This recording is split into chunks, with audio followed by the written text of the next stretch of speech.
Alright folks, welcome back everyone. 皆さん、おかえりなさい。今日は369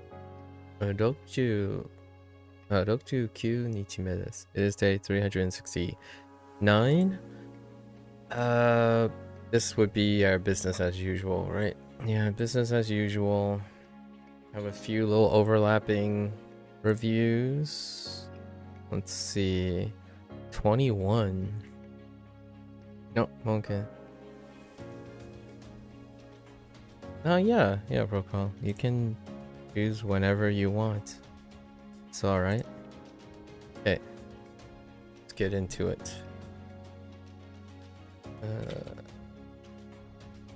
Namida. So, how was the rest of your winter vacation? Has it been that while? Yeah. So you're now heading back to uni, right? Your year starting again? Or your semester?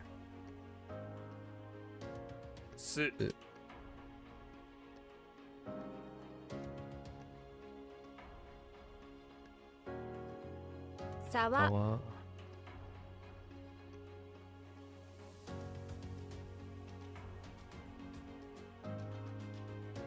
Nope. Wait. Sure.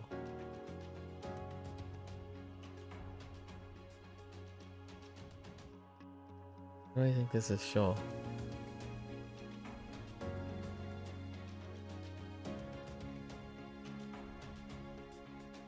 Oh.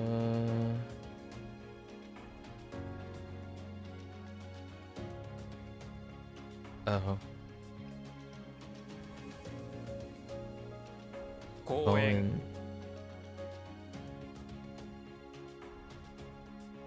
Something you did want to mention, which you're really excited about, is that because your mom and stepdad have gone on so many holidays, they saved up enough flight rewards to pay for a return flight in economy to a destination of their picking. They saved up enough flight reward points to pay for a return flight in economy to a destination of their picking. So how's that going to be used? Interesting. Go on, go on.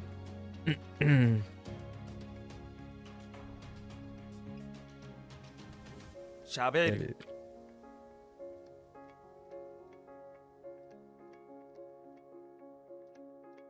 ひそか そうか。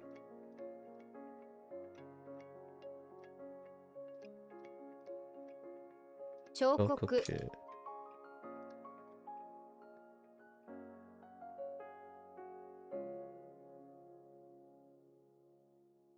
紹介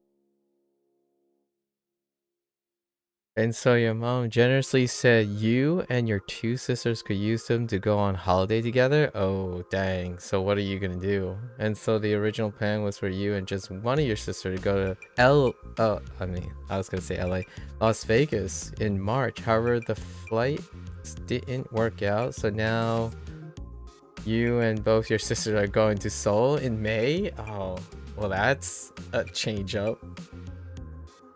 Intriguing. Seoul, huh? So what are you gonna plan? Are you gonna try to learn Korean in the next like 2 months? I'm kidding, but as far as I know, I believe Seoul, yeah, pretty friendly in that department. So what we're gonna do in March, that's not, oh, in May, yeah, you got some time. Also, your Wi-Fi had been atrocious recently, so you may miss a few seconds of streaming here and there. Just so you know, if I respond as though I didn't hear you, it's because of lag. Oh, that's perfectly fine. I'm sure you can fill in the blanks.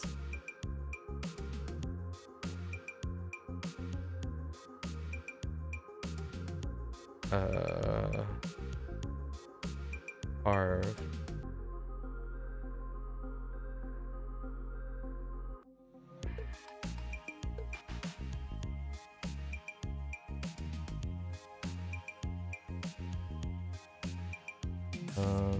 To carve.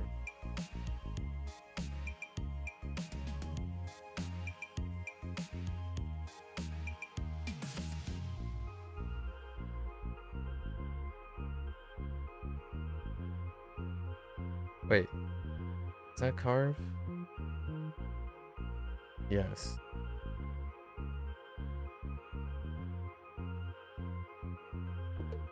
Hakaru. Oh no, not to carve. To measure. Yeah, definitely won't be fluent by then, but you think out of respect you should try and learn at least the basics. Oh, okay, you're still on winter break now. You go back on the 2nd of February. Oh, wow, that's a lot longer than I thought. I thought maybe like mid-January or something. As your birthday present was a ticket to the Manchester United match on the 1st. Which you're also excited about. Dang, you have a lot of things going on right now. I'm glad to hear it. Glad to hear it. 8000 So now you have to get ready for the game too. The heck, man? What are you doing the rest of your winter break? What do you got going on now in the interim? 白熊講義 Hoagie.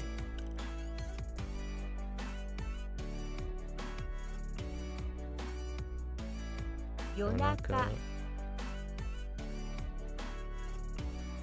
To be honest, you're being spoiled silly this year. You've got a family trip to South Africa. Dang, you're even going to... I imagine you're going to Cape Town. Then the trip to Seoul. Wait, there's more? Your grandmother finally offered you a free trip to Croatia with your family? And then you might be doing a mate's holiday in Spain. Yo. Rest up, man. Rest up. Build up. Right? Get psyched. Also, you know, prep for uni and stuff as well.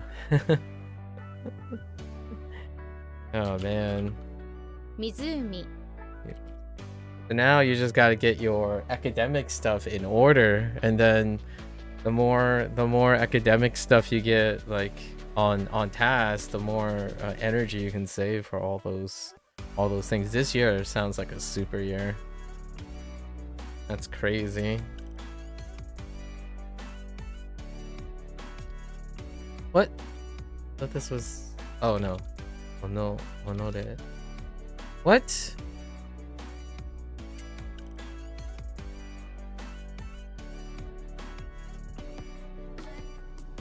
I think it's Hono. I was pretty sure it's Honore. What? Flame? Oh no, wait. No. It's Hono. 炎 Hono. Well, now I wouldn't be surprised if there's something... I don't even know where you're going. So let's see. So you have the match in February. Now you have the Seoul trip in May. Your South Africa trip is somewhere in the year, in holidays in Spain. Serious. And then the Croatia, yeah, man, you might as well just spread them all out. Are they like evenly spread out? What is the deal right now? So many. And you're currently focusing on your assignments, which are due in about 2 weeks. I see. You don't generally get stressed about planning holidays, as you're just giddy to be going on holidays, no matter the specifics. It's definitely one excellent way of approaching holidays. But you can't say the same for your sisters, as they already some stress about planning the holiday in Seoul. Yeah, that's the thing about holidays. Or vacation. South Africa is in April. Croatia is in June. And yeah, it's Cape Town. Lovely, lovely. And then I guess the holidays, then you're looking at the later end of the year for Spain, I imagine. Sounds like you're already becoming a globetrotter before your middle ages.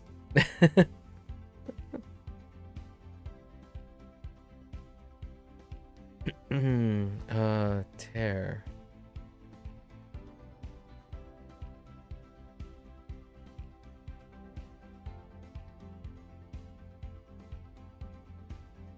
Yaburu. 剣道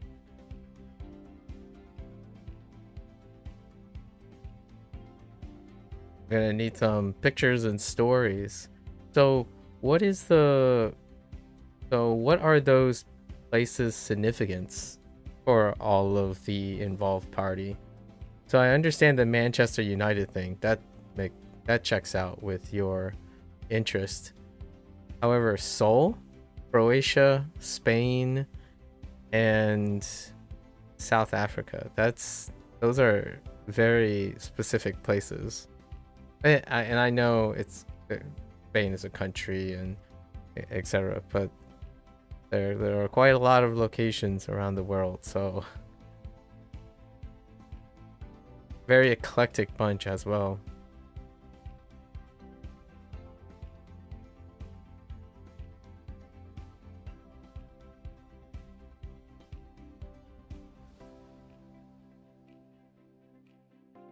Oops.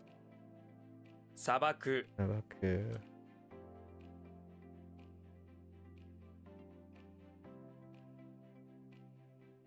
What? Oh. 夜明け地獄 弊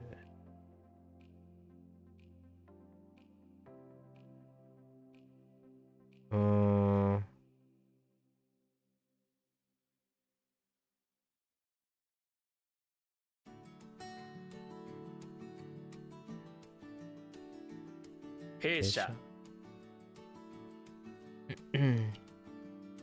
Oh.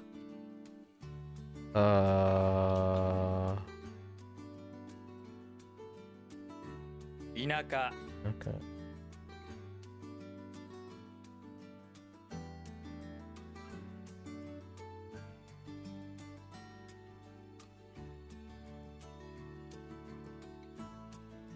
脱獄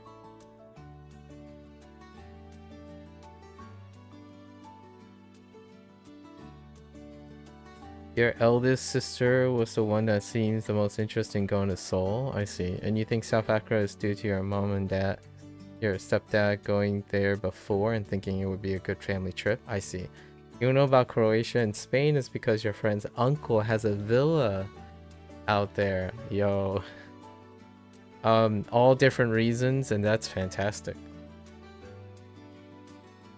Like, as much as I don't want to throw shade at other examples, but I often ask people who like globetrot a lot, and they would specifically say the same reason for all of them, and it often sounds like I suppose that's interesting, but it sounds lovely.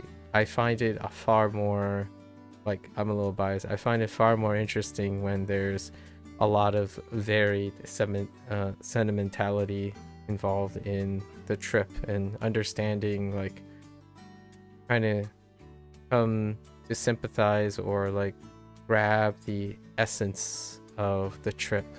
Like, it's not simply just to enjoy yourself. I understand how that sounds, but also there are other people accompanying you and whatnot. Globetrotters, when I hear it's like, oh, you know, I just want to see the world, and I'm like, okay. And it's like, why'd you go here? I just want to see the world. Like, all right.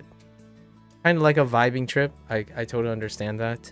Like, when you vibe around the world, it's great, but you can do far more. People can have far more motivations than that. Your sister's really interested in Korean culture. Your sisters, both of them, I see. Interesting. What are your interests in Korean culture, if any, at the moment? Perhaps in the next, perhaps this is the year where you delve deep into Korean culture, or any of the other cultures that you have in line at this point. What are your familiarities with any of the above?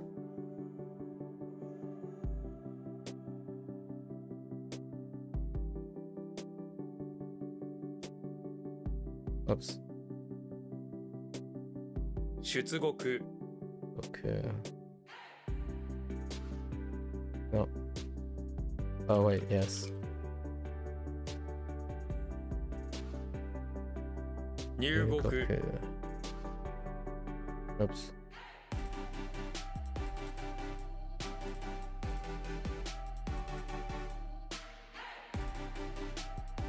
Oops.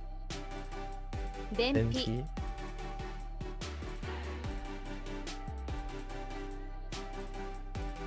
Self? Oh no. Is this the Nori something? Oh wait, like maybe oh no. Anore? Ano something.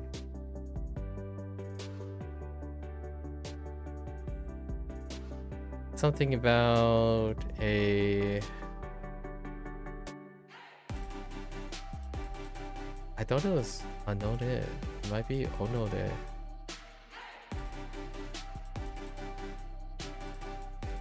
Yes. Onore. 己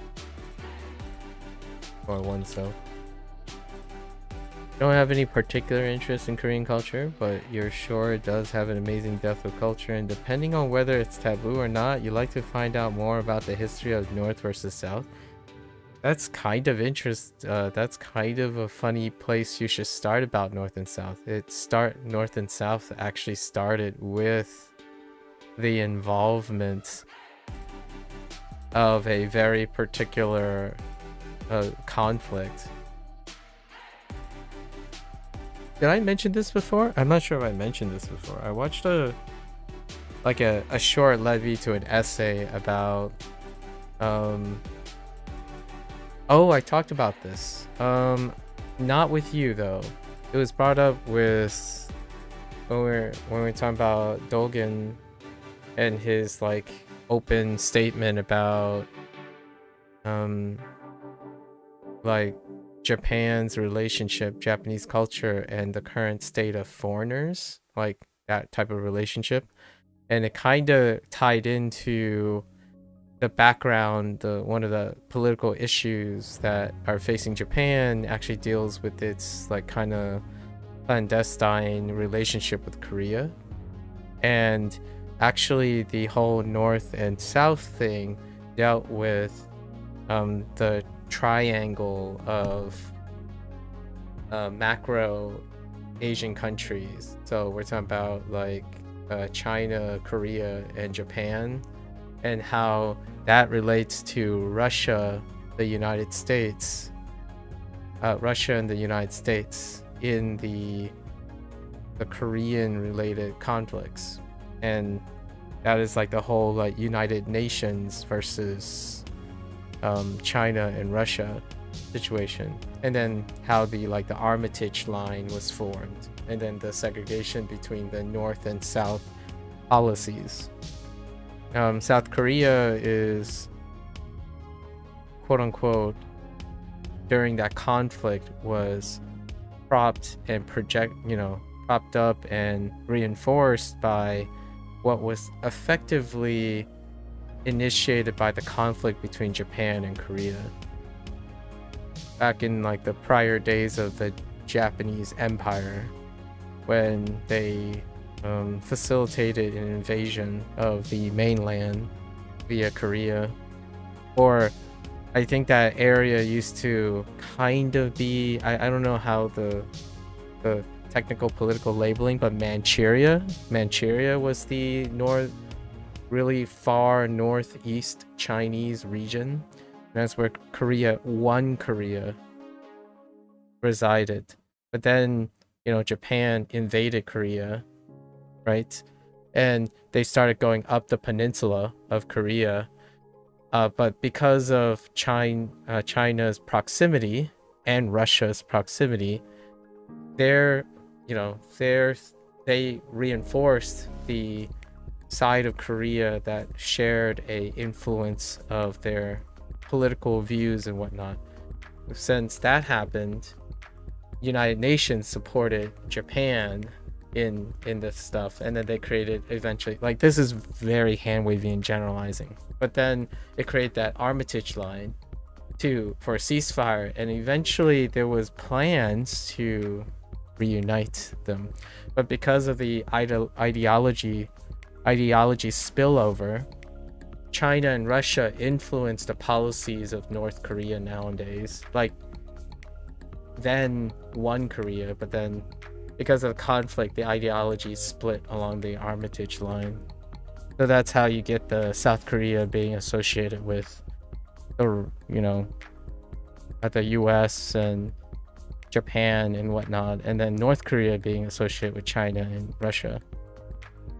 And that the reason why I know some of that, this is how it was connected to like the conversation in the other day, is because historically my parents' generation are like kind of the last generation, sort of, that their parents, they shared this like hidden suspicion or like some emotional baggage and sentimentalism in history between the Japanese, Chinese, and Korea. And usually, like, historically, Chinese people are closer to Koreans than they are to Japanese. So, like, in terms of this conflict, and it can be brought up in immigrant, like, my parents' generation. I'm way too far separated from that, so I learned the history behind it. So I want to make a disclaimer, I don't really have any direct connection with these things, but occasionally when my parents are like talking to other immigrants who are of their generation, because they're Korean Americans or Korean immigrant nationalized Americans still, when they talk, it's usually like Korean, Chinese, and then Japan is on the other side because of the like ideology stuff. So Chinese supported that regime in the north, and then Japan and the United Nations, which it's brought up because I live in the United States, and the United States supported Japan's efforts in the extended war situation. This is like hand wavy thing, but there are really wonderful like essays and documentaries available. It's quite interesting, and it's very brutal. Like, what is that stereotype, I suppose, whenever people think about extreme behavior or diligence or stark brutality, it's also those same people who are incredibly vigorous, outstanding, and doing really great work and work hard. But in war, you don't have to go too far between Korea, Japan, and China to also evoke that type of brutality and like, vigilance. Kind of like passionate in work and also passionate in war situation. Not a fun fact, but from the Bobby Lee podcast that Korea has the record for the longest unbroken chain of slavery over 1,000 years. Yep. It's one of them. Did China take exception to Japan invading Korea, or were they just more worried about how it would affect China? If I had to, like, this isn't that I know anything, but gleaming from what historical accountings are available, like at least to the United States, it would be more that Chinese was interested in safeguarding their domain, right? So is Russia. That's why Russia and China halted the Japanese invasion through Korea. And the thing is, then it's even like it's even more interesting to find out how the United Nations, spearheaded by the United States, got involved in supporting the southern regime, the Japanese front. So the spokesperson of China doesn't know SMH yet. Well, as far as China goes, I'm as American as any other American-born Chinese, you know? The interesting thing is, though, from the US side, you can hear, you know, as a Western culture, like if you're outside of China, you can hear the US side. Greed is probably the reason of the United States. I think it was political power still. It was soft greed. Soft power is a good argument. Soft power is often typically a good argument, but typically it's probably the precedence of like preserving, because remember that this is also after the United States have relations with Japan in some way, right? At least, hang on.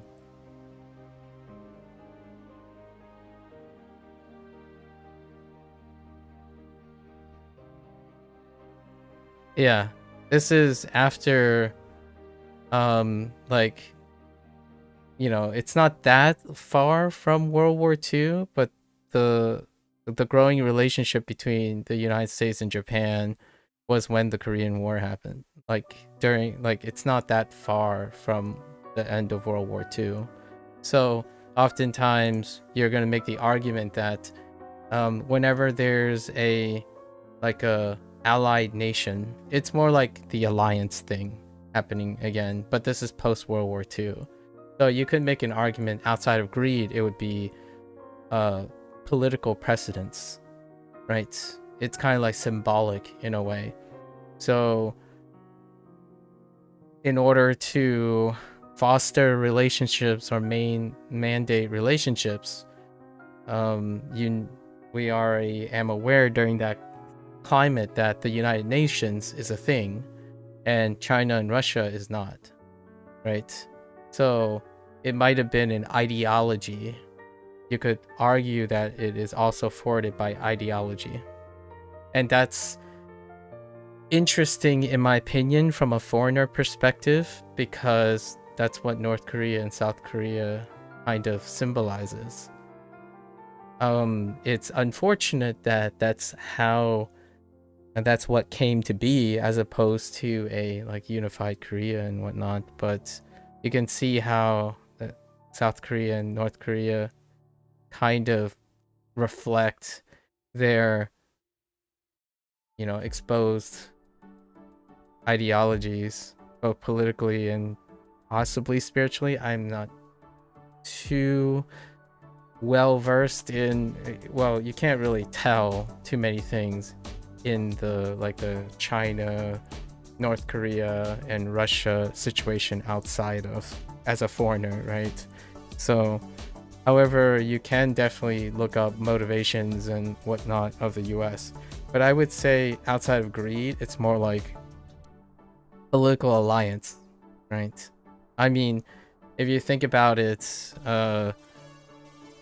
so many like foreign wars, for example, conflicts deal with maintaining political ideologies, like alliances. And I don't see how that has changed post World War II. You prayed USA just leaves Greenland. I have no comment on those things, but you can't remember his name, but there's a North Korean war hero that massively helped out Korea as a whole during maybe World War II, but apparently due to him being North Korean, South Koreans are not willing to appreciate what he did. It's a tough time. Yeah, it's a very tough time. It's interesting because history presents itself, like, if you want to talk about warring periods, right? Regional warring periods occurred in every one of those countries outside of Russia. I don't actually know Russia's situation, but there was the Commonwealth of States, right, in Russia. But when it comes to like civil wars, the major countries that were involved all experienced civil wars prior, like very incredibly brutally devastating civil wars before the Korean War. So like the American Civil War, right, which is the North versus South, right? And then there's the War of the East and the West in Japan. And in China, it's like the warring states. It happened like twice. And then you had the communist regime and then the People's Republic of China. So there were like the countries that were involved. Like I know it can be like hand brushing for greed and soft power, but it's very difficult to overlook the history that every country had when it comes to seeing a civil war happen effectively. In my opinion, that's kind of how I would view it, as someone who's really far detached from those warring periods. But when I think of North versus South, especially Koreans, and then they're seeing them as different people, like I didn't live in a time of wars or separation, but it's disheartening nevertheless, right? And the countries that were primarily spearheading these, all of them have like a devastating historical civil war among themselves. Like the Tokugawa shogunate period was devastating, like the East versus West Japanese conflict. That's kind of where the Kyoto and Tokyo situation was. It's along that line where when Japan was split in half, and China was split in like 5 regions, or 7 technically, before the first dynastic period. And then the dynastic period also experienced North versus South, which was like the Mongolian, the Khans, and then going south. And then it flipped again because of the communist regime and whatnot. But the unification of China happened with the Qin dynasty, and they were separated in like 7 different ways. And then it was finally unified by the Qin dynasty, the first emperor of the Qin dynasty, right?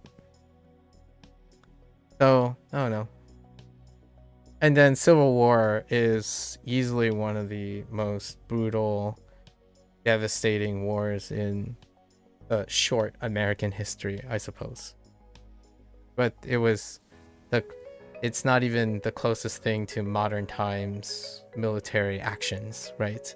So when we try to think about like military actions and like the what is it called, the like act of war, modern warfare and politics have kind of, it's not quite as brutal, and like I don't want to say like the lesser of two evils, but generally speaking, like the modern political militaristic warfare, the closest thing is neither of all those things. Like the Chinese warring period, the Japanese shogunate, and even the Civil War is like the closest. The American Civil War is probably the closest in like a reflection of a very devastating in terms of the countries that are involved, like the major countries that were involved in the Korean War. The other one that's fairly close to home would be the Vietnam War, right? The Vietnam War was also had that same regional segregation, and you could make an argument for greed again, but I think it was still political alliance and relations. Again, I think greed has gotten like a huge showcase, but in my opinion, it's very difficult to be so like, it can be funny, but it's probably a hyperbolic excuse for the strongest thing, which is political alignment, like ideological alignment, allies, right? pretty. Hopefully, I really like to believe that these stuff don't escalate.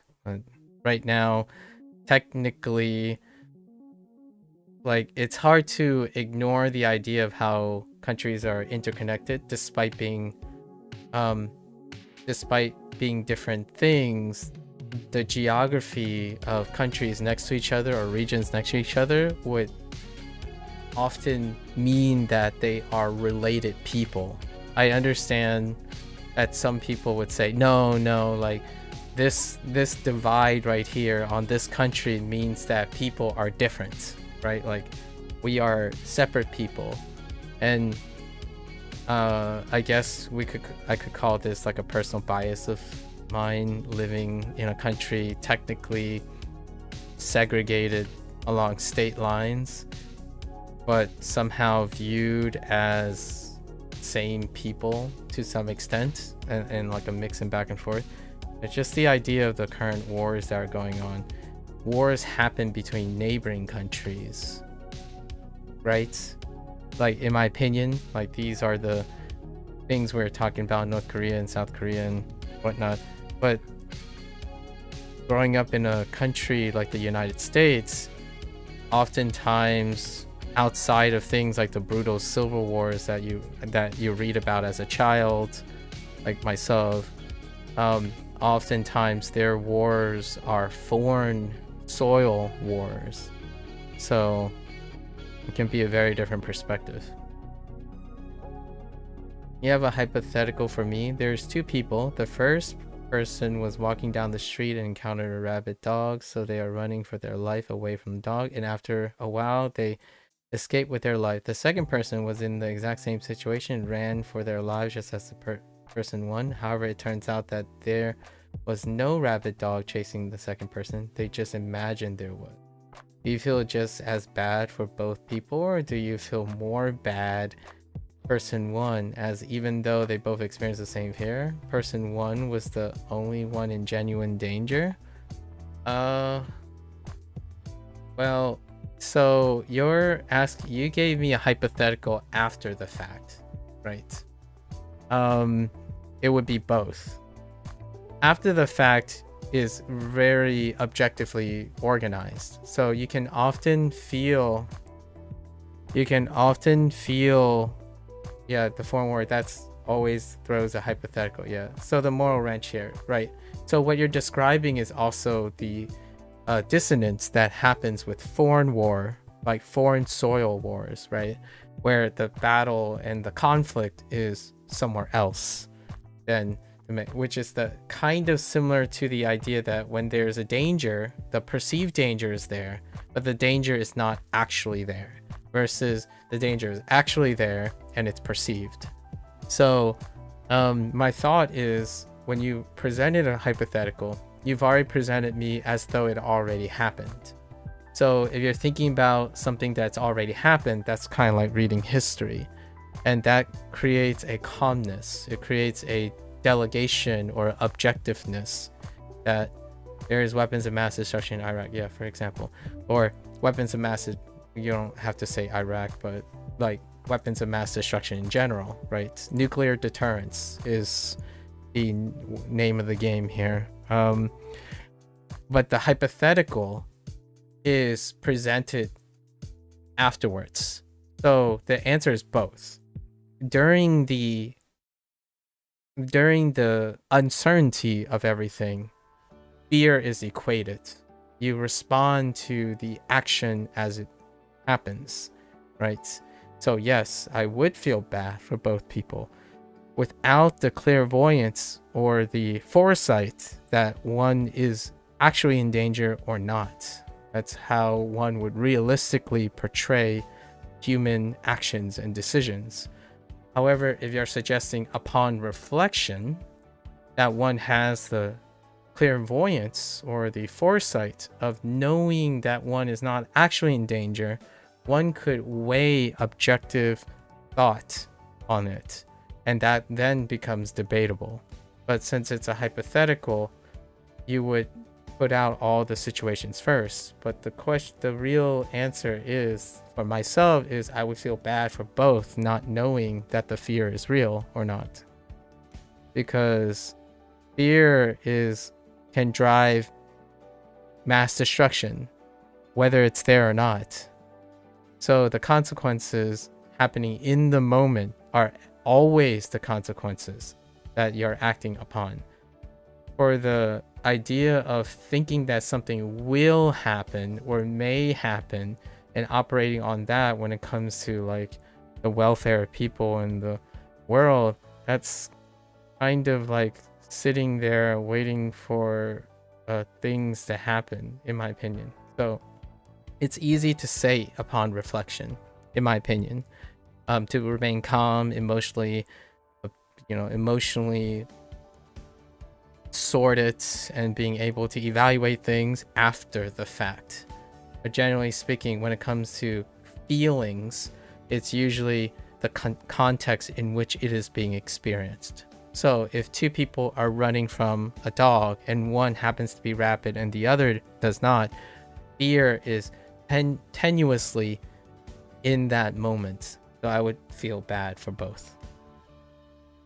However, after the fact, one or the other may feel differently, largely because after the fact, more information is revealed. So that's kind of like the idea of looking at history. Emotional memory is tenuous, right? Humans are linear time creatures, so they operate on the unknowns. They operate on incomplete information, and at any one time, you make the choices based on those tenuous emotional moments. And this is why I constantly say that when I talk about war and politics and spiritualism and whatnot, I must also be as respectful as I can to declare how my involvement is with the thing. Like, I cannot speak from a point of experience, and evaluating history and talking about this history, I don't want to make it sound like I'm trying to be disrespectful, but it can become disrespectful largely because you can't empathize with it. It's something that's coming after. It's easy to say most of these things when things have already happened. So whenever you say, like, for example, when you're making the joke about, or I guess making a commentary about Greenland, that is something yet to happen. So it's very fueled by emotional things, and it's predicated on the idea that it's a lot easier to see US history in reflection. So saying those things become less consequential but more emotional in the moment, despite not actually knowing what's going to happen, at least in my opinion.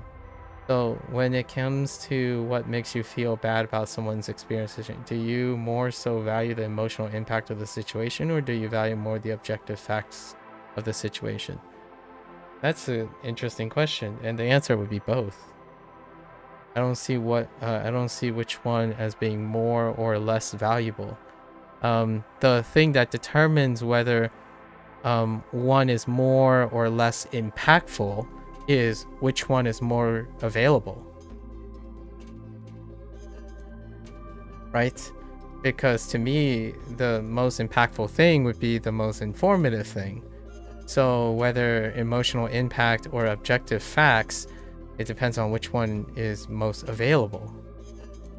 You're trying to do your best to ascertain the nature of the situation. So I would say in this case, the answer is either both or neither. It's about accessibility. So the more informed you are in the situation it is, you don't have control over what emotional information or objective information you have at any given situation. So you favor accruing the most amount of information in order to ascertain how it makes you feel, at least for myself. how things make me feel is predicated on what information is available to me.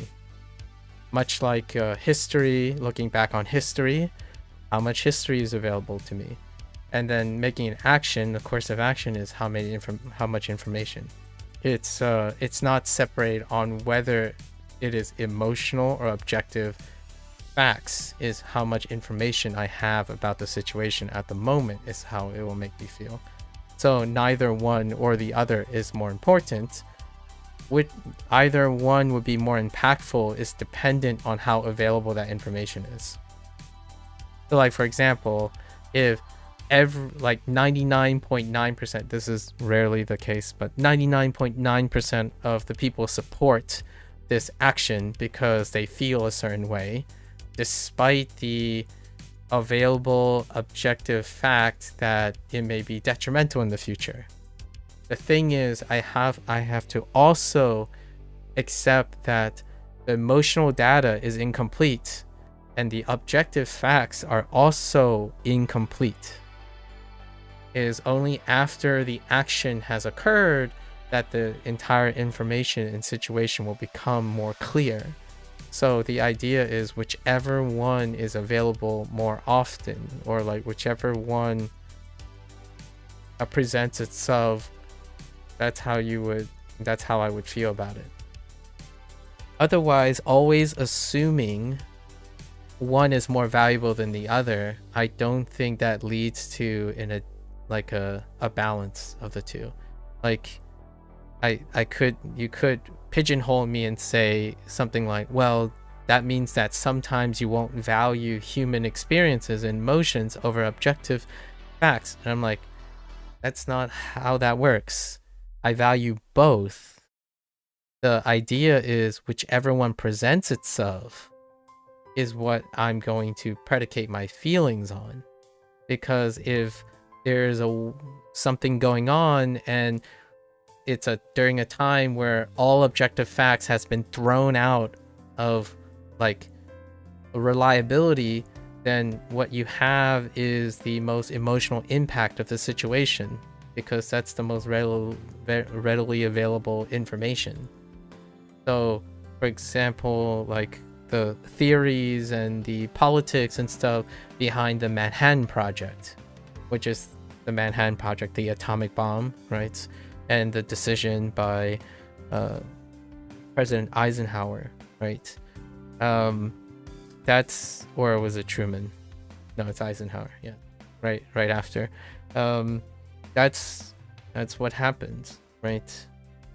It is only upon reflection that you know for certain the actions, and then you can sort of start weighing objective facts. But in fact, a lot of the things that are objective in the situation are not objective even.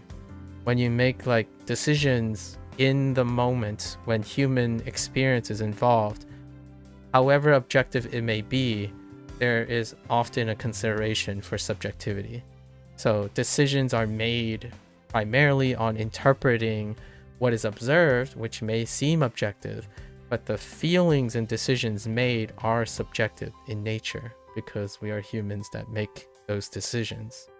So I would say neither are more valuable. The most valuable thing is whatever is available. The main reason you brought it up is that you often struggle when an unfortunate experience happens. The two viewpoints of there are so many people in worse situations have some perspective and don't overblow your situation, versus no matter how bad someone else has it, what difference does that make to how my situation is impacting me? Yep. And my answer is both. You have to take both of those into consideration. One offers you something that the other does not. And when you say struggle, I see normal. When you see an unfortunate experience happen, you could do both.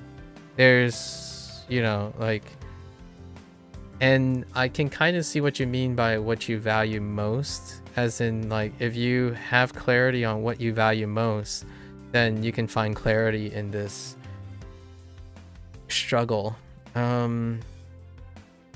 This is part where probably I don't empathize very much, maybe my sympathies. I see that struggle as something that must be maintained in humans, like as a seeing it as a negative is something of rejecting humanity, right? Like, for me, if someone truly only believes one over the other viewpoint, like it's like one or the other viewpoint, to me that sounds like someone who is going to spend their lives ignoring and conditioning themselves to believe that the other viewpoint doesn't exist, right? And that is a choice that they can make. I know we're talking about war, but maybe we can, for the respect of not, I don't know a lot about war politics and stuff and history, so to be like very as respectful as possible to other people who have experienced war and are in the middle of a war and being impacted by battling and stuff, let's talk about something like a little bit less maybe less of my ignorance, like something like making a decision, like someone tripped on the ground, right? When someone tripped on the ground, the viewpoint is, one could say, well, that person tripped, I'm glad it's not me. And then, or the person tripped and it's like, dang, I should feel I should help that person because I'm doing better, or that person's having a worse day than I am, right? So you got like many ways to view that, and the idea is, well, you could argue, like, I'll give a blend. I could help that person knowing that I was privileged at not falling down today and having a better day. Maybe one day that person has a great day and I have a terrible day, and they won't be thinking, well, that's okay, that doesn't really affect me. They might pick me up despite it not impacting their life yet, right? Getting involved is kind of interesting in that nature. And foreign soil wars and whatnot, that is, again, I'm bringing back the war thing again. We talk about being involvement, like having involvements and whatnot. And then there's like the emotional and facts, right? Emotional and facts of that. When someone trips, the fact is people trip. You didn't trip today, so objectively speaking, you had a better day and it doesn't concern you, right? The moment it becomes emotional is that you involve yourself in that person. You go and help that person. Now you're emotionally involved, right? And that emotional involvement then could create sentimentalism, which causes like overblown situations or particular favoritism. This stuff, I think, for every decision you make or information you are given, it is, in my opinion, human to struggle with this. It is human to understand that these decisions have to be made whenever you observe something. I think it's a little bit scary when it isn't, when it's so clear. And that can be like a terrible, I don't know what that, it could be a terrible burden for some people. So I'm not that sensitive to that, because I feel like my life has taught me enough to accept accountability for the decisions I make, despite not having a clear decision making when it comes to those things. Like, some days I might help the person who tripped that I witnessed, and then some days I might not, right?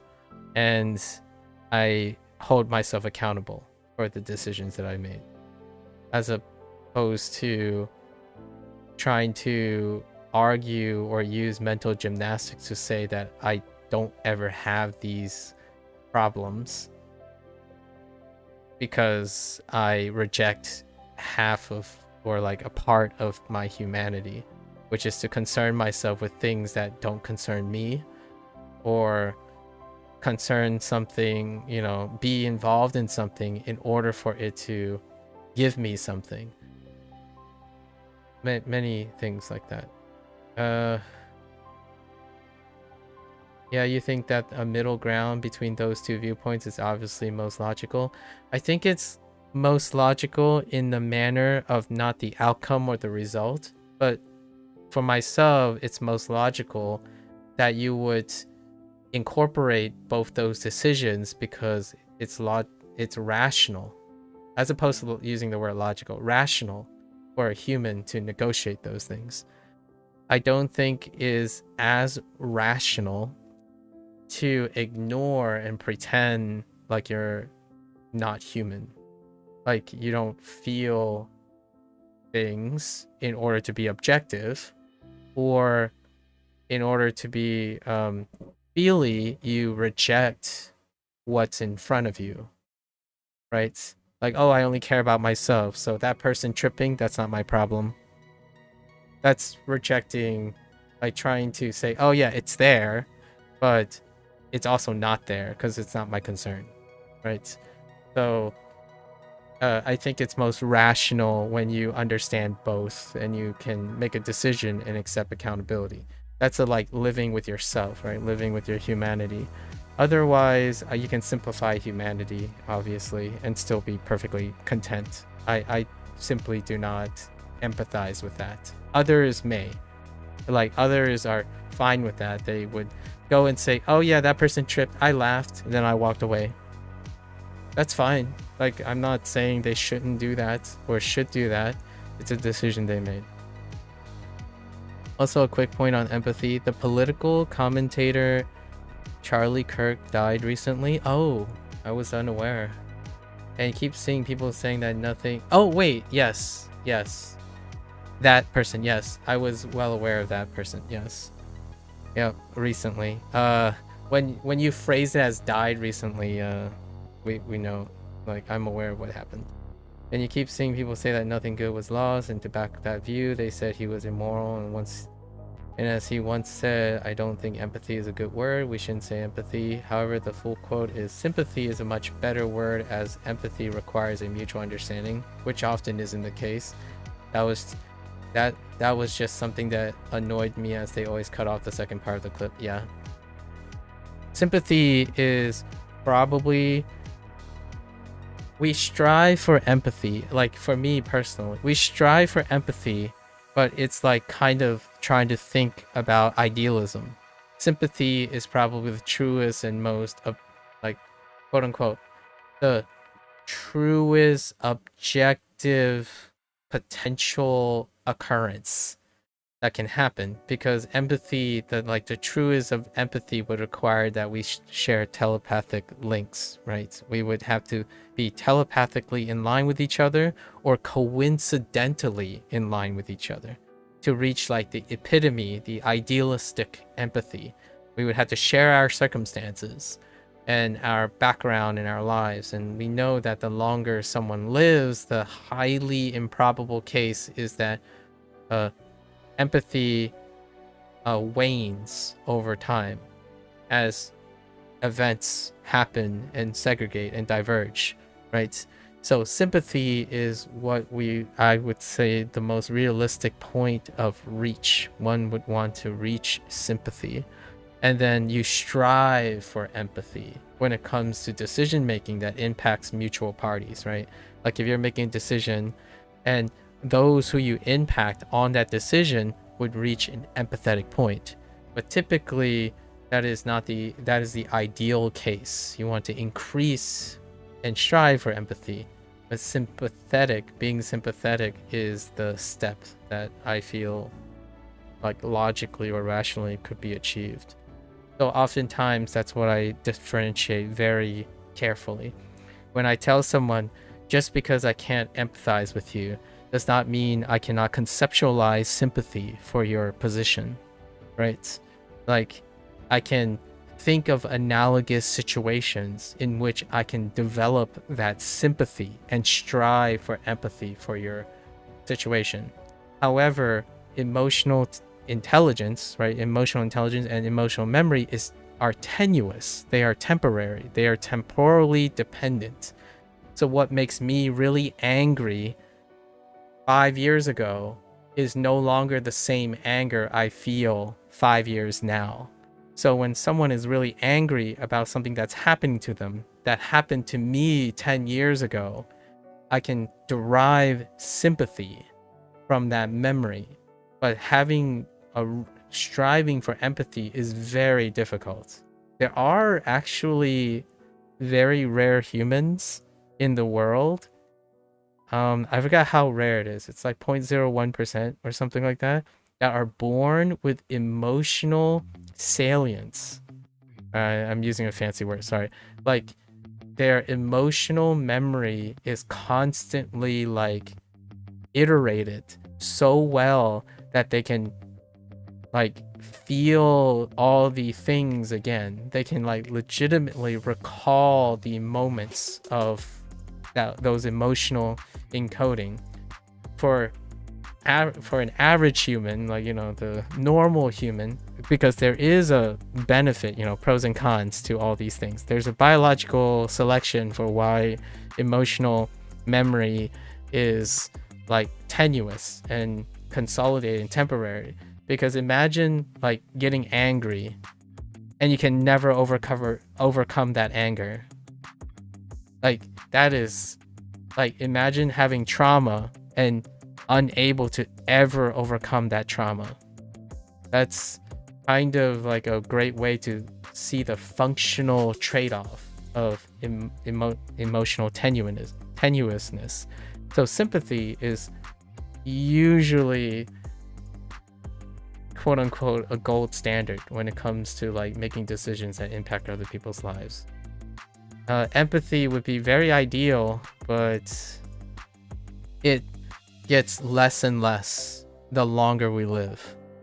Like empathy is so multifaceted to the point that it is basically the longer you live, the less and less you can reach and strive that nuance of empathy, because it would require that you legitimately coincidentally share a ton of major factors in your life that overlaps with another person. So to put into scope, right? As your life increases, right? That means your experience increases. Then the odds of empathizing decreases, honestly. Now, when I'm talking about empathy, I'm talking about like in coincidence of experience. Some people may argue that when your life experience is accrued, there's another way to think about this. When your life experience accrued, it can generalize better. And I would agree with this. This could make it be an argument for increased empathy. So, but it's increased empathy to a glass ceiling. When I'm talking about empathy going down it's above this glass ceiling. So you can only generalize so much of your experience to achieve empathy with someone, right? Like I was young once, so I can sort of empathize with your experience. The more experience you have, the more things you can generally empathize with. So that's kind of more like horizontal, right? Horizontal quote unquote progress.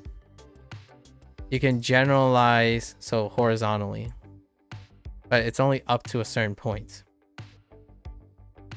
Yeah.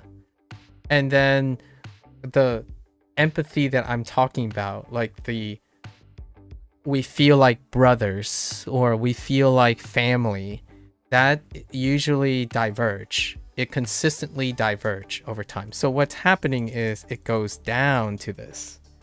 So while you have more experience, it's going up to this. So it's converging. So most of the time, every new experience you have, instead of going up as you're experiencing longer, you're going sideways. and you're converging on an amount of empathy to some extent. And I actually refer to this as your like golden ratio. We'll just call it the golden ratio. Sorry, that's an art term. Golden ratio of sympathy. That's how I see it. So empathy starts really high actually, because when you pop out of your mother's womb, you're basically the most empathetic possible, because everything you experience will be what you empathize with, right? And then eventually you negotiate, and then your experience is going to negotiate different emotions. So over time, what you are angry about could be a different form of anger, or it becomes far conditional. And when it becomes conditional, it becomes unempathetical. Like what I mean is like it becomes so complicated that someone trying to empathize with you would require non-existent, like improbable states. So what happens is your level of maximum empathy decreases, in my opinion, while you're gaining more generalized empathy through experience. Now, there is another way, there is something that I do worry about, which is people who don't have generalized empathy. People who don't have generalized empathy are individuals who specialize in something. So, like, for example, you can choose to only think about yourself.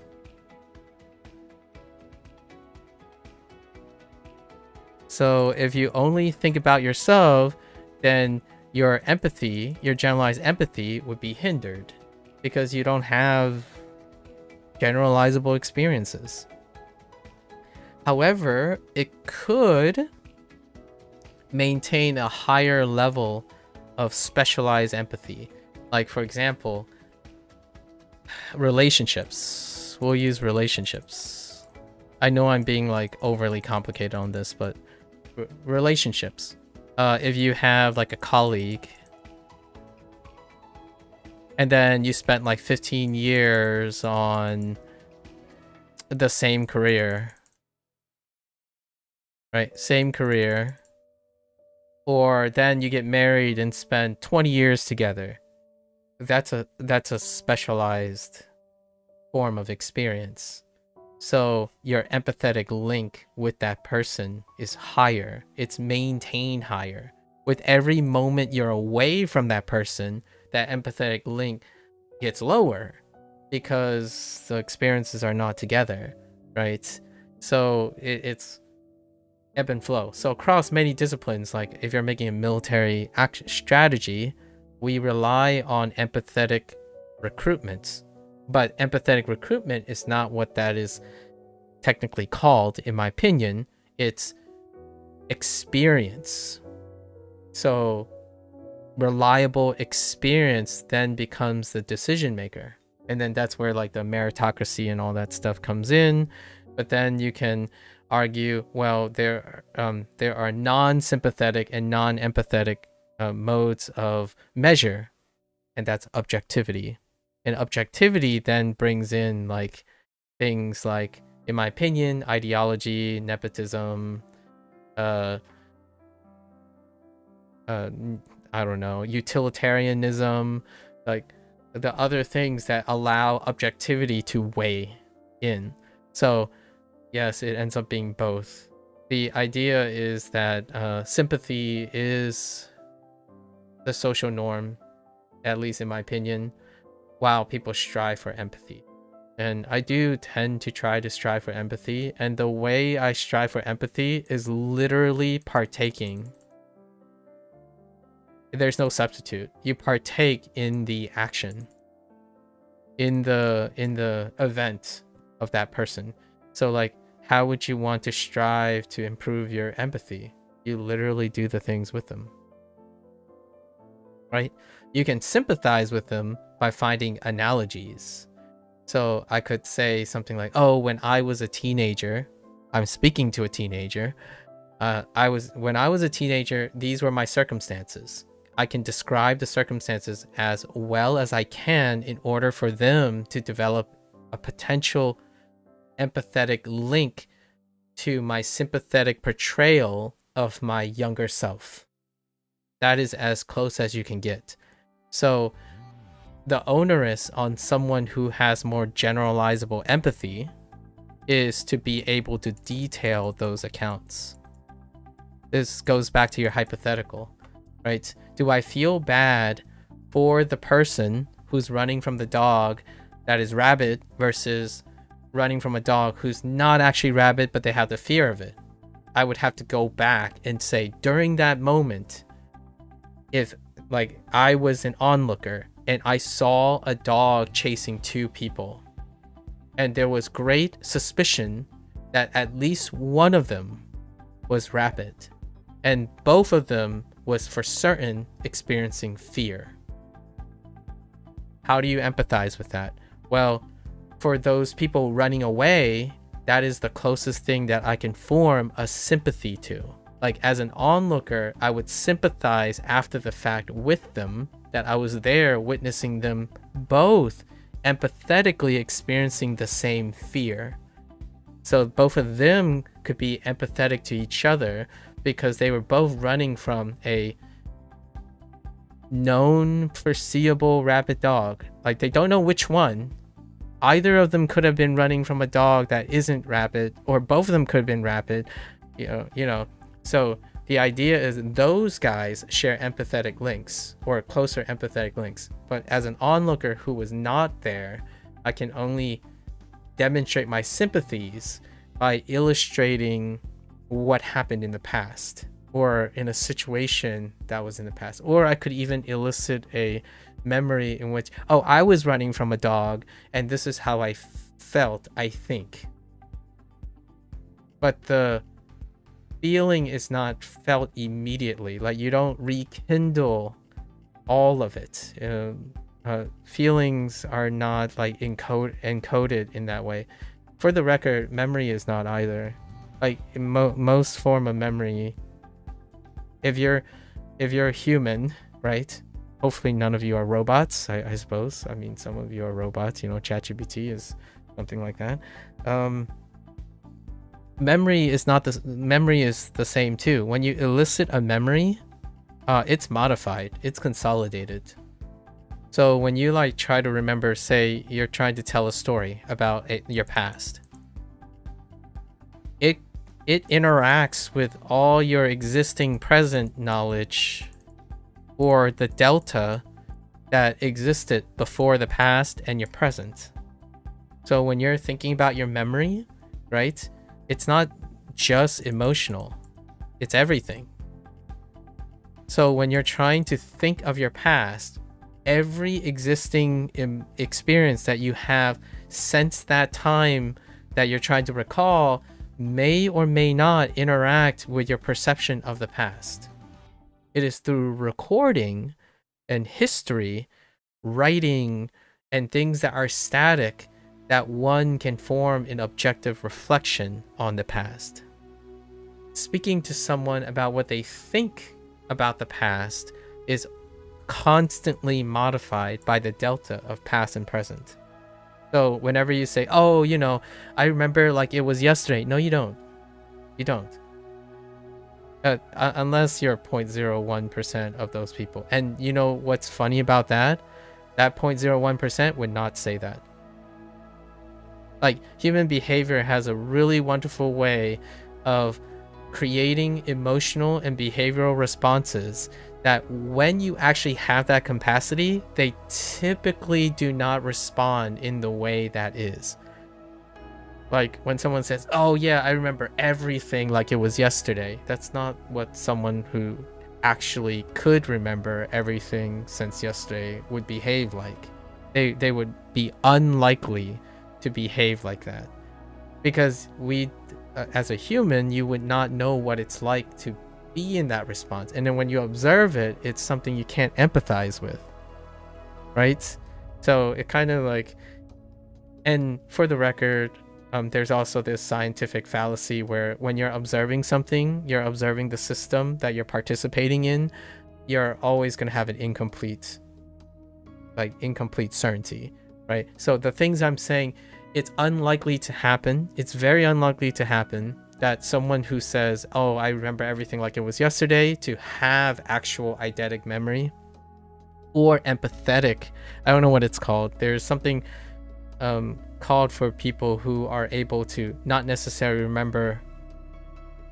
They don't like, it's different. Like the people who can recall emotional memories really, really well, or like even identical, that doesn't necessarily mean they can recall intellectual memory, like eidetic memory. So it's kind of like I forgot the person's name, but there is actually a content creator who wrote about it. They review games. I forgot who it is. They have this like ability where if they get triggered, they can feel all the emotions again. That's different from memorizing everything. So it's the emotional parts that trigger all their memory, not like the actual environment that causes them to elicit the memory, and then that memory is attached to the details, as opposed to the details that elicit the emotions. So like, for example, when someone says, when was the last time you felt sad? Well, you would first think about a situation in which you would feel sad. So you would think about the situation and the details, and then evoke how sad you would be in there. Like it's kind of a little bit different, like, because when you're sad, like if something triggers your anger, sometimes it can trigger a memory of something, right? But generally speaking, when you think about it, a lot of times it's the details. When you're recalling something from memory, is the memory's details is what elicits or associates as emotion, because emotion is fleeting. Emotion gets lost the further and further away it is. For the person that I'm describing, the emotion elicits the details of the memory. So like, if they like walk into their old house or something, they would recall all the vivid details of that very specific thing that's attached to the emotion, which is crazy to think about, because that would also mean that when a person like that experienced trauma, in my opinion, any negative experience will allow you to vividly recall the trauma, which is something that you could try to sympathize with. So I'm trying to describe a sympathetic moment for a normal person like myself. So really traumatic things, that emotion can trigger the details around it. Now imagine if that was normal, as in like that is how you remember things. So that means every single time you're sad, there's going to be a chance that it can trigger all the details around when you are sad. That is rough. However, if humans did actually think that, I mean, you could reach an empathetic link. It is a because you could elicit one form of, I don't know how this would work or operate, but technically that would be closer to empathy, right? It's emotions first, but typically it's sympathy. You paint the situation, and then you kind of try to remember how you would feel in that situation. So if, someone shoved you onto the ground, you would think, okay, well, if I got shoved on the ground, I would feel this way. And that's sympathy. Like, that's sympathy trying to reach empathy, right? So it's interesting. It's fascinating. However, people like that are really rare. So like the emotion thing. Could you confidently say that if you tripped, you would get yourself back up before you helped someone else that tripped at the same time? Well, I can't. Well, this is where logic takes its course. I have to get up in order to help that other person.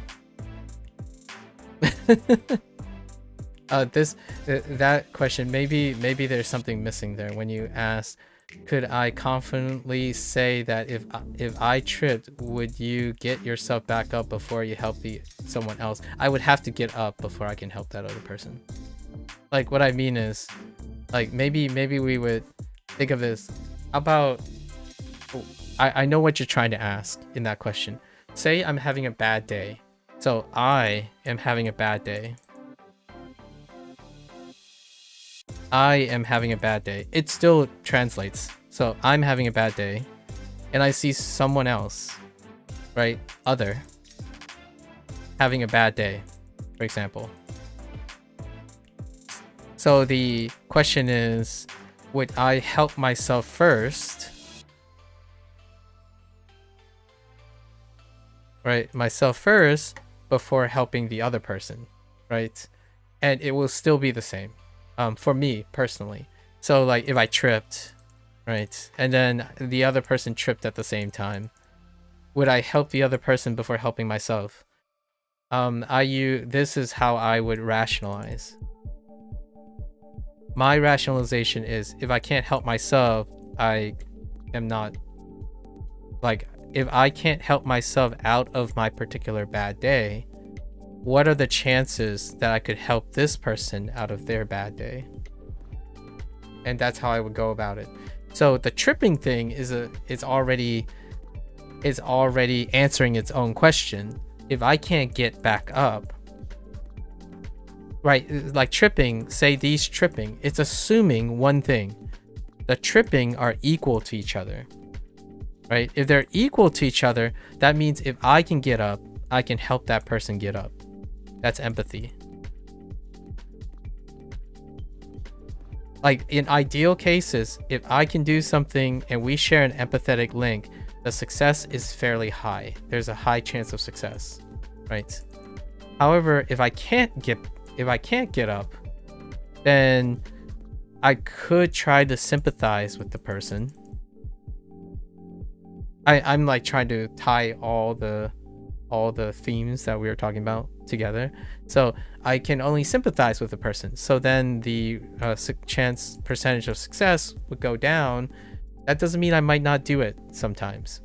That means the odds of me choosing this path is less likely. However, that doesn't mean I will always or never do it. This is highly likely. So to answer your question, if I get up, I would help that person. So if I can help myself out of a bad day, and I know that my bad day and their bad day is empathetic, it is highly likely that I'll help that person. If I'm sympathetic to that person, maybe. And then there's one last one, right? If I'm apathetic, then unlikely. It's not apathetic as in there's no chance, right? There's also malice and stuff that we're talking about, like sociopathic situations. But this would be the line, right? If you're apathetic, it's unlikely. If you're sympathetic, it's a maybe. And if you're truly empathetic, it's highly. And empathetic can be, you can argue, here's a different situation. You could say you're having a bad day, right? And they're having a bad day. If they share an empathetic link, like you establish that there's an empathetic link, then it leads to empathy still, which leads to like the whole misery deserves company situation. Misery deserves company. So empathy still reigns ideal in those cases. Like if two people are coincidentally having a bad day, they can still reach an empathetic link more than a sympathetic one. It's when like this type of situation is most applicable when someone is experiencing something and someone else isn't. So to answer your question again, going back, is that if I have gotten up from tripping down, then I am no longer in the state that that person is. So if that person is still on the floor when I get up, I can sympathize and reach out and help that person. right? And if the closer my experience is to that person, the stronger the empathetic link is. So if I tripped, right? If I tripped and that other person tripped at the same time, but I got up in 5 seconds, that person is still on the ground at 5 seconds, right? Then there's a chance I still have an empathetic link.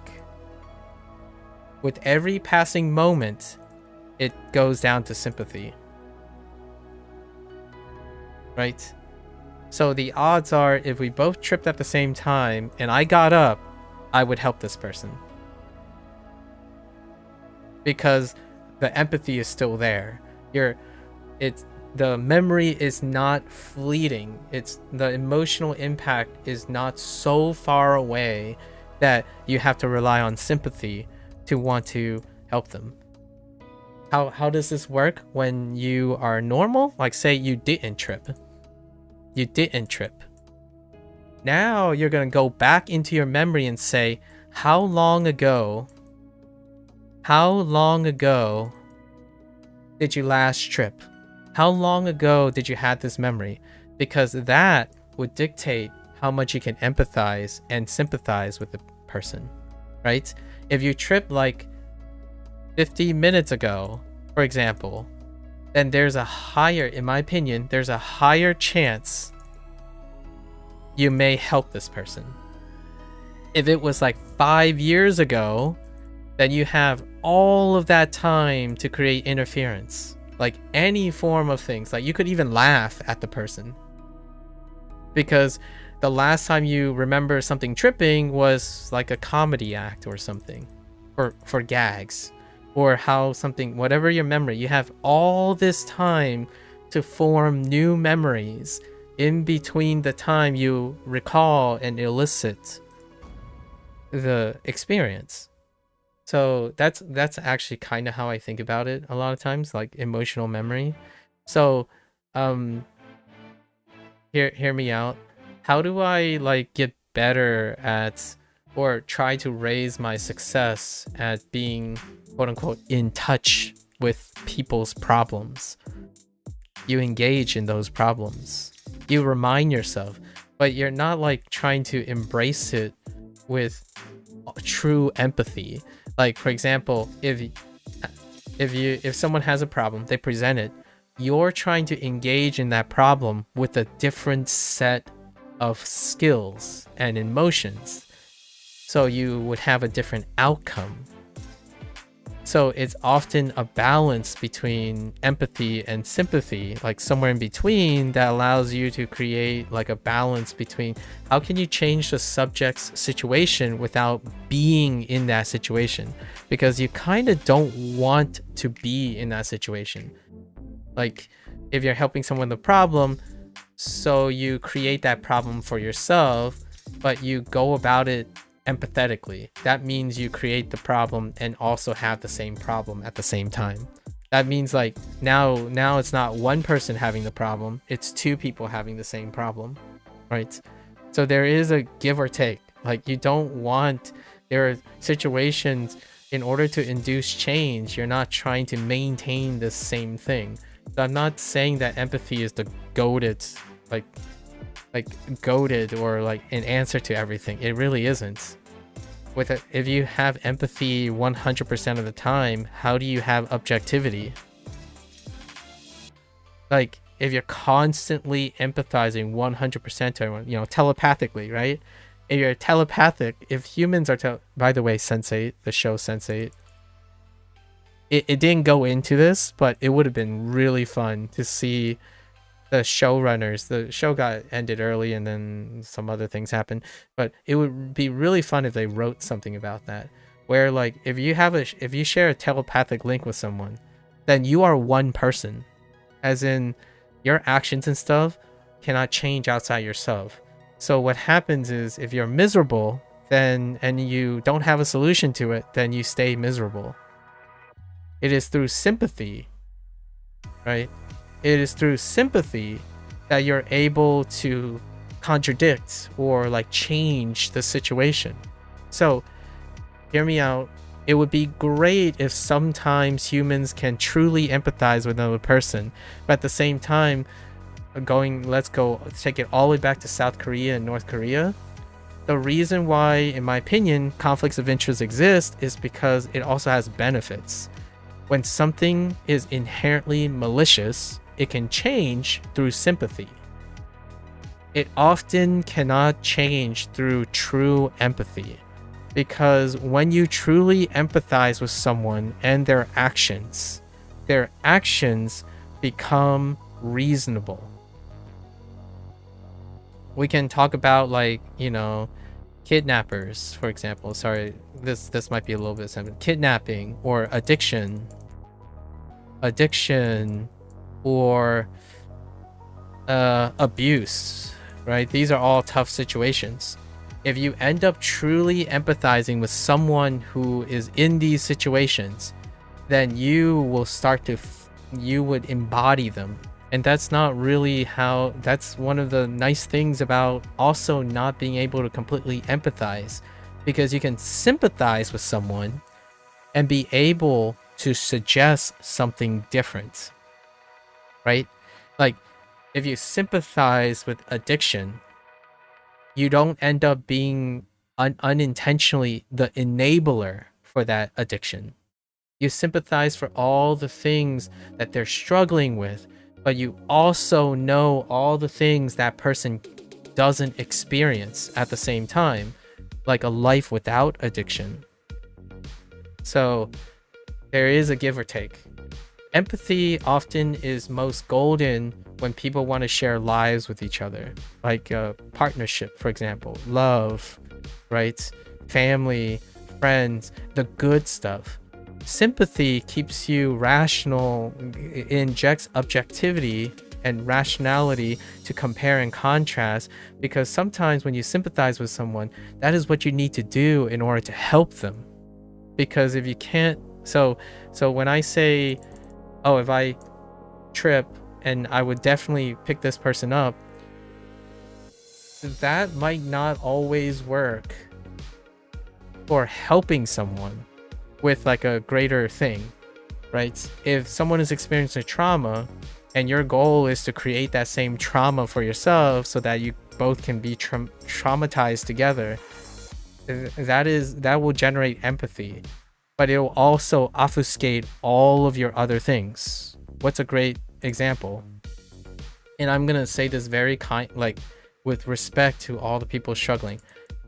Parents, when they see a depressed child, their child, depressed own child.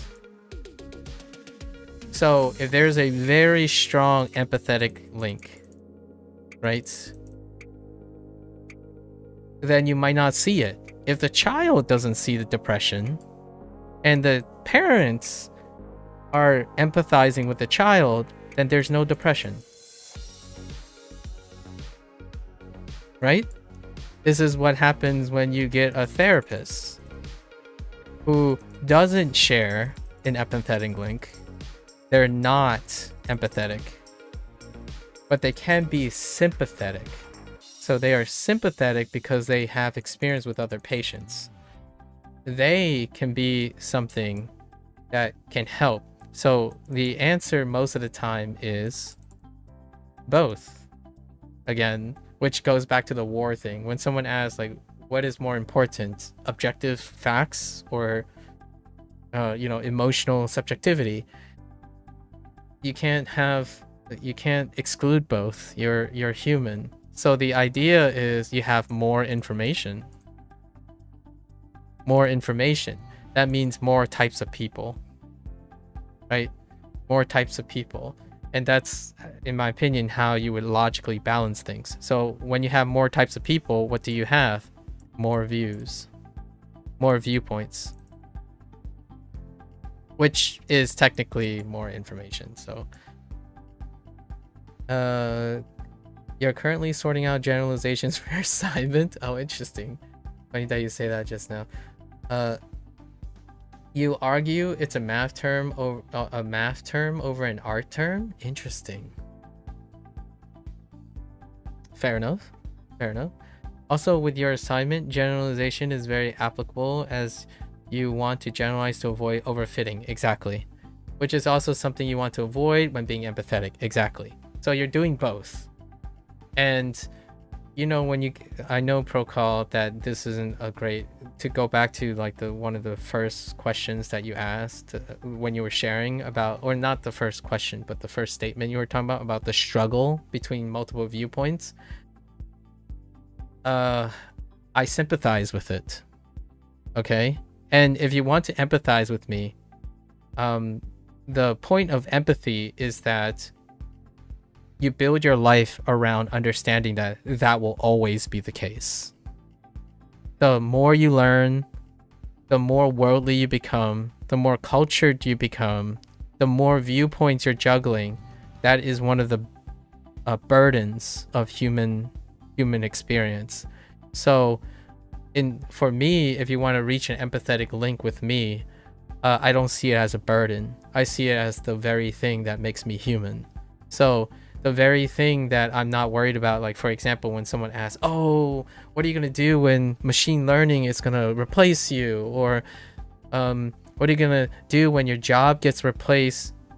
My job as a living and a human person? I don't think that's going to be replaced by an objective machine, right? So like, it's kind of like being worried about the one thing that defines some people, and that's perfectly fair. I'm trying to sympathize with their fear. If your fear is that your most valuable property as a human being is objectivity, for example, if that is your most valuable property, then yes, I would say there is a chance AI is a threat. Like if you identify as an objective thing. I identify as human. Right? I identify as human. So that struggle, like, do you think the AI was feeling bad when they told you that there were more starving people in other countries than you starving alone, you know, you feeling hungry momentarily for your life? That's objectivity, right? As a human, I can still do that. But in no way am I doing that in a purely objective way. I'm doing it both subjectively and objectively at the same time. Like, there are objective nature to what I just said because there's motivation behind it. There's something that propels me to create that analogy right now, despite it sounding like an observation. So the detail itself is an objective truth. The subjectivity is why I did it. Why did I say that just now? Why am I choosing to stay in the framework of all of our examples? Because those are sympathetic and empathetic links. A machine values it based on occurrence and frequency. A human being predicates it on choice and deciding whether it is a place they can connect with. So like, I'm choosing to pick analogies that bridge our empathy and sympathy, right? A machine can figure that out by frequency. Basically, if you mentioned a topic before, then they can mention it again. And because you've mentioned it like 10 times over, it is assumed that then it's a very important thing. But what about things that aren't mentioned? Like things that are felt, right? So like when a machine, right? When you ask a machine, tell me something sad. Yep. And then try again without a history, right? Without a history, log in again to another account and ask the machine, tell me something sad in 100 days. Figure out if it's the same or not. They might paint the perceived average of what may constitute as sad, but would it be a sad thing in the detail of your memory? Probably not. And that's kind of like the empathetic schism. Like if humans can't fully comprehend how to empathize with each other despite sharing similar qualities and struggles and whatnot, how is a machine created by humans and aligned by humans going to be able to do that. I honestly, I'm talking a little bit out of my depth because I'm asking rhetorics now. I don't actually know the answer to any of these things. I might be talking even way beyond, overreaching a bit. But for my thought is, it's really interesting questions, right? These are all tied together oftentimes. Okay. Like, I can't compartmentalize this stuff. Others might be able to help me see what it's like to compartmentalize. Let's see. Do you think the ability to admire beauty evolved as a coping mechanism? Yes, I actually think yes. That you can make, and what I mean by that is, you're asking, do I think the ability to admire beauty evolved as a coping mechanism? I believe a lot of things, at least partially yes to most things, because the principle or the idea of evolving could also be seen as adaptation, and adaptation can be generalized to coping. When you're coping, you're adjusting to change by trying to maintain whatever norm that you have. So inherently, to me, logically speaking, whenever you think something is evolved to cope, they can be partially overlapping in any case. So if I only need to confirm it, right, when I say, do I think the ability to admire beauty evolves as a coping mechanism, I simply need a couple cases to suggest that at least it's a partial yes. And one of them is evolution, the concept of evolution. I'm not trying to say like what I believe in or whatnot. The concept of evolving is the idea of adjusting, right? Selectively adjusting to pressures placed on you. Coping strategies offer that overlapping function.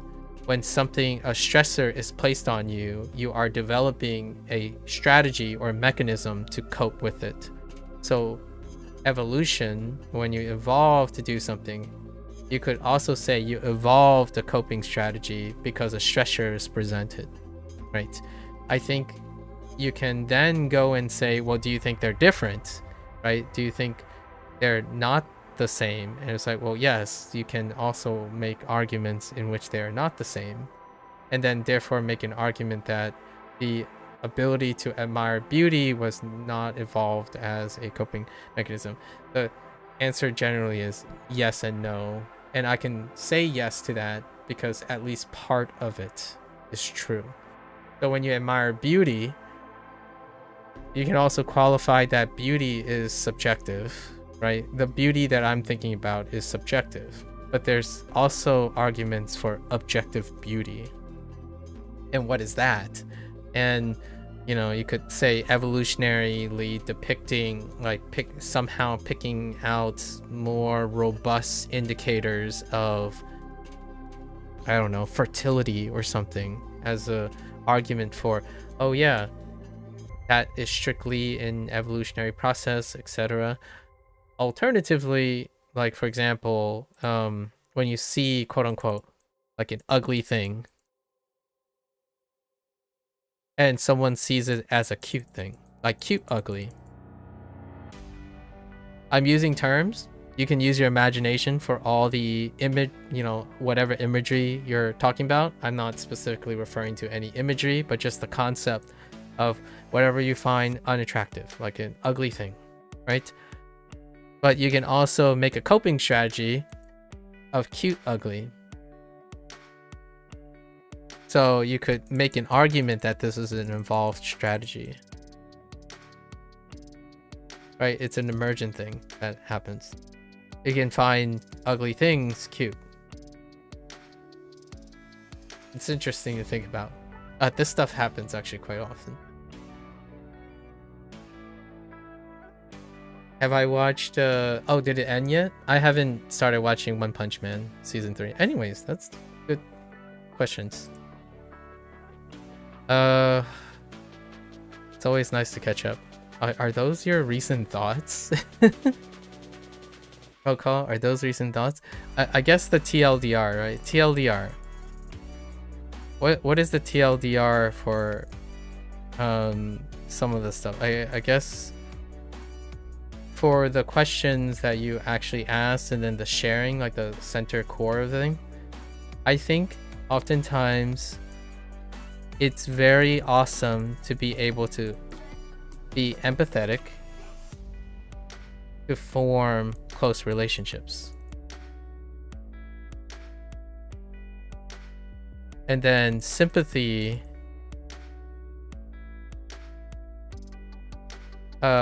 is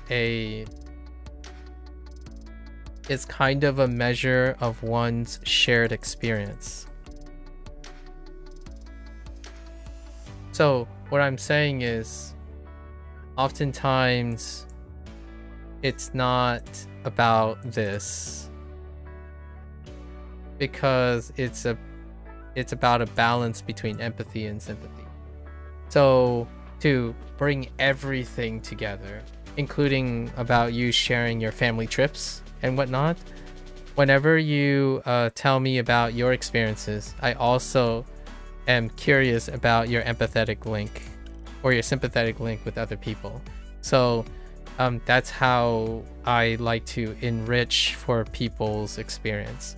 So when you said you're going to Seoul now and you mentioned your sisters, I was asking for both your motivations, right? Your motivations and your sister's motivations, or like who's more interested in the thing or what have you. And it's to make sure that you're having these things, because these are the qualities that make humans, like, I don't know the meaning to life. I'm not going to give an answer to the meaning of life, but at least I would say this part is at least a part of living. So the part that most people, in my opinion right now, the part that most people talk about is what will happen. They would say what will happen or may happen is what I would say. What may happen, and they're usually dealing with objective facts.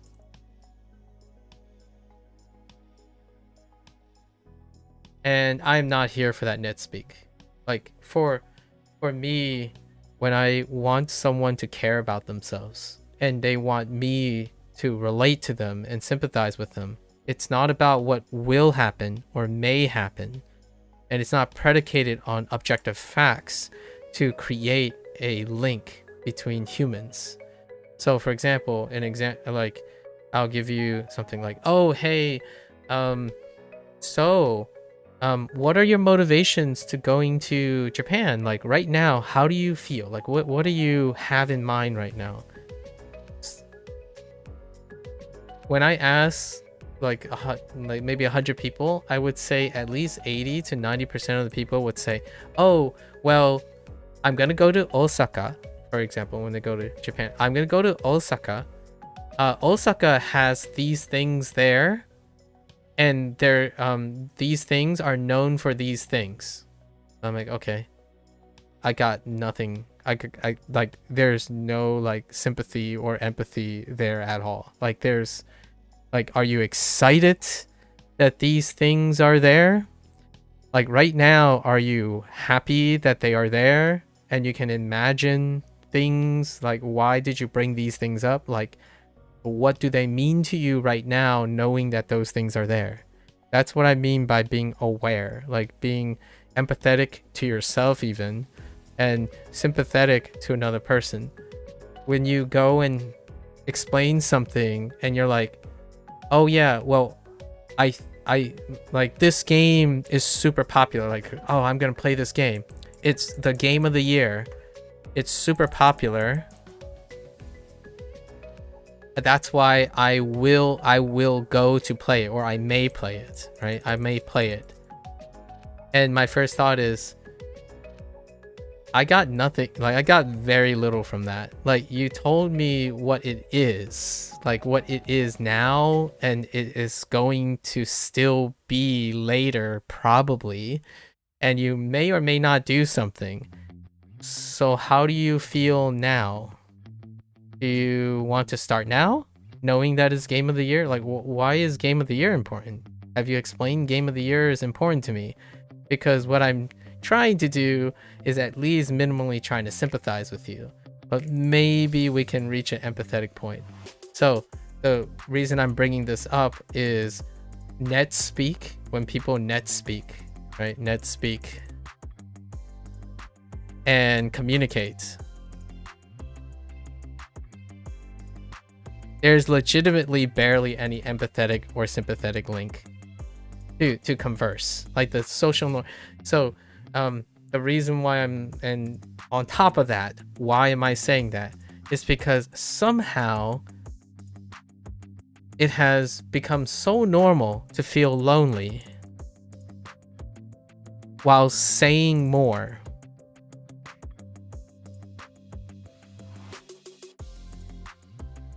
And that's the current like symptom that, in my opinion, the current cognitive dissonance that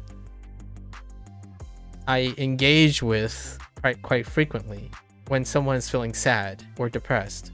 Someone says things like, oh yeah, I don't know why, but I spend like 300 hours trying to like maintain and answer video comments and showing people how hard I work, and yet I just feel like no one cares, even though and like no one even understands, even though I'm doing so much more and saying so much more.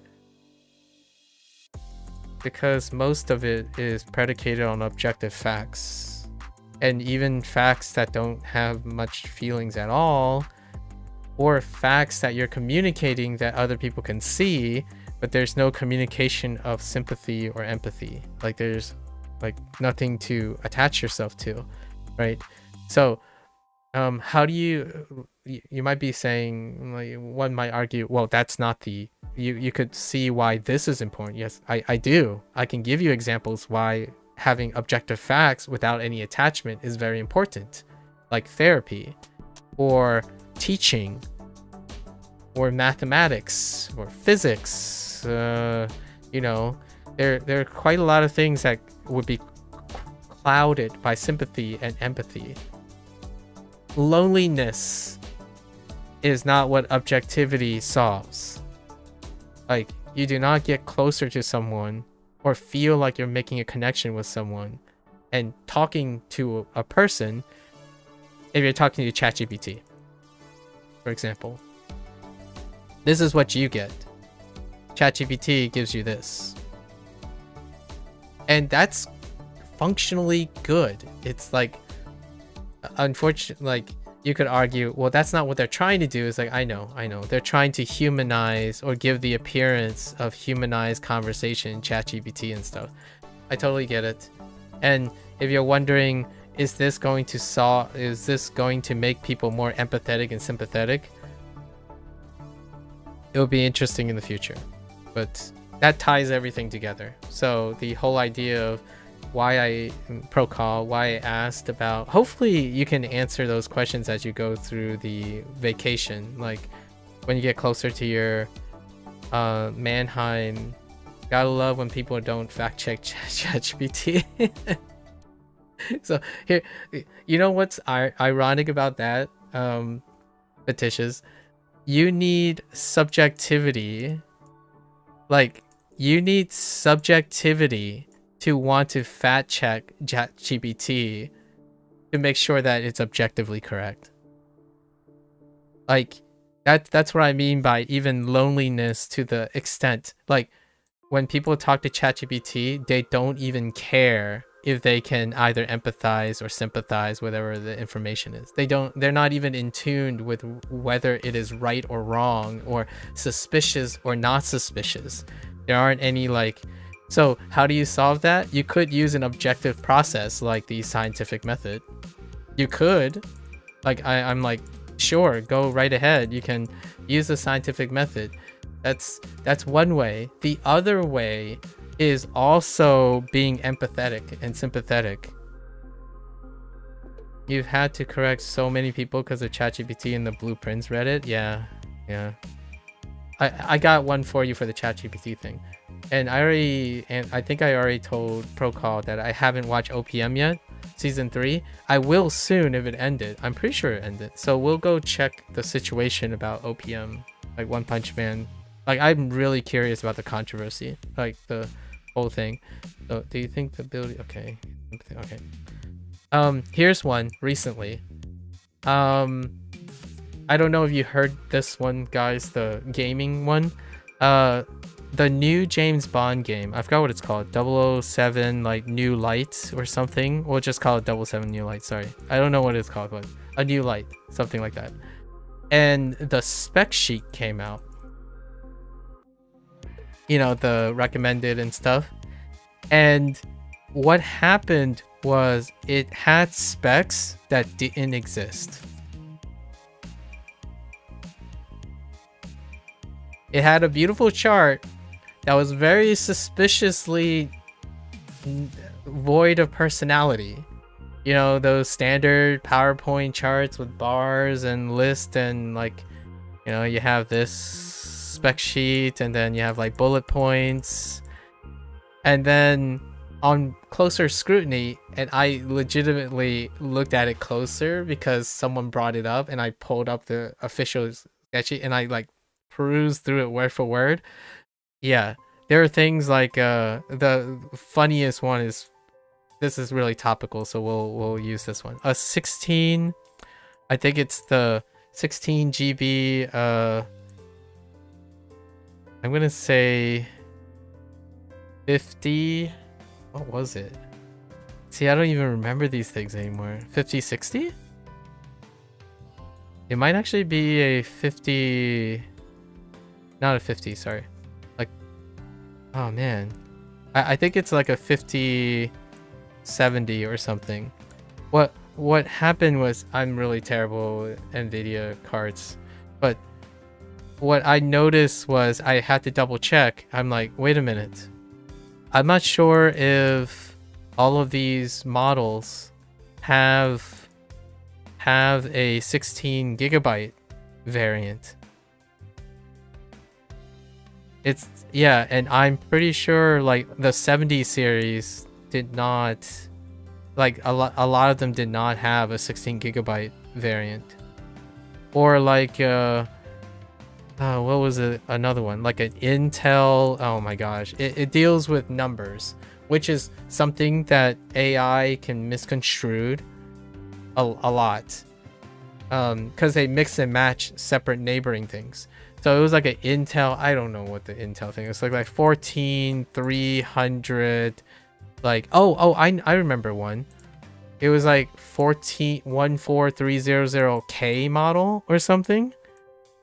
And there isn't a K model of this. I don't remember what this is, but there's no K model. Like, so how is this chart recommending things that don't exist? That's what's crazy. That's kind of like the scary thing. And there's no confirmation, obviously. Like, if you're saying, oh, this has got to be AI, there's no like evidence. Like there's no like actual causal evidence. These are circumstantial, right? Like, this is not hardcore evidence. This is circumstantial. Like, you could say, like myself, I just illustrated it. Humans, like, I'm terrible at remembering these model names and these, like, which one is which right now, because that's kind of the, honestly, if I had to make an ad hominem argument, that's kind of like what Intel, AMD, and NVIDIA kind of does deliberately. They use their nomenclature in order to obfuscate recycling and rebranding and stuff, right? And here, like, that's pretty alarming. That is absolutely pretty alarming. When you go to a spec sheet, I mean, the irony here is it also tells you how little people pay attention to spec sheets until it becomes a problem, right? This is not great for optics. If I was gonna argue why would business care, why do like big business, like, you know, big business would care, is because usually the people that do care are the people that have problems. And the internet, when you have a ember, you can immediately have a forest fire. So like the time when spec sheets, in my opinion, if I'm thinking behaviorally, right, I'm trying to sympathize with people who may look at a spec sheet. You're either someone who is going, or you're of these one. The most common one would be someone who is like a benchmarker who well know that they can see that there are errors, but it wouldn't impact their experience. The other group most likely would be someone who encounters a technical problem, right? Like frame FPS drops and stuff. Then they would look at these spec sheets. And when they discover that it's like, what the heck is that? Like that stuff doesn't exist. Then it's a forest fire, you know? When you get that, then it becomes a forest fire. And you know what happened? It became a forest fire. And what I mean is people who have problems with it will likely start the forest fire. And for myself, I don't necessarily see this as the deal breaker, like a very alarming thing regarding the video game. But when you have an optics where it only selects for people who have problems first, with the behavior associated with the error, then that problem can seem blown out. It can seem overblown. And that's kind of what the internet is very prone to. If your error is associated with something that is only going to, or is going to selectively enrich for people in a bad mood, then it is very terrifying to do. So this is a forest fire right now. It's like everyone is talking, like what seems like everyone is talking about it, but it's not really everyone. It's those who want to start a forest fire, right? People who are either their job is to benchmark will make a note of this, and anyone who has a problem with this, like someone who's worried that their computer can't run the new 007 game, they would look at the spec sheet. I did not come across this problem because it wasn't even on my radar, like because I don't benchmark things, nor do I plan on playing this game, nor am I concerned about particular specs. So this stuff is crazy to think about. So how much of your information is subject to these idiosyncrasies? This is a pretty funny one though. It's kind of very poetic. If humans are having problems sorting out the nomenclature, and foreseeably, potentially AI is making these errors, what does that say about how right certain people are about the motivations behind AMD, Nvidia, and Intel making these nomenclatures to obfuscate human decision making? Like, think about how deep that rabbit hole can go. Like, yikes. Anyways, there's an Is It AI subreddit for videos, I imagine. There's also Is It AI like content trend for every known, like for almost every top 10 trending subject matter on YouTube as well. I don't know about TikTok, like I'm not sure how that, like for example, every representative of at least one of the top 10 trending content on YouTube has a series identifying, is it AI? Right?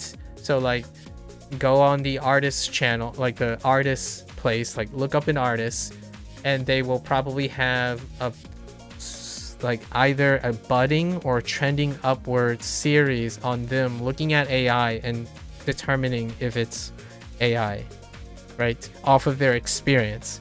So right now, so hear me out. Hear me out. If someone saw a TikTok and they made a YouTube short on it, right? If they made a YouTube React short on it, right? And then someone react to that YouTube short that reacted to the TikTok on, like, I don't know, Instagram. What is it about like an AI clip? Then the AI clip generates a reaction on YouTube Shorts, which then generates a React clip on Instagram. Like, my thought here is, I'm not sure if people are seeing the behavioral, like, in my opinion, personally, the behavioral parallelisms versus like the mindset required, right? Like, in one way, in order to react and diminish, like, for example, the whole idea of AI slop, right? Does creating more things about AI slop mean like would address AI slop?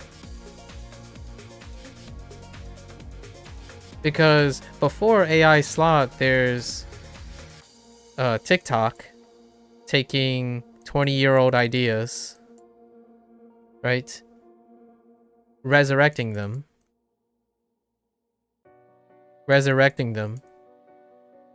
Then they hit YouTube, which then has a resurgence of a 20-year-old trend, right?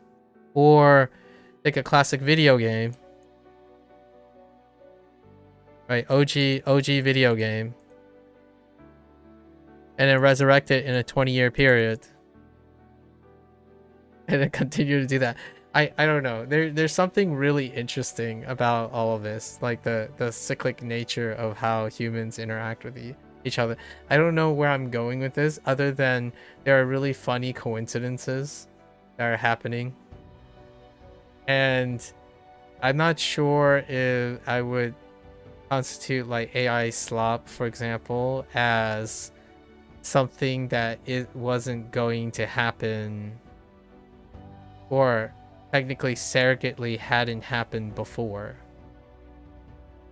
Right, prior to this, it was taking a trend and remixing the trend.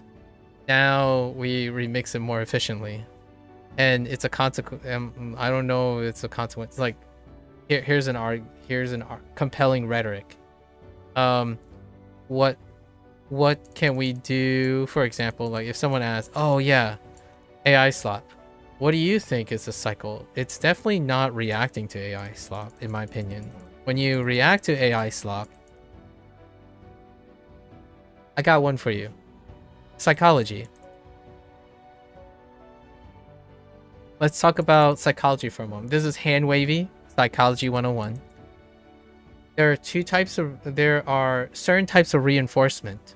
One of the strongest type of reinforcements is positive reinforcement.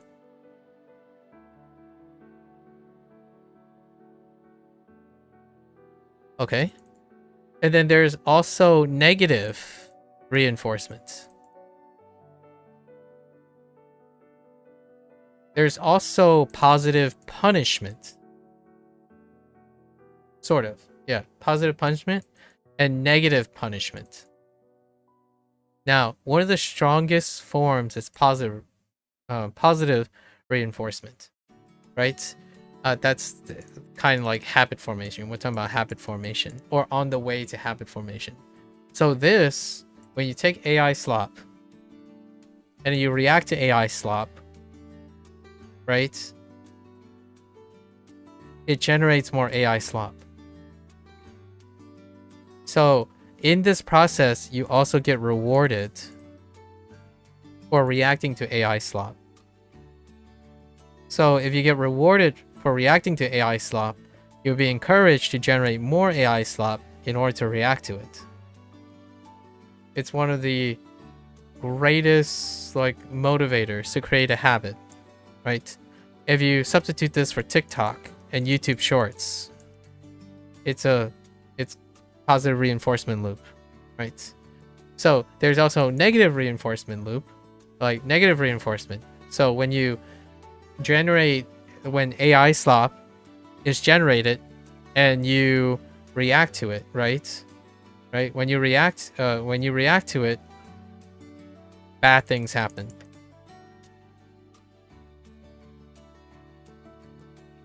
Right? Bad things or like bad things happen to. Oh no, this is getting confusing. We're not gonna talk about negative stuff. Let's just stick with the feedback loop. I haven't developed this idea very well. So what is another way to achieve a habit? Or like, how do you remove a habit? Because positive reinforcement establishes a habit most of the time. Because you can obviously see how it helps establish. But how do you remove a habit? So how do you de-incentivize AI slop or the generation of AI slop? Usually the other ways is to cause its extinction. This is a word that someone else used before. It's to ignore it. So right now, instead of ignoring it, so that it like the attention's gone, right? Most people are increasing it. So is it AI subreddit for videos is actually supporting, in my opinion, I know it's a bit controversial, but we're not talking about the monetization and like how much is it. We're talking about habit formation. So like human behavioral habit formation. When you draw attention to something, it is the second extinction. Extinction is second to positive reinforcement. When you try to remove something, you're trying to remove its stimulus. Like you're trying to decouple the things. But instead, people are using positive reinforcement to try to stop the stimuli that creates a habit. So subreddits, trending topics on AI slop creates more AI slop. Because AI slop is the source of the existence of the thing they're doing. And this is dysfunction.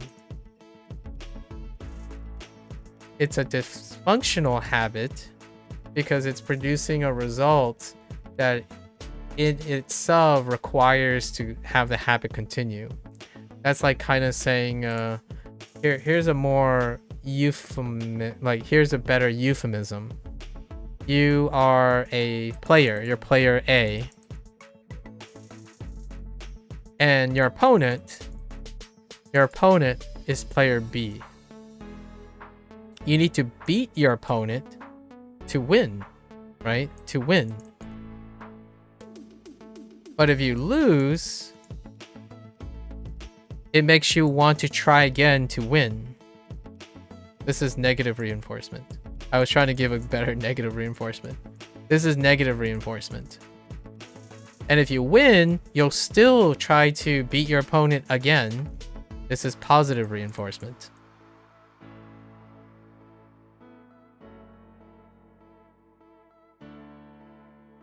And your opponent is going to do the same.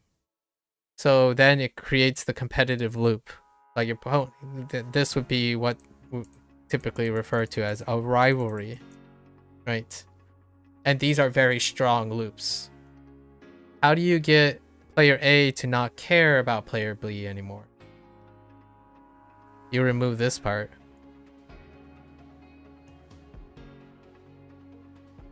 Without this part, the entire chain breaks down. So player A, then what they do is an extinction. Player A no longer concerns themselves with opponent B, and therefore the habit falls apart. Right? So this is the internet right now. This is how the internet does not do this. It's very powerful, but it doesn't do this. What happens is they typically draw more attention to each other. And then that new habit they form requires that the existing problem exists. So if you don't like remakes, for example, but you would play them in order to complain about them, it doesn't stop the remakes. You need the remakes to reinforce your habit that you're playing them in order to complain about it. That's you know, like, it's an addiction curve. It's an addiction curve. It's a dysfunctional curve. You hate waking up tired, but you continue to wake up tired.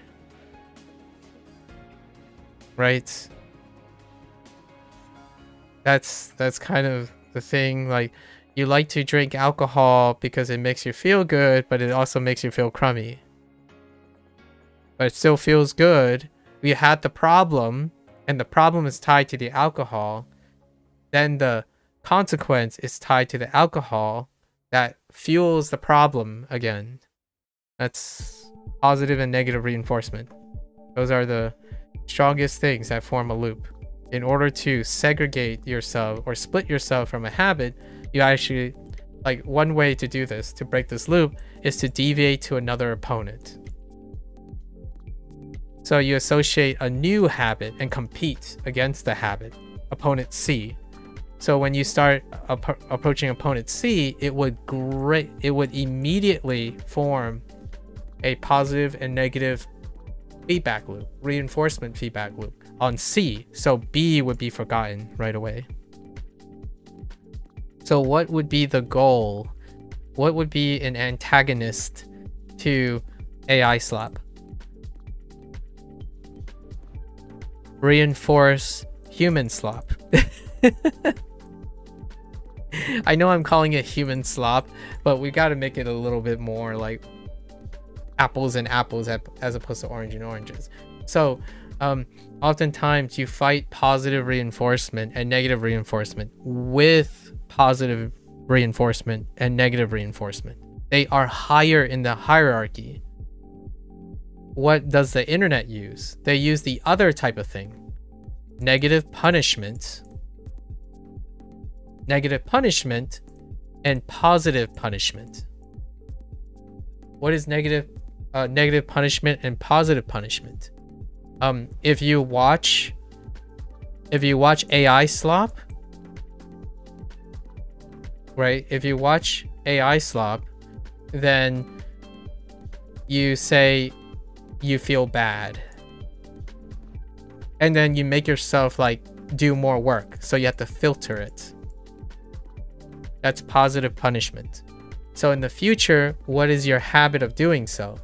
You're going to create a habit and expend more time filtering out AI slop because it's a positive punishment. It adds to your workload, makes it more exhausting, and AI comes up and you acknowledge it exists constantly over and over again by filtering it. So you click don't recommend, don't recommend, don't recommend. It'll still make you feel horrible because you're still reinforcing the idea that AI slop still exists. So as AI slop continues to exist, your habit is going to continuously reinforce dealing with AI slop. Negative punishment is you remove the thing. You like try to, okay, I might have these two backwards, but they're both kind of very similar. So a negative punishment would be like, you don't do it. Like every time you see AI slop, for example, you're going to try to, actually, this might be opposite. Sorry. This might be negative punishment. I forgot how they phrased it from which point of view. Positive slot or negative slot. I think positive and negative refers to like the addition or the subtraction of something, right? So for negative, it might be to remove the slop in general. So you're constantly removing the slop. Positive is like replacing it or like adding. Okay, maybe that's it. Like, oh, negative might be something like trying to do something to actively kind of like replace it, right? You have to constantly replace it with something. So it's still, in both cases, it's still really tough to do. So these both habits are not sustainable. Like any form of punishment is typically not sustainable. So having a subreddit, is it AI, is also encompassing both a positive and a negative reinforcement to generate more AI slop because it generates more attention to it. And the consequences of the subreddit is to create negative and positive punishment for it. Because if you get fooled by AI slop, then you have to spend more attention learning how to pay more attention to AI slop. Right? That's a reinforcement. All four of these versions are a reinforcement for existing problem. Like it makes the habit more salient. As in, if you want the habit to go away, it's legitimately, behaviorally, all the things that are occurring on net makes it stronger. Like it reinforces the habit.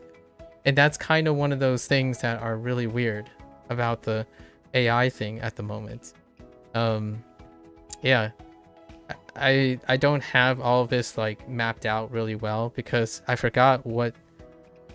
I'm pretty sure positive means it's addition, and then negative means it's subtraction, and then there's reward or reinforcement, and then punishment involving like it's a bad thing. So there's good things that happen to it, bad things that happen to it, and whether it adds or subtracts from it is to create a habit. So all of these involve reinforcing a habit. So basically AI is here to stay. The more AI is the center of all your habits. So if AI slop is in the middle of your critique and your habit loop, it will stay. Because once it's gone, it's still going to feel bad. Because then your habit loops that you have will break apart. The nice thing is, if it's gone, then the habit stops reinforcing. Then you won't have a bad habit that you hate, right? Alternatively, to remove habits, you must remove the thing, the attachment to it. So all your behaviors that are dealing with AI has to be curtailed or like carved, and that's using extinction. Like you're trying to separate yourself. So for myself, how do I feel better with AI? I interact with it less and less. Now the question is, what can you do if AI is just thrown in front of your face every single time, left and right? You can try to create competing habits that supplants it. And that's where someone argued with me. I think James argued with me about open source and Duolingo and all that stuff, about who Duolingo is competing with.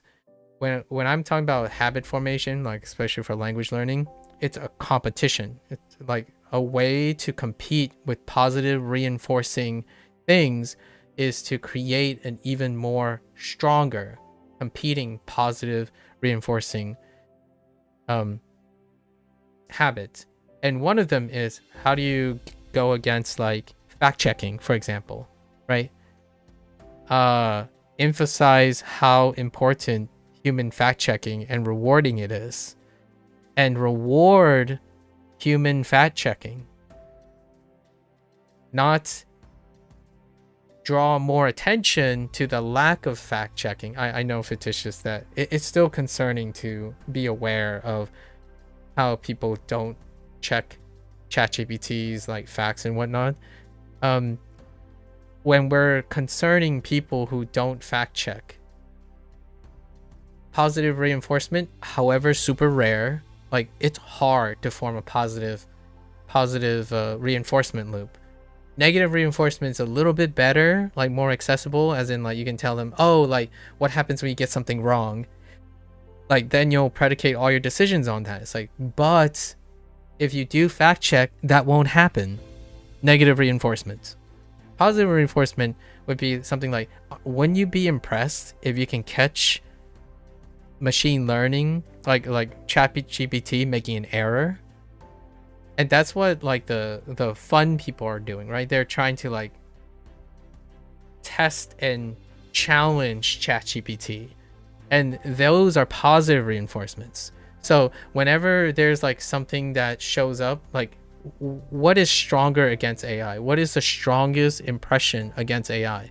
Every time a group of fun hackers or like people who mess around with technology post how they got Grok and like ChatGPT to misbehave, and immediately it causes the AI companies to suddenly signal a critical problem or something like that, because it's positively reinforcing. It's demonstrating what humans can do that is competing with it.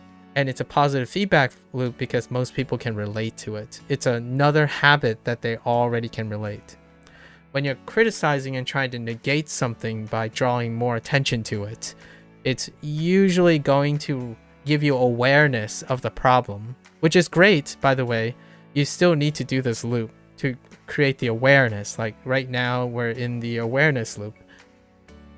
However, when it is the only source of habit formation, then awareness is as far as it gets, and awareness propagates the habit for better or for worse, right? It is only when you have a competing habit that is more attractive by positive reinforcement that we may see different changes. And for myself, I can't do anything about it, obviously, but I'll still try to do something about it. Like I know how oxymoronic that sounded. So for me, whenever someone says, oh yeah, what's the point of learning another language? We're going to take it back to language learning now. What's the point of learning another language if AI can just translate everything for you, and you won't have to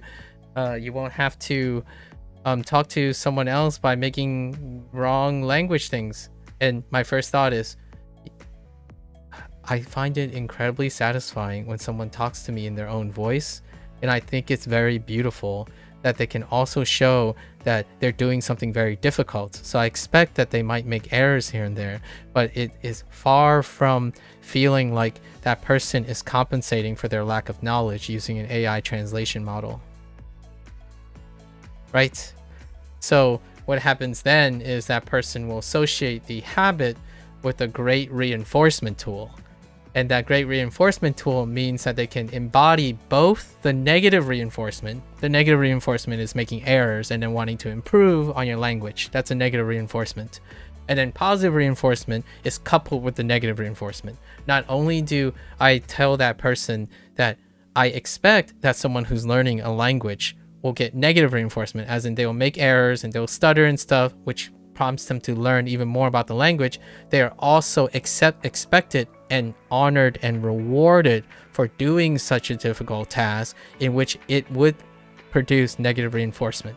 But then that person would likely then go back to doing that habit. And what did it do? I stopped there. It didn't say anything about AI translation. Like, in that loop that I'm talking to that person, it removed the incentive to even pay attention to the AI loop. So you have two separate loops, but the idea is you draw the greatest attention, if not exclusive attention, to the habit you're trying to form, not to use the other habit as a form of punishment.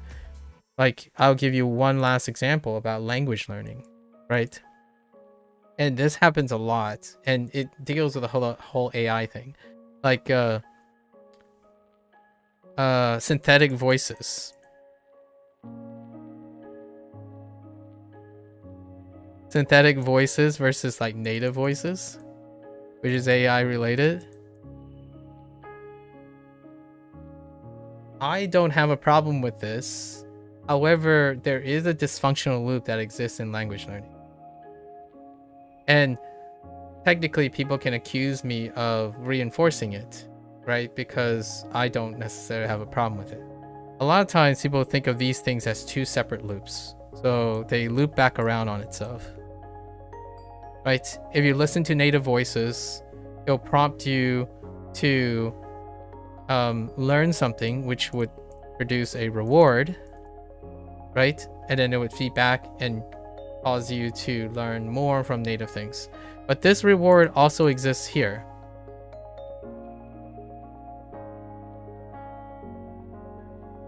Right? So that's still a logical loop that most people have. Hey, if you listen to synthetic voices, then you'll only be good at listening to synthetic voices. True. If you listen to native voices, you'll only be rewarded for listening to native voices. True. So it is when they cross these wires that becomes the problem. Because when someone who listens to native voices, right, goes and concerns themselves with a synthetic voice, this becomes a negative reinforcement, or not even negative reinforcement, it's negative punishment. So what they're going to do is they're going to try to remove it, right? And how do they remove it? They remove it by participating in this loop.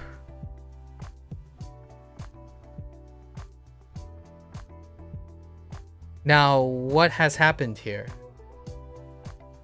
Not only did they stop getting positive reinforcement from their native voice loop, they have deviated and spent more time looking and paying attention to synthetic voices, reinforcing their habit, which is a negative punishment or a positive punishment.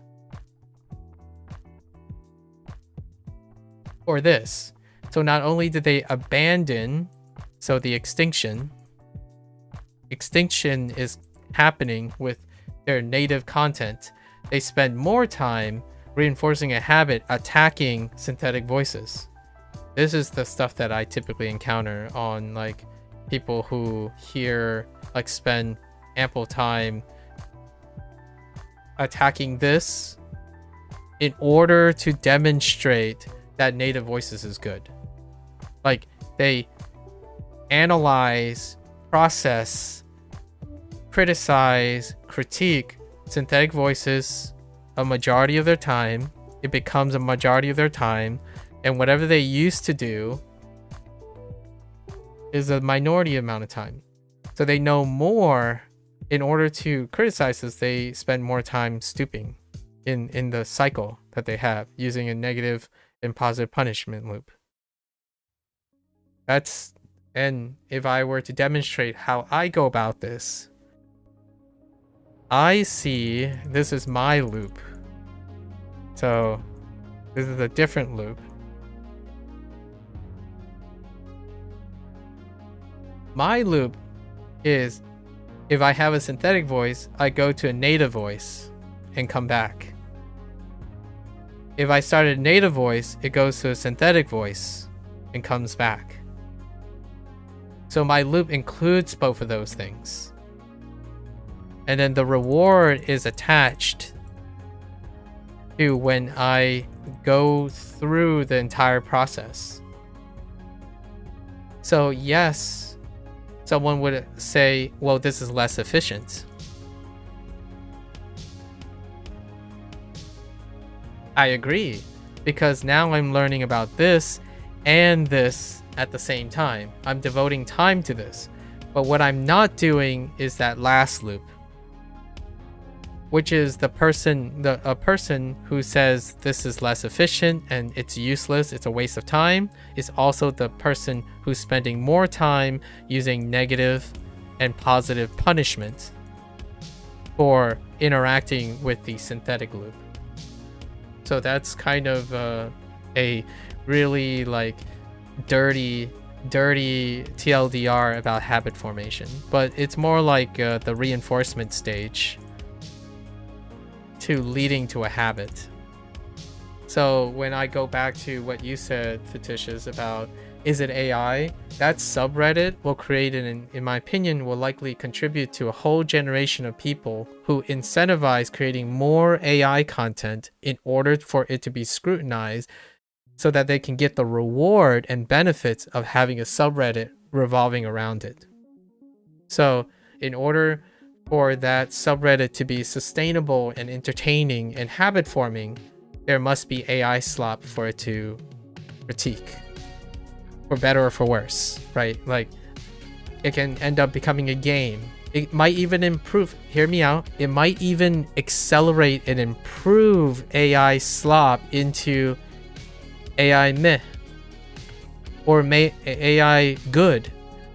Who knows? Like, I'm not actually saying this is going to lead to bad things only. It can actually might accelerate how difficult and challenged to see if negative punishment, remember the thing about negative punishment and positive punishment, it's not sustainable.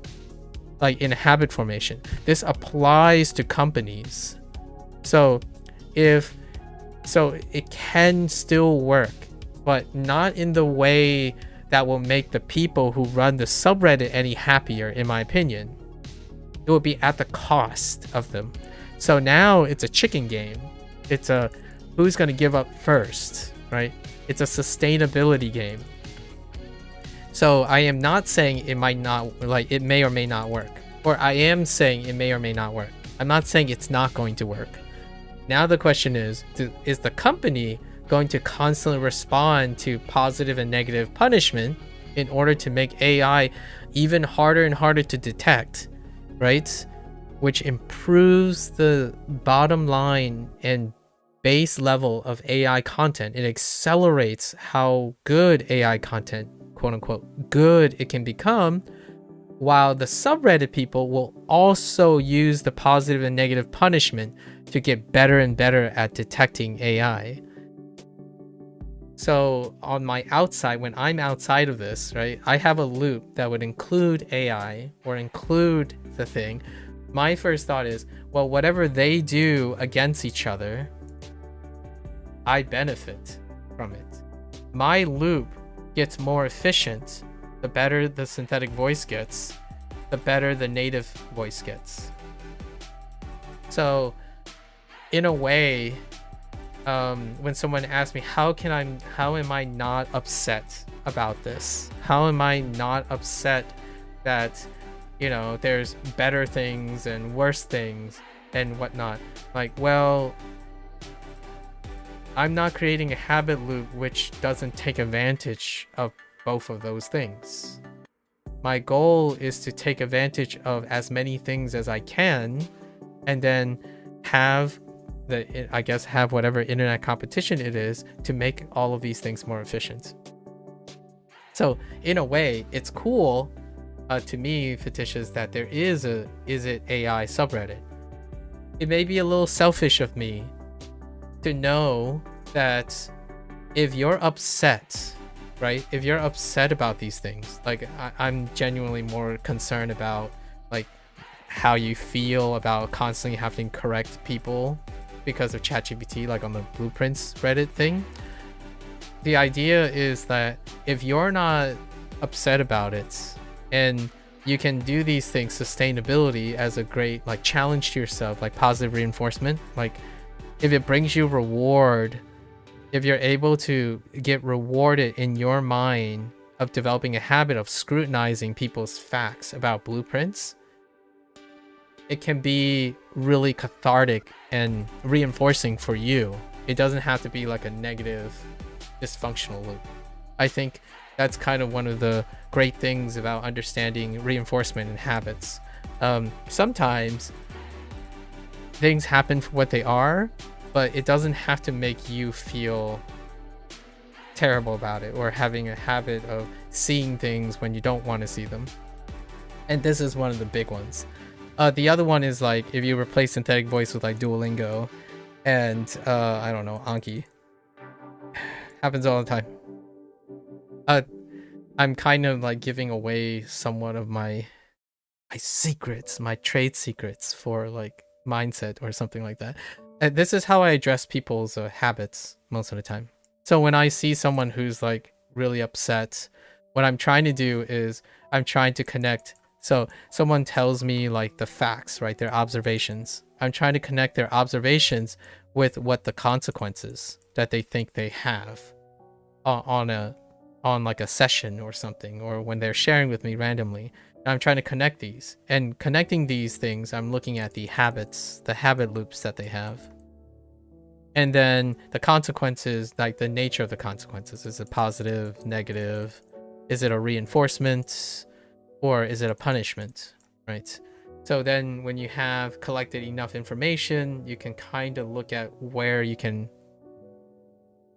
at least help the individual, the actual person. I'm not like a CEO or anything or in charge of a big team, so I don't have to deal with large complex models of, oh, what happens if 1,000 people do this and 10,000 people do that situation. But it is really fun to think about on like a net level how a habit loop forms.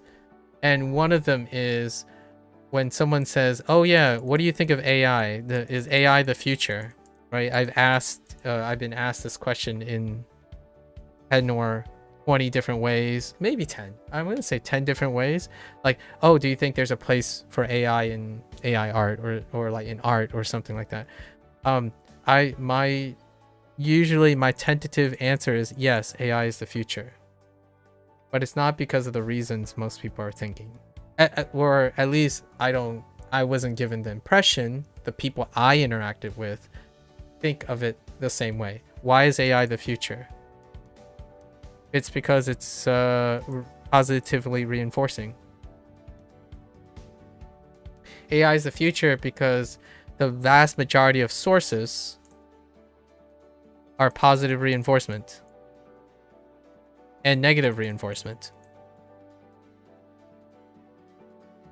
On the internet, like speech, right? Net speak, what does that mean? It's a trend, right? It's a trend, and it's one of the glorious trends. It's a glorious trend predicated on positive and negative reinforcement. Those are trends that last. A trend that may fade really quickly is a trend that doesn't garner attention, right? It recedes and go extinct. So using extinction, it doesn't lead to habit formation. AI does. And for me, every time I mention ChatGPT, for example, in my I mention ChatGPT because it's part of my workflow. Like, I talk about human things and AI things together, right? Because humans create AI things and vice versa. So I am, quote unquote, technically part of the problem. You raise more attention, it creates more reinforcement. So in most of the things that AI has done, they usually create reinforcement parts for behavior. It's kind of like 67, right? 67, it has positive reinforcement. There's rarely any negative reinforcement. There's a complete lack of punishment. So 67 is here to stay for the time being. But it does have extinction to contend with. Does AI have that yet? Well, in my opinion, in the last like 5 years, this stuff only went up. Positive and negative reinforcement only went up. It's like really big. It's so astronomical. It's so difficult to even have conversations without it.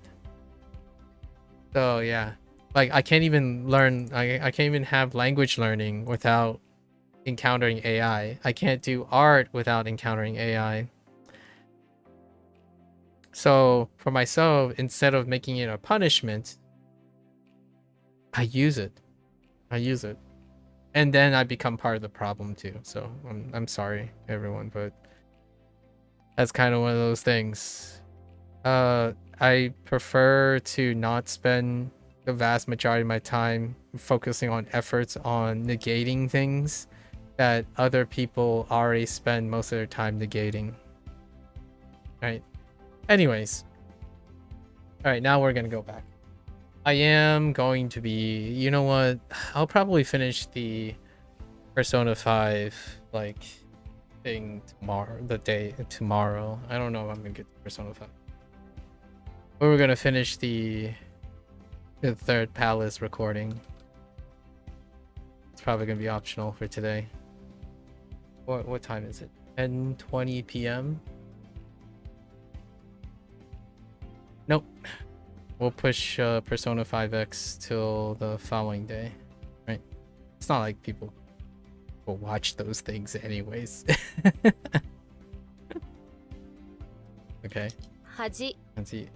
Thanks for sharing, guys. Thanks for sharing.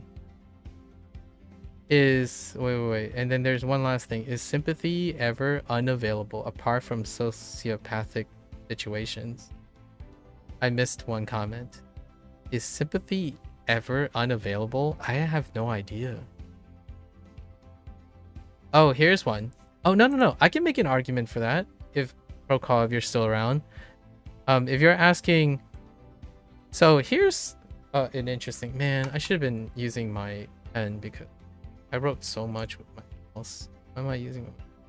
So just to make sure I answer all of Prokal's thing that sparked all this. He was asking, is sympathy ever like not available, right?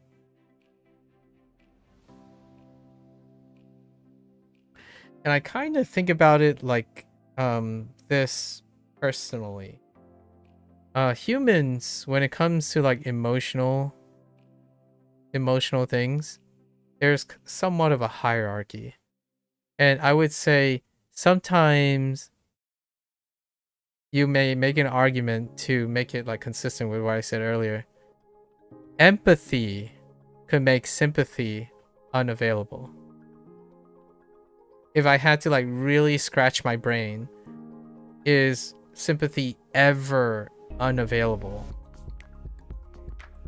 If someone is incredibly empathetic, you might not get sympathy.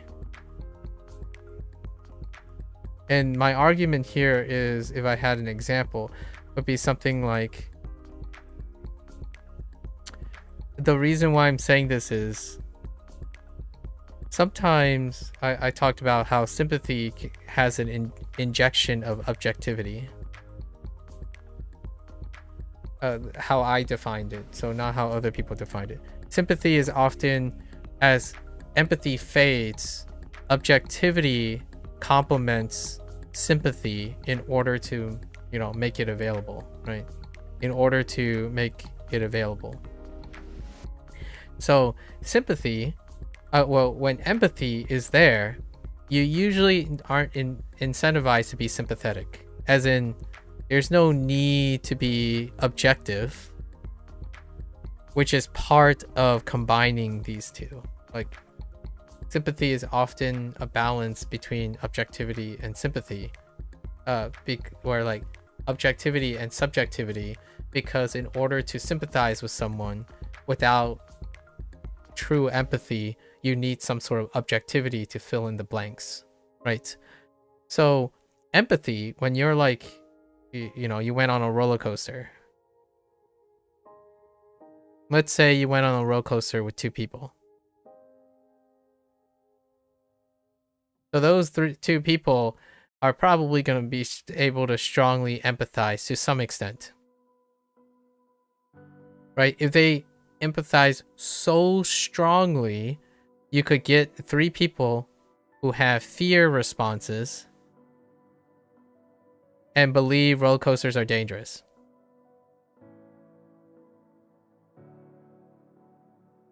Right? A sympathetic person could be like 2 of the feared people, but one person was like meh. Right? And the 2 feared people would believe the roller coasters are dangerous, despite one person sympathizing like, well, perfectly safe, because we know statistics. Right? So, in my opinion, one of the interesting scenarios is if you can empathize so strongly with someone, then you could kind of argue that it's not quite the same as sympathy. Because you're not sympathetic to someone who... You're not technically sympathetic to someone who feels exactly the same as you. In fact, it could come off as pity. like if you're both miserable, then you both can pity, like, together, like self-pitying. You're not like sympathizing with the other person because you both feel the same thing, right? So like you're both miserable and you're both angry, you're both fearful, you're both mid, then there's not much sympathy going around. You're not like technically saying, oh yeah, I'm sorry that you feel this way. You're like, oh, I feel the same too. Like, we're the same. So then it becomes less about sympathy, but it becomes more about empathy. So, but I don't think they're exclusive to one another. It's kind of like a number line. But Prokal was challenging me to saying if it's ever unavailable. Like you can't sympathize with someone. Well, it's very difficult to sympathize toward, like, express sympathy towards someone if you literally feel the same way. But I don't know how often that happens, if it is possible. Where like, oh, I sympathize with my twin's plight who experienced everything that I felt, so I would suggest that they look at car crashes statistics again. It's like, but they would be thinking exactly the same thing. So why would I say I'd be sympathizing with them? They would be doing the exact same thing I'm doing. Or like, oh yeah, that movie was so scary, and everyone's like, yeah, it's really scary. And there's no like, you're not like saying, oh, I sympathize with how you are scared, but I wasn't scared. So that's why you have my sympathies. I wasn't scared. I kind of felt it a little bit, but you know, that kind of thing. Maybe that's an argument for that. I was trying to put it in my diagram, or trying to be consistent with what I said earlier about like the balance. It's a scale, right? True empathy is like quite legitimately telepathic in some nature.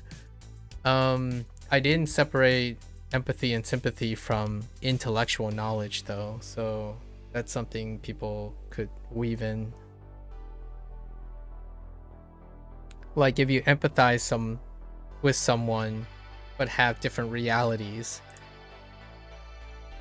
like can you truly empathize? For example, can you empathize with someone while accepting different realities? I don't know. I really don't know. Like for example, if someone thinks the sky feels sad, but it's red, and then someone else feels sad, but the sky is blue. I don't know. That's I haven't really thought about it this way, where like let's let's just say let's accept the fact that the person feels sad, the sky is red. The other person feels sad, the sky is blue. However, it's technically the same sky. Like, for example, maybe color blindness or something. Does that mean that you can still empathize?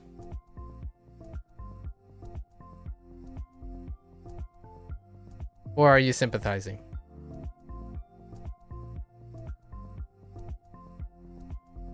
Right? Because the person who can't see red is saying it feels sad, but the sky is blue. This is not true color blindness. It would be yellow, but let's just say, or it'd be like gray. The sky is gray. So often I think of sympathy as injection of some sort of objectivity. And objectivity is more the idea that there's observations. There's observations being made that isn't tied to emotions. So the sky being red and the sky being gray is like that's the observation. And how they feel about the observation is where they're associating these things in order to form sympathy. And then they're trying to reach a level of empathy.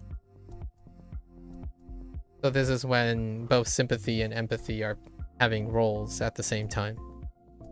However, if you're like truly empathizing, I think it could give you an idea that you don't have to sympathize with the person and you feel exactly like the person, which is yourself, really. I mean, sometimes I don't even know if people can agree with that. So, I mean, realistically, when Procol is asking, is sympathy ever unavailable? I'm gonna say no. Yes and no. Conceptually, yes. Pragmatically, probably not. I might have to rethink about that in the future.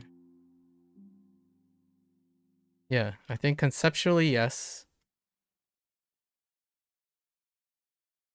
But largely, no. Unless you're talking about yourself. Like somehow you're having an internal monologue or something. 果汁 We're talking about like philosophy at this point.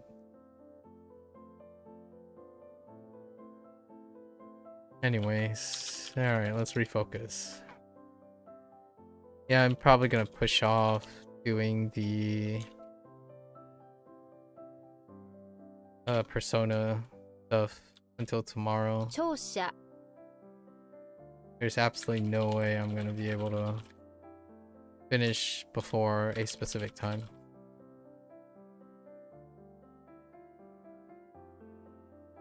Gokunai. What the Kokutai? Eh? Tsunomono. Vinegarid.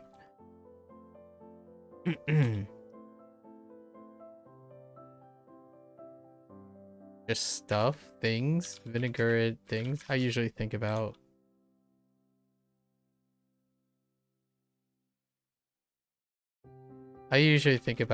like veggies.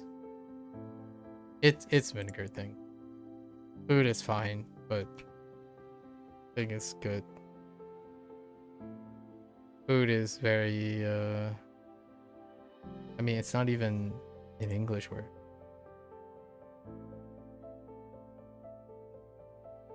I usually think about veggies. But it could be anything.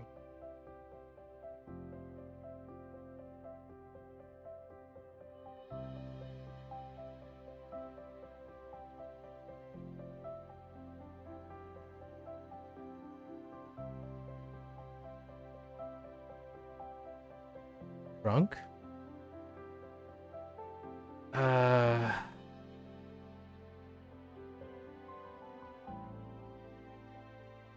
酔う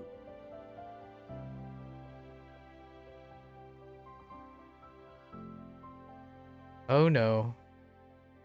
Oil. Oh, is this the Abura? 油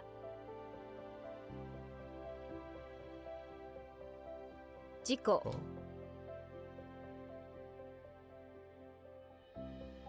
新緑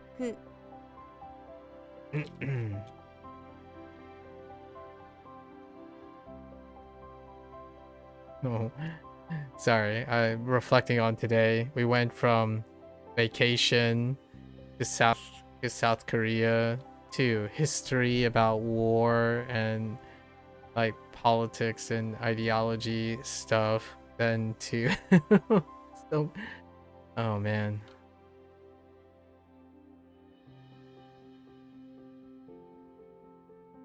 貨物船予測 予測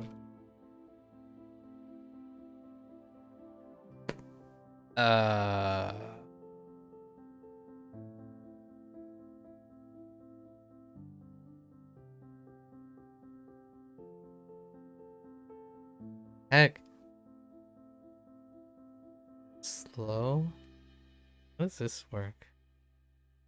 Oh, maybe it's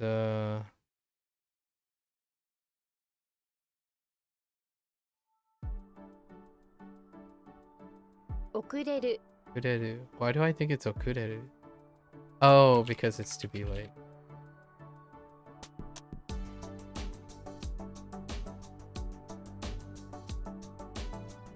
That moment when you just feel the Japanese word and the read before you know the English translation.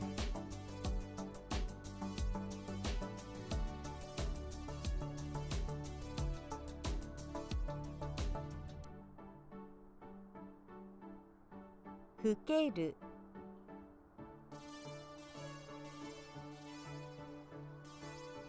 What?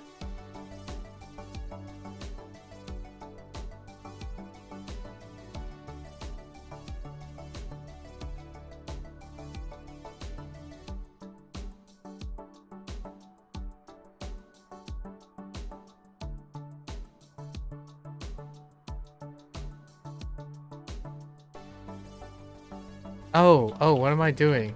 真剣 Shingen. 炎症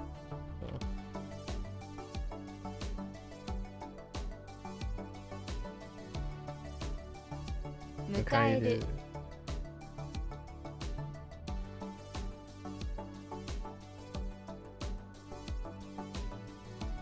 決める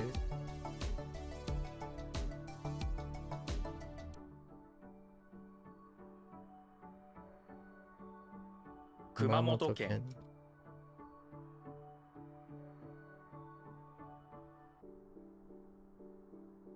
Oh. Ah!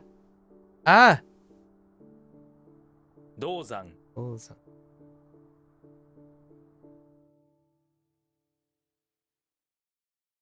Okay.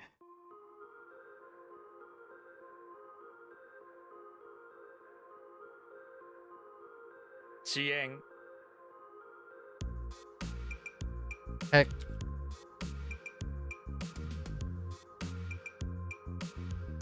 山中湖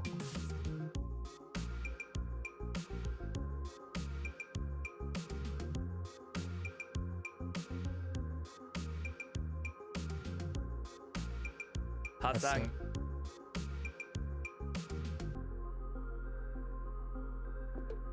観測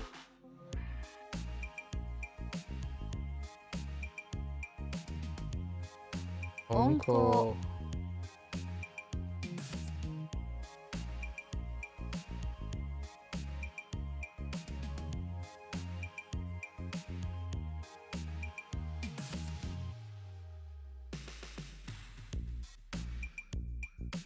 Heck.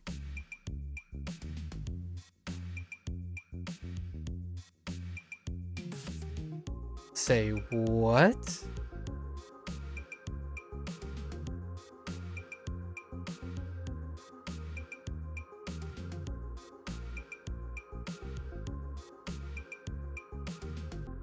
Oh, no, wait. What am I doing? What? Hold up.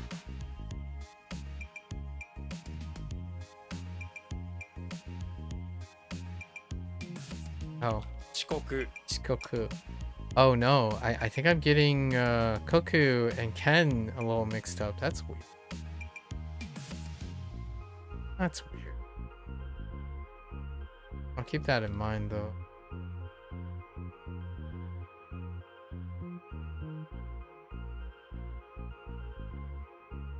油断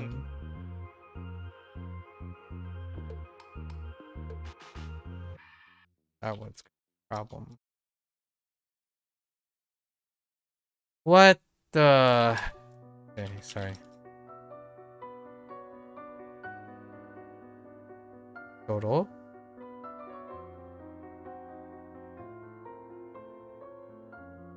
Hmm.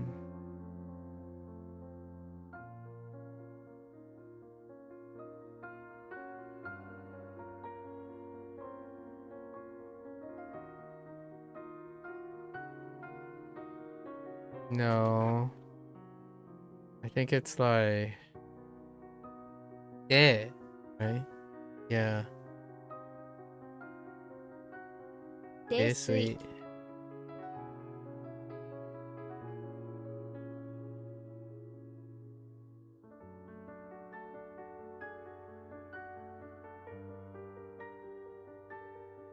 It's gone.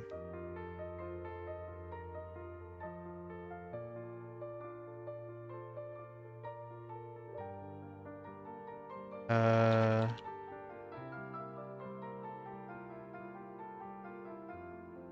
給油 Do you...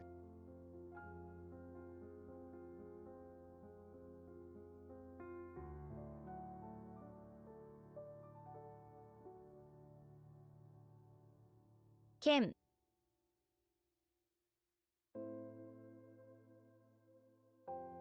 鍋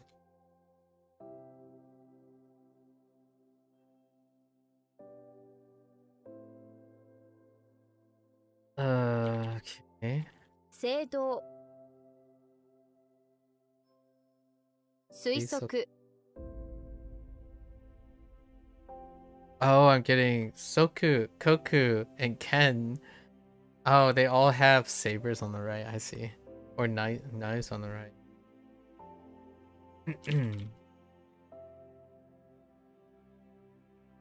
Oops. My M didn't actuate there. 親戚 汁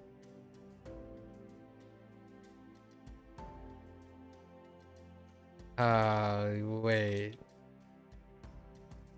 Yeah, 福寿 could you?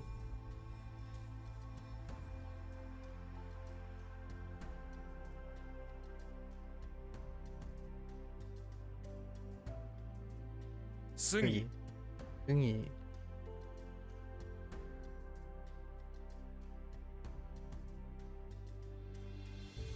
講師 熊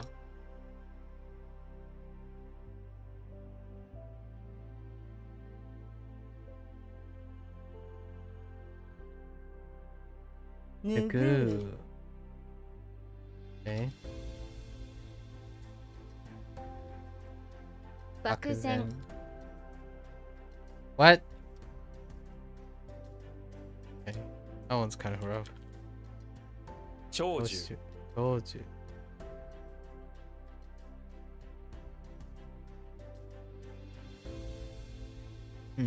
Same difference. Or was that supposed to be longevity? No, no, no, no. 厄介 Yakai.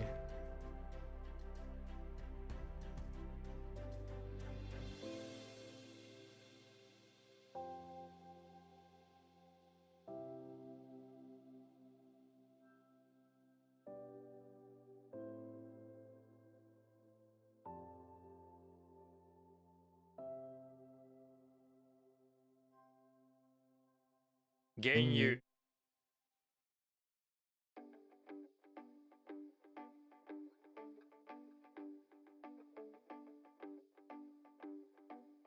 恥ずかしい。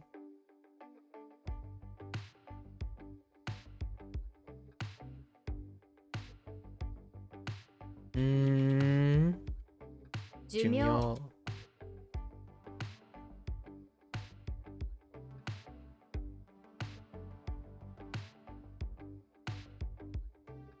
What? Same difference. Wait. Hold up. No. 喜寿 Easy. Oh no, wait. This is happy. Wait. Wait, what was the other one? Oh no, no, no, no, no. And or like contentment? What is this? Wait, Kizu.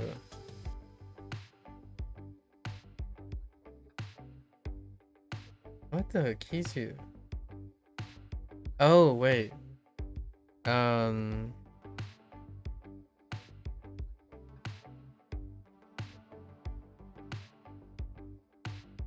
77th birthday or something like that. That's gonna be a problem. 介入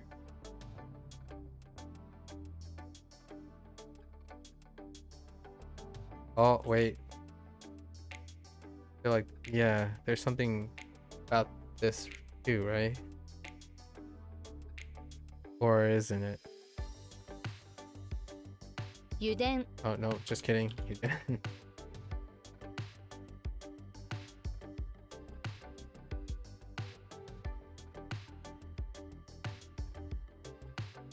破壊。はい。赤い。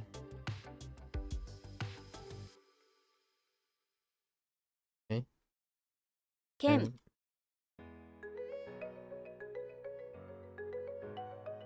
掃除機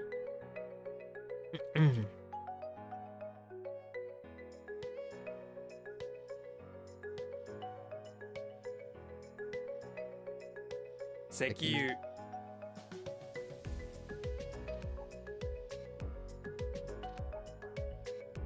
銅像。どうぞ。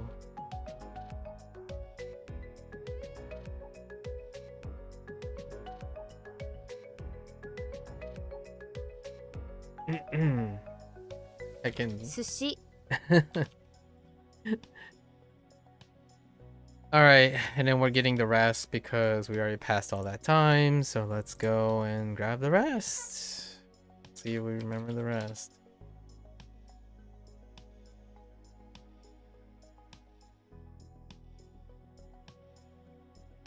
酸っぱい。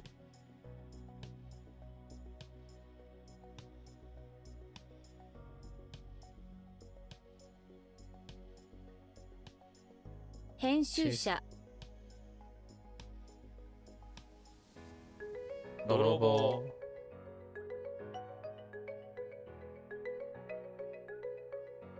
現金。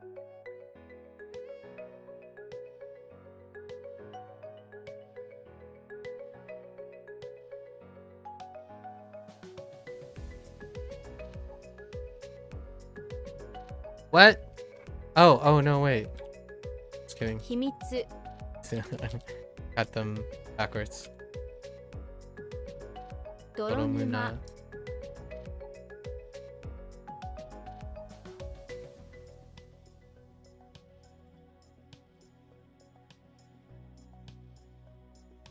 Ah!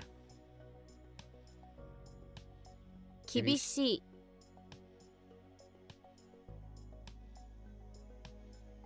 乾かす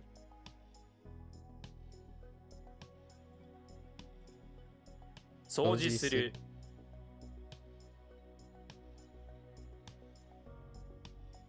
里芋 その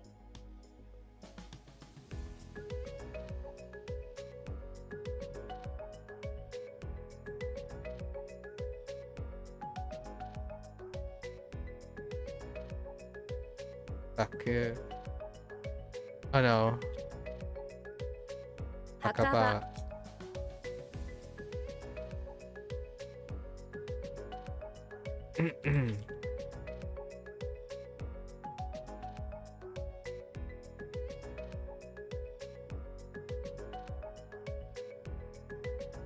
妨げる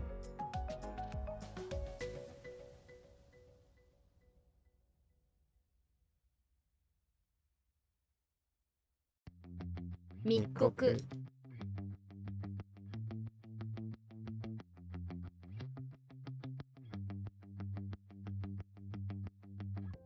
Heck. Is this no? Oops. Not dangle? Wait. Hold on. Calm down.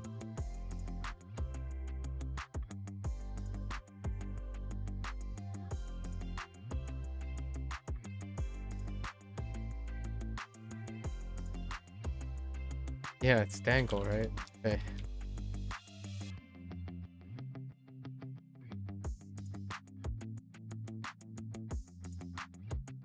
興味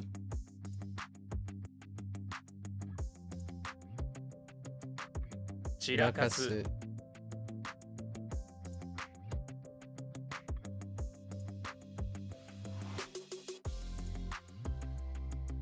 年次 Okay. Mm-hmm.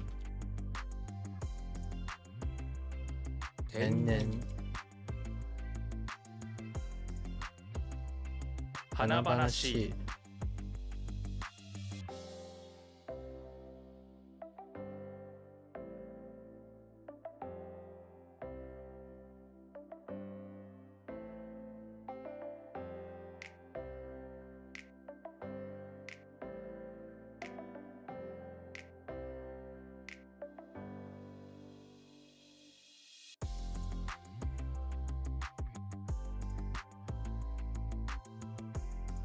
Oh. Okay.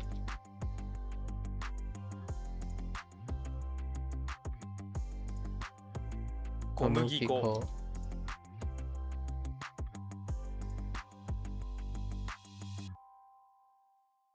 チラシ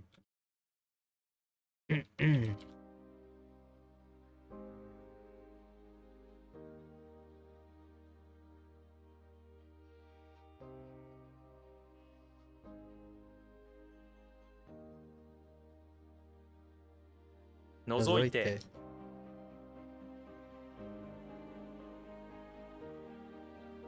密輸 捨てる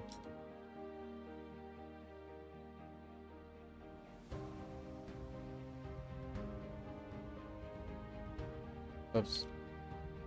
散歩する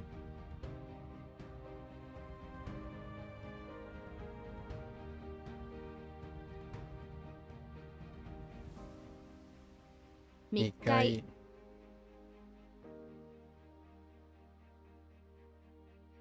たまる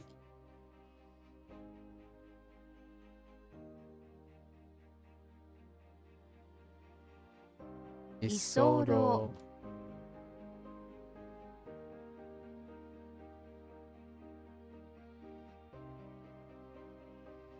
編集する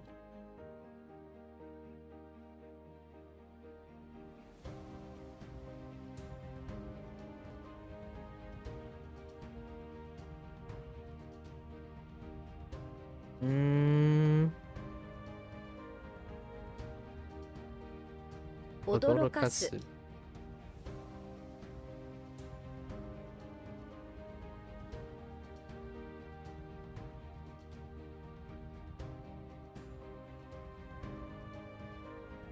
What?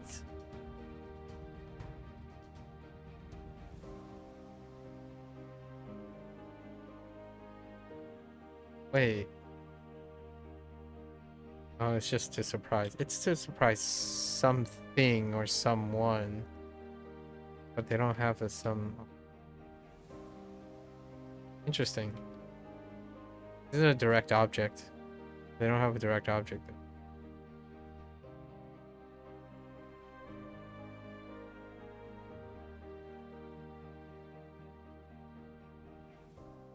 Oh, 不審 chin. 話す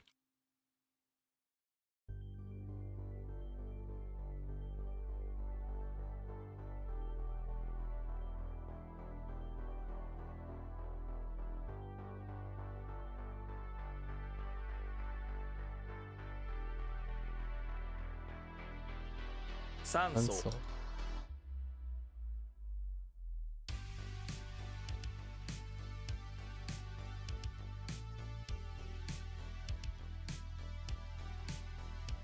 What?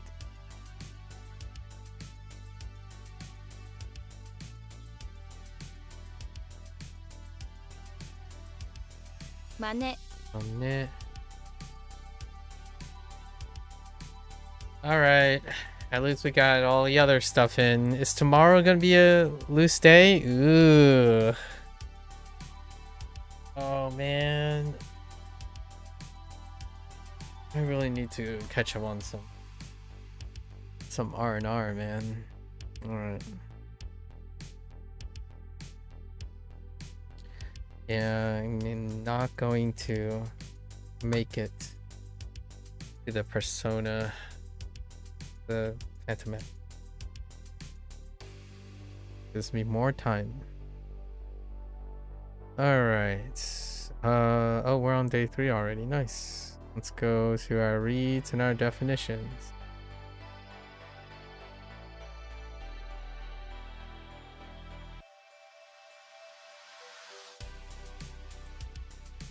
I'm just completely blanked. Oh, okay. Seki, relative. Tabe, chat. Chi, slow. Go, carve. Soku, measure. Air. Sha, cottage. O, lecture. I, stagnate. Sho, introduce. I, jammed in. O, self. Ken, eaves. House counter. Yaku, misfortune. Kame, hurdle. Ends up being Kame, probably. Right now it feels like all 2 reads tend, unsurprisingly, a lot of them are atama daga, and then the 3 reads can be like verbs have a habit of being like a mixed of like nakadaka and odaka, but lots of, oh man, I don't know. It's interesting. I kind of have a little bit of the pitch accent. Like, even guessing tendencies. Go, mutual, and sword. Ju, lifespan. Haji, shame. Sugi, cedar. Ju, soup.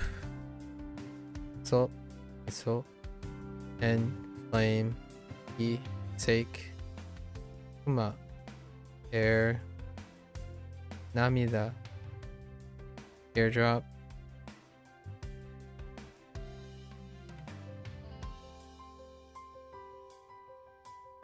yep, Aku, desert, Goku, prison, sweet, drunk, soup, vinegar, dull, copper, oh, lake. Ah, I did it again! Nabe, hot, do, ko, lake, do, man. the whole copper, oil, show, soy sauce. Alright, folks. That's a wrap for WaniKani today. WaniKani today. If you're gonna watch this later, arigatou gozaimasu. As always, feel free to follow along, pick up WaniKani for yourself, give it a try. You're always welcome to stop on by, yap a little. These days happen. I usually end up catching up with. It's a surprise, you know, if and when we catch up with people. So today was a catch-up moment. Usually it deals with some ranting, some yapping about the state of affairs, maybe some empathy and sympathy going around. The conversations and discussions are legitimately an illustration or demonstration of what I feel.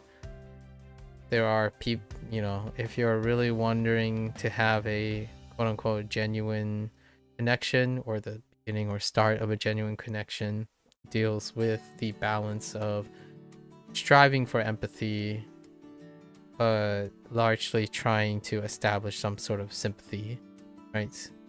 And that is a great way to cartel and try to partake in the mutual interest in one's own life in order to express it to another person, and possibly have time to participate in exercising compassion between people, right? Kind of what the yapping is for, and I genuinely prioritize those things first. Despite all the hobbies that I try to participate in, you know, on my stream and whatnot, I actually do the stuff that I yap about and rant about most of the time. This is kind of actually the hobbies and stuff are kind of the things like language learning is a hobby, right? Video games and whatnot. Those things are things that I do out of personal curiosity. However, I stick to many of the things that I said today, where I try to be as compassionate as I am able to. Life is far more enriching and livelier for myself when it is embracing in a way, or managing, or struggling, or dealing with, or leveraging, however you want to talk about how you interact with your humanity. So constantly that struggle, it can be the beautiful things, right? I'll take a page from Procol. If appreciating beauty is an evolved coping mechanism, then that is what I evolved. The beauty of the struggle of difficult decisions, it's something that life will throw at you. And that is also one of the pros and cons and beauties and ugliness of being human. And we take it in the moment that it is taken, right? Because in the moment is those moments that we are both emotionally invested as well as objectively invested. It's nice to look back on things with fondness and certainty and collective wisdom. However, rarely are our memories sufficient to empathize with our past. So creating new threads of striving for empathy with people is one of the joys of one of the human conditions. Yearning to have a connection that is as empathetic as possible, and then learning how to leverage your experience to be sympathetic, right? And whenever you want to be objective, you can be objective. I mean, I don't think I have to speak for objectivity. It's vastly overrepresented, in my opinion.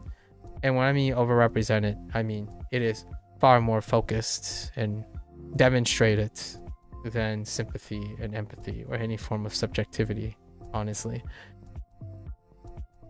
That's where you're more than welcome. So until next time, right? Minasan, mata ne. Mite kurete arigato. See you guys next time. Thanks for watching. I'm gonna get up, walk around, stretch a little bit, and I'll be back for my Bunpro session. Thank you, thank you.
Alright, folks, welcome back, everyone. 皆さん、おかえりなさい。今日は10日目です。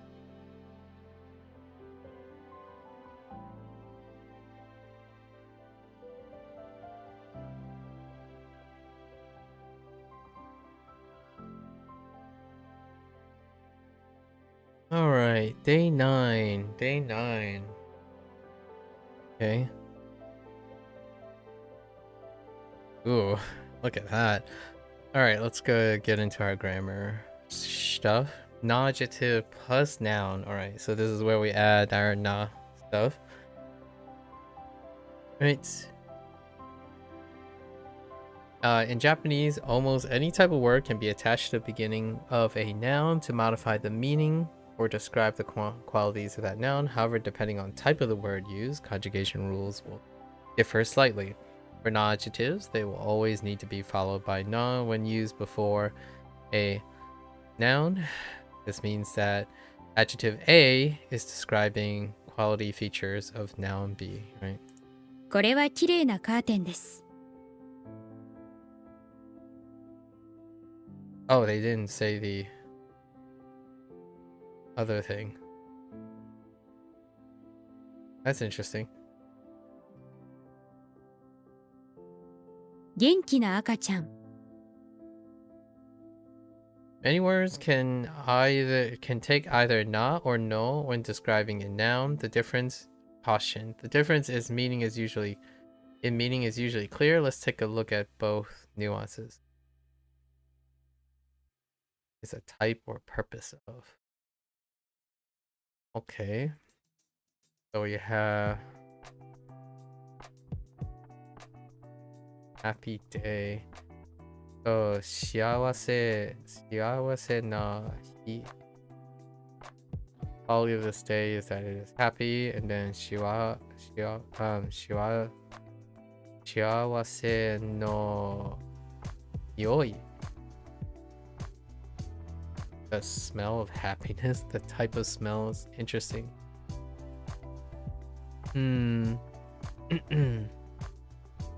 To avoid making this mistake when using non-adjectives to describe a noun, it can be helpful to think about whether you're describing quality or the purpose of something.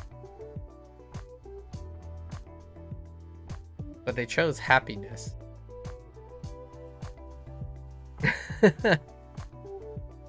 Okay.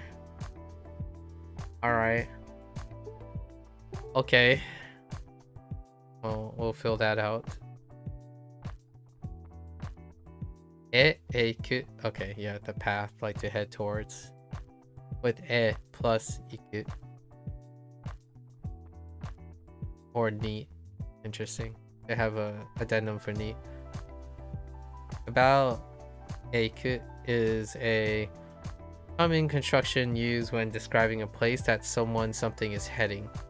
The particle ni and are mostly interchangeable. There's a slight difference in meaning. Ni has a nuance of going to, while it has the nuance of heading to. Yeah. ジョンは学校へ行く。エルサは病院に行く。 In these examples, while they may seem the same at first glance, focuses more on the journey, while ni puts more emphasis on the destination. Yeah, this is true for other use of ni and as well. Ni will always put more focus on the destination of an action, where will be put on emphasis on the distance traveled, right, between the origin and destination. 先生へ電話をする。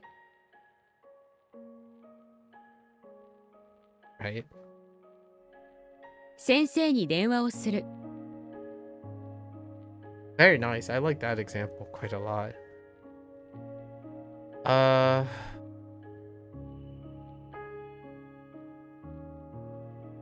Oh, to go in order to do something, yeah. We're gonna try to save some time here today. Become, oh yeah. Are both movements. One is to go, the other one's to come. Towards and away from the speaker. Antonyms.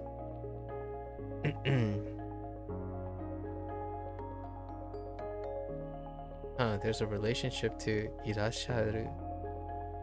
Irasharu. Oh. Oh, really? Oh, the key is politeness.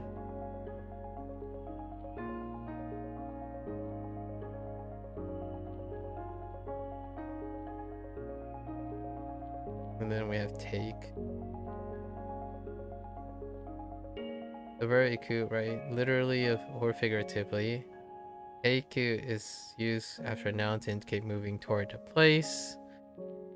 When used as teiku, it implies a continuous action or change moving forward. Oh, when it's used alone only. Okay.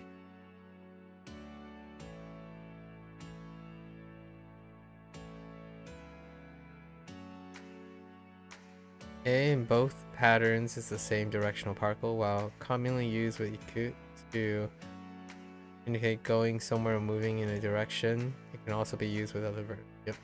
Know that to go in order to. Eiku is used with nouns, typically physical, okay, to express going or heading somewhere. Can be replaced with ni, which is more colloquial and emphasizes the final destination. Niku also, oh yeah, this is the contrast. It's a separate grammar point. Suru. Dang, that is an interesting kanji. Oh yeah, act. Oh, that makes sense why it's act. Okay, to make into. Suru verbs are one of the only two main verbs in Japanese that do not follow the standard rule of conjugation for godan and two. Okay, godan and ichidan verbs. The other primary verb being kuru. Suru means to do something or to make something a certain way, right? 洗濯をする Suru. 料理をする Suru will almost always have the particle attached to the thing that is being done. Right, depending on the form of the verb. The reason is that suru verbs are called solemn irregular conjugation verbs in Japanese. It's because the ru is suru, does not conjugate but is dropped.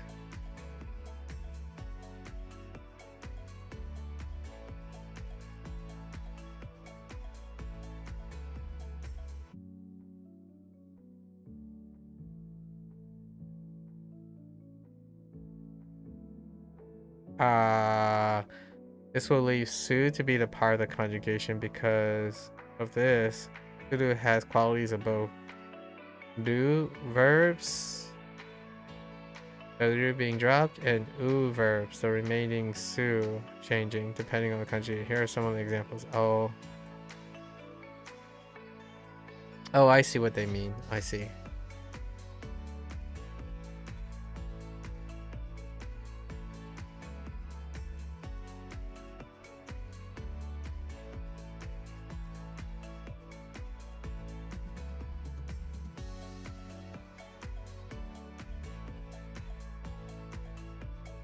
Huh.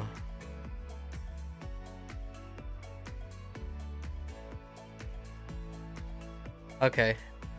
I see what they mean. All right.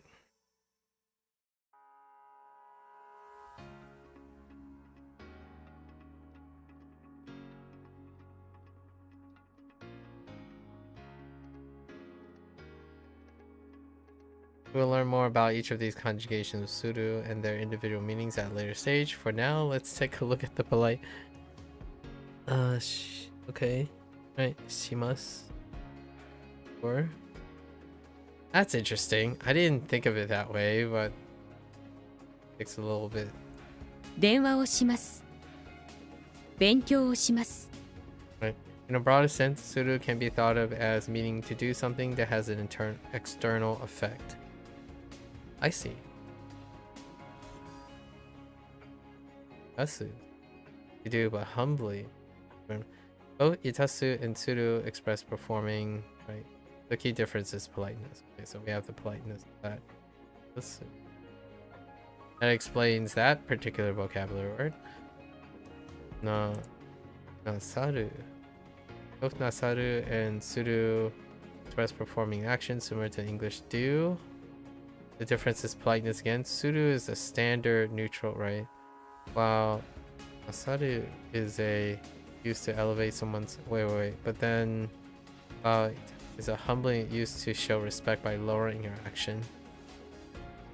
That explains both of those. Right? Okay. Alright, we got kuru. Kuru is one of the kuru. Okay. お前もパーティーに来る？ Kuru. Kuru is one of the only two, right? No kanji. The primary verb being the other being suru. Right. さやの家に来ている。さやの家に来ている。I can't. さやの家に来ている。Oh, yes. So, kuru will always have the particle ni or it attached to the location that someone will come or has come. The reason that kuru is called a ka column irregular conjugation verb is because the ru in kuru does not conjugate but is dropped. This leaves the ku being the part. Because of this, kuru has qualities of both ru. Yeah. That's interesting to think of it that way.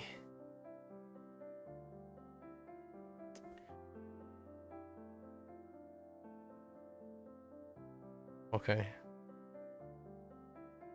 Kuru will often be seen as kiteiru when someone has come to a place and remains there. Makes sense. This is due to eiru meaning to exist in the state of an action rather than being exactly the same as aing in English. Because of this, kiteru can mean either to be somewhere that one has come or to be coming. Okay. 今、駅に来ている。カナは駅に来ている？ Sometimes the difference between these two will not be clear unless there is further context.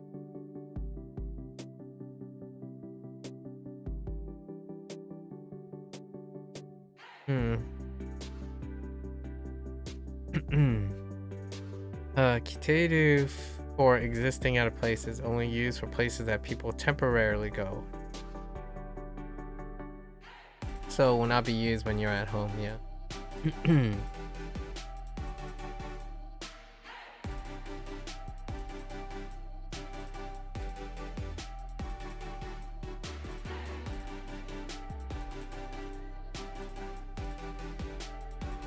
Right. The compliments. Tekuru. The verb kuru commonly express movement towards the speaker, similar to the English when combined with te form of a verb, it can be used literally or figuratively to express progression or change over time. Comes to be. I see. And then we have the polite. Wait. So they use with both. Interesting. Okay. Go done. Go done and pass. Oh no, here's all the conjugations. Okay, to make the past form ru verbs in Japanese, just like the other conjugation ru, you will need to remove the ru first. After this, all you need to do is add the auxiliary ha for casual or mashita for polite. Wait.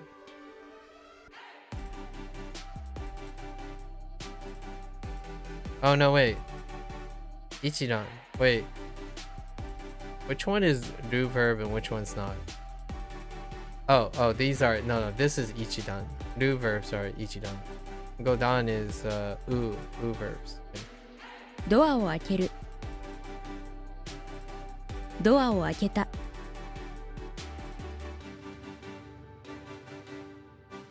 Right. ドアを開けました。 Fair enough. Fun fact: mashita is actually just mas conjugated with ta on the end of it. Oh, didn't think of it that way either. So it is two auxiliary verbs, not just one. This means that only ta gives the meaning of past to a word, while mas keeps a regular role of making the verb more polite. When ta is added to verbs or any other verb, a word, it can be one of three meanings: past, right? Something that has past, completion, yeah, kanyo, kanyo, and then has been done. Or no, continuation. Continuation, toku. Wait, soku? Existing, sonzoku. This is interesting.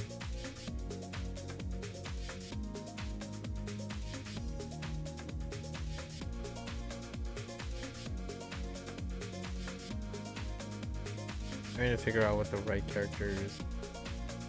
Inherent. What did I ascribe to the right character? Not sure. たかしは1994年に生まれた。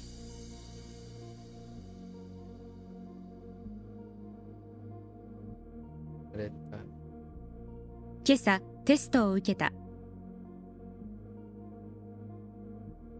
彼の名前を忘れた。Rip.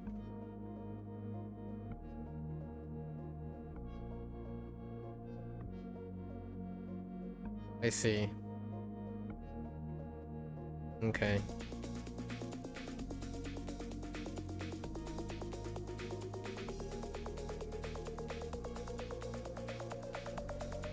Okay with those.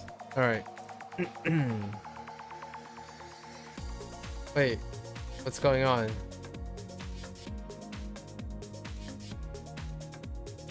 Oh, okay. What? Oh no. 暇な一日。 Oh. How does it work? 学校へ行く。学校へ行く。サッカーをする。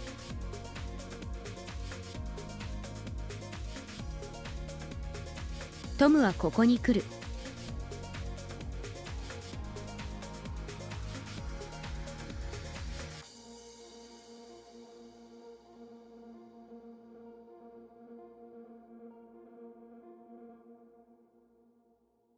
As standard.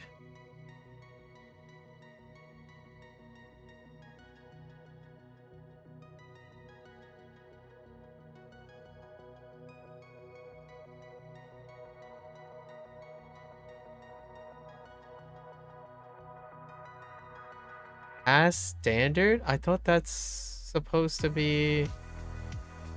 Why is it saying it's...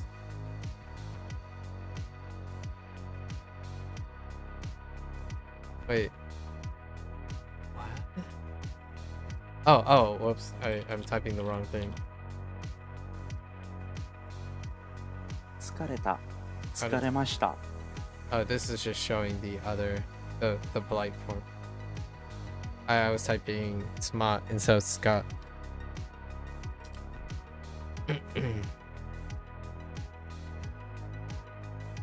Okay, vocab.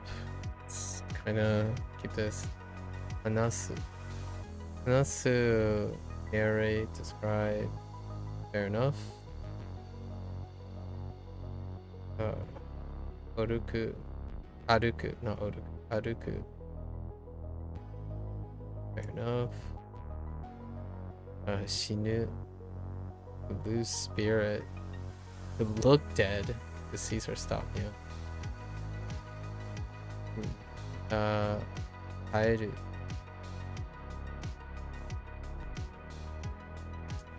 Had this conversation before. Hairu. Right. Okay. We go back to home plate.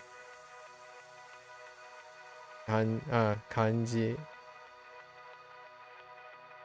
Sports. Fair enough. Terebi. Fair enough. Goa. Yeah. Toriniku. Poetry. Yep. News. News.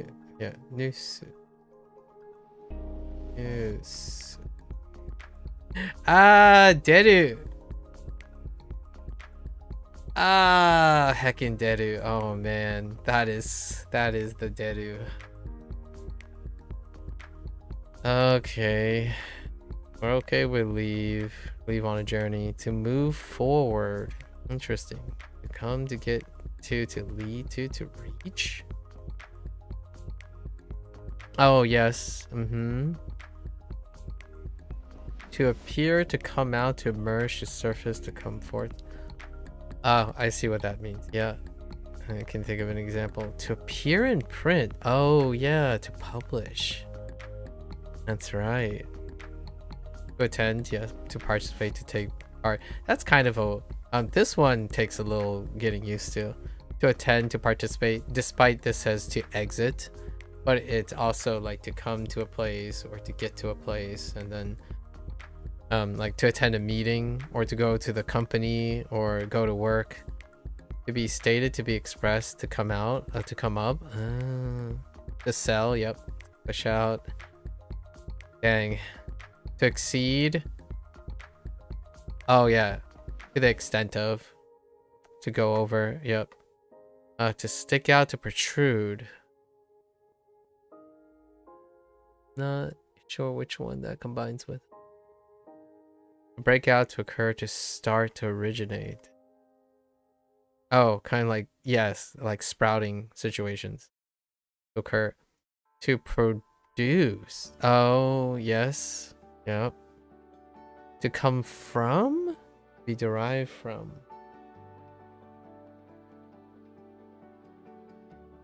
You can kind of see that.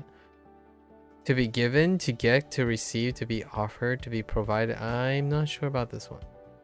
He's submitted.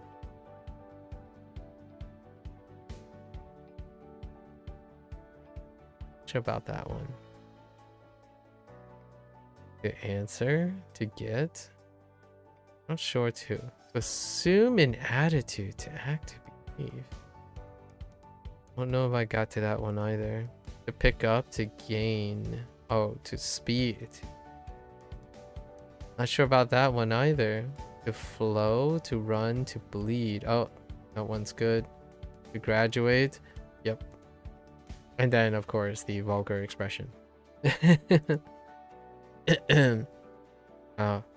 Ora. Oh yeah. Hayaku. Hayaku. Wasureru. Niku. Flesh, meat. Flesh of a fruit or pulp. You know, the physical body, thickness, content, substance, flesh. Ink pad. That's interesting. Motsu. Right, motsu. Possess, maintain, to last, to be durable. Interesting. To keep. Oh, that type of thing. To take charge of. I can see that. To hold a meeting. Yep. That's a special one. To hold a meeting. To have it. To have that special. Oh, interesting. Yasumu. Rest, absence, bed. To stop doing some ongoing. Yeah. To suspend, like suspend in action. shiru, to know, right? Which also blends with fear, sense, understand, comprehend, and also to know as in being familiar or experienced, to get acquainted. And to have to do with to be concerned, yes. To all be all up in someone's business. To know. Sakana. Fair enough. Daigakse. Fair enough. Alright. Man, Deru. Jeez. Deru. 大きな声で話す。いい声で話す。Speak with a big voice or a loud voice. 山の中を歩く。病気で死ぬ。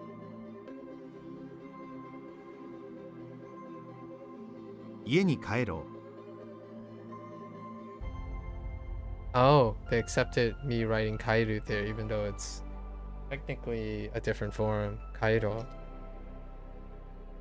漢字を覚える。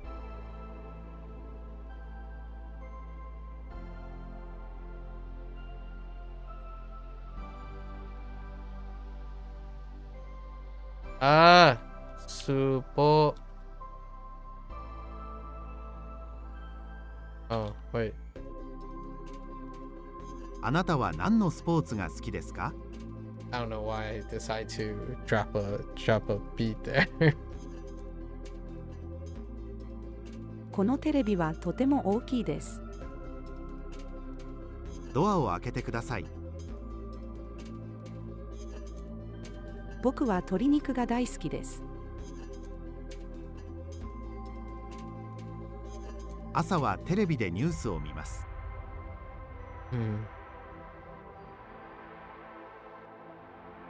この建物を出よう。And then I typed deru, but deo.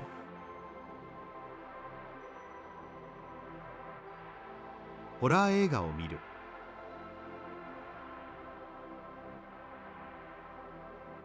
Heck! 昨日は朝早く起きた。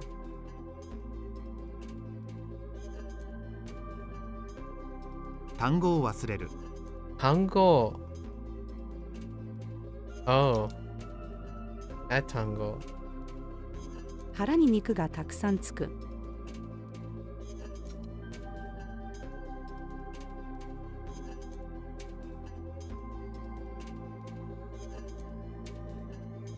カバンを持つ。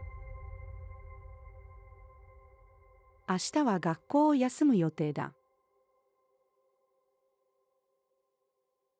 その曲を知っています。Yeah, 知っています. I typed suru, but that's conjugated. 知っています. 私は魚が好きだ。私の姉は大学生です。Hooray! More XP! Alright. Alright, let's keep the grammar separate from the vocab for now.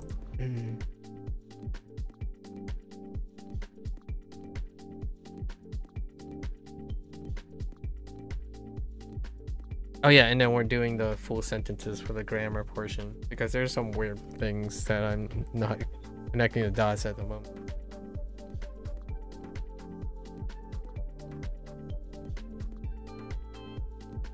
Non-exhaustive particle. 今日か明日。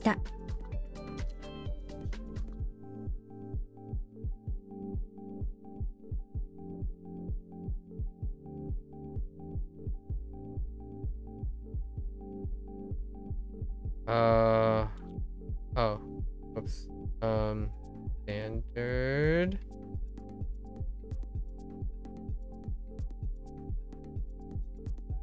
ホラー映画は見ない。ホラー映画は見ないです。ホラー映画は見ません。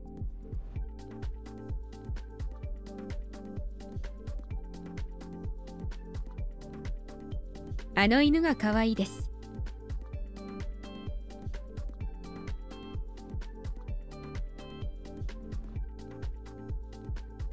これはペンだろう。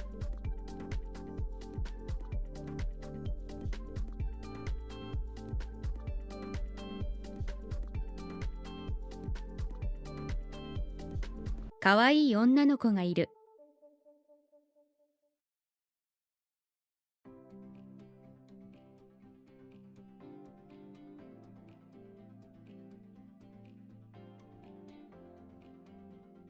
会う、会います。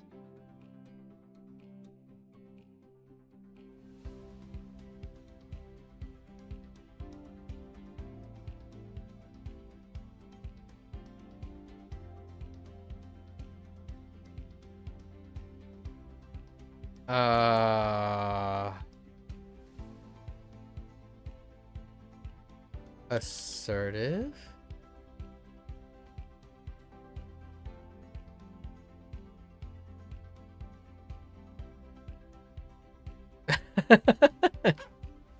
Wait, polite? Polite, assertive.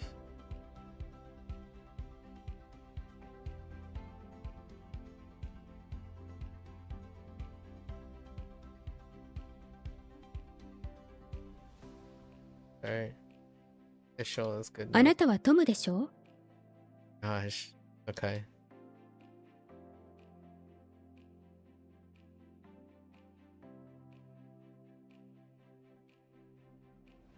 この写真は私のです。滝は三葉と走る。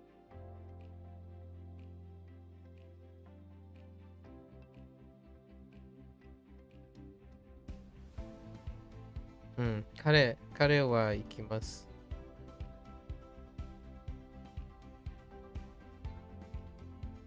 その店は安いですか？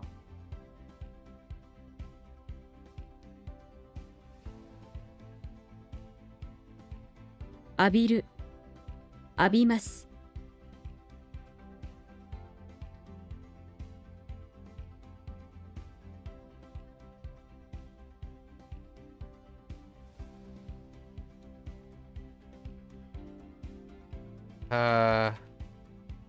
Wait.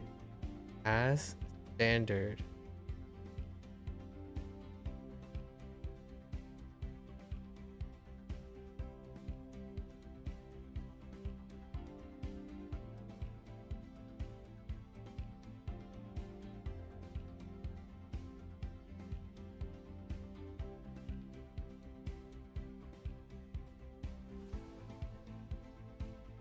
Wait. As standard or adjective is you cut it off, right? You cut it off.「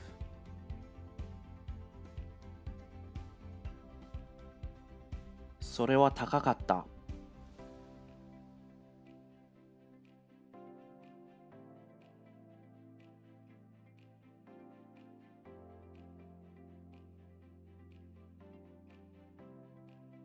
愛する。愛する。Wait.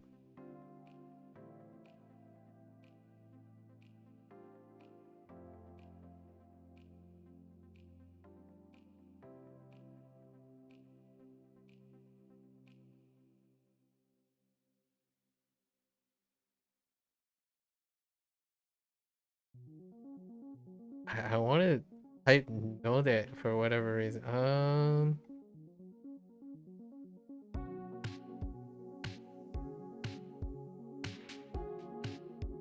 The one who, right? Like, 君を愛するのは私だ。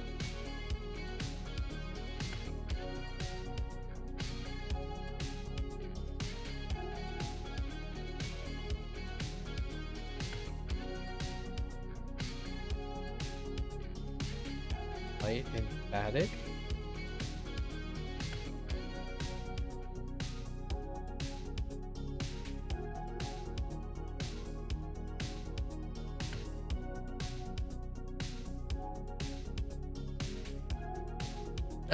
Oh no. What the polite and emphatic? Oh, like 赤がいいんですか？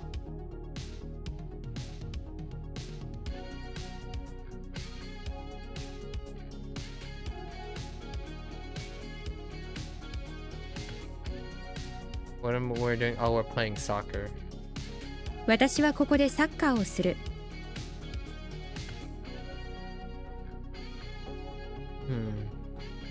時計を見る。 Tanaka-san to Tomu ne exist are there exist.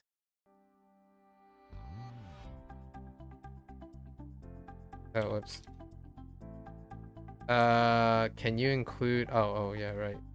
Yes.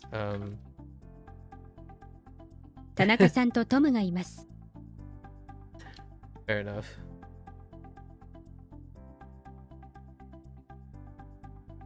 Oh, you know, today's grammar technically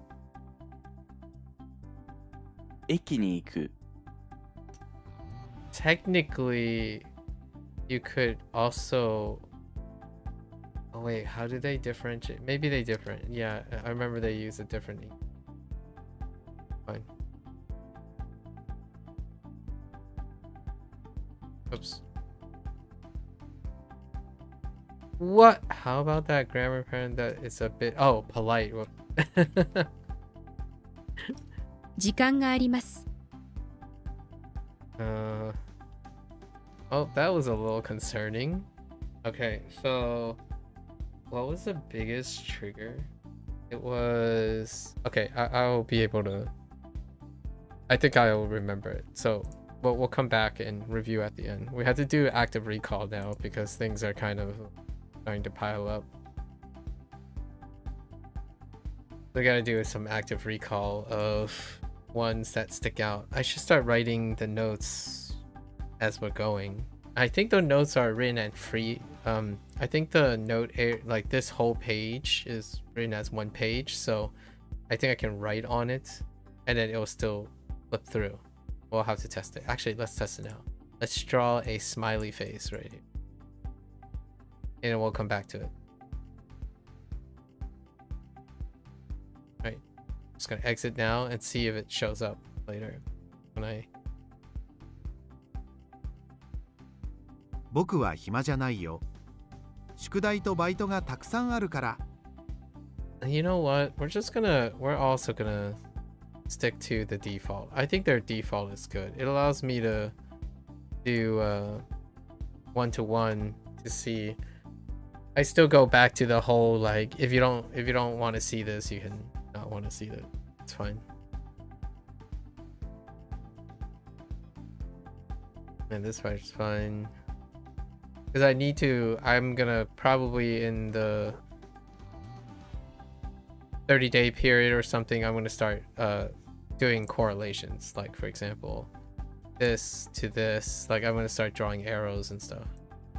So we're gonna need them. As much as I like that target thing, I think it was premature. Doing like only target words.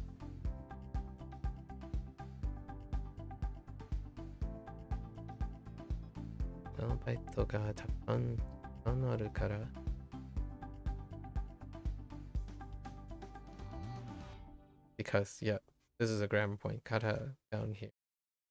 Grammar point.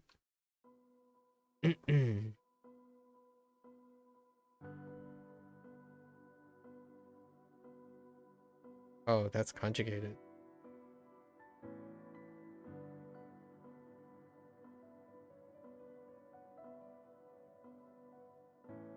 Happened?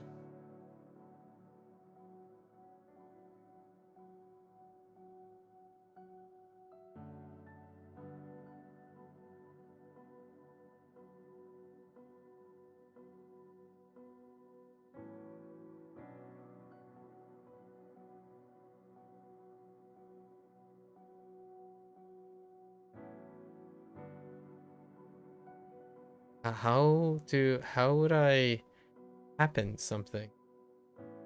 It's not, what do we have?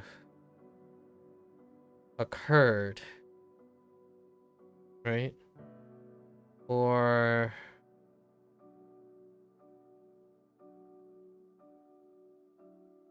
what is another way to say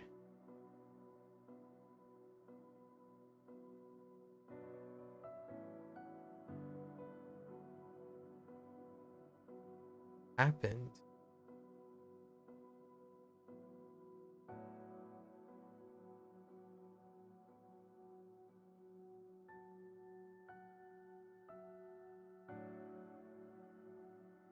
How do you interpret an act happen?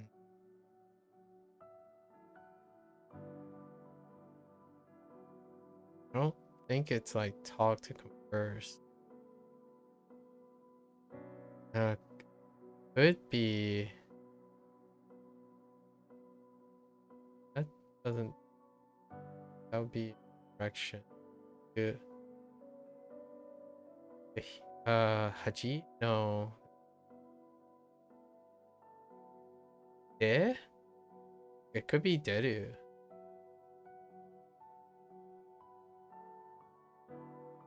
Oh no. Oh no. Happen.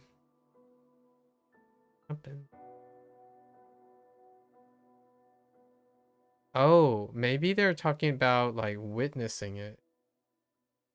Oh no. Oh no. Uh,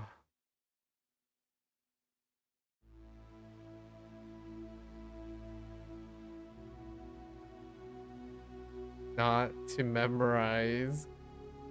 Hang on.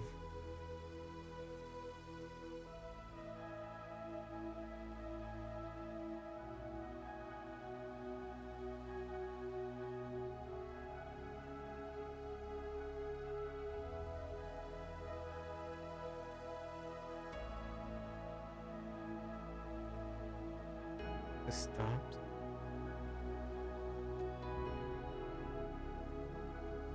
Oh.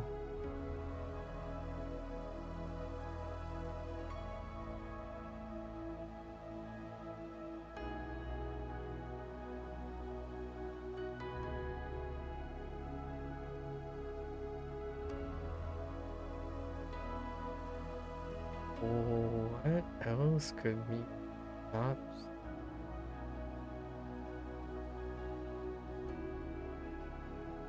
There's no way. No, that doesn't work.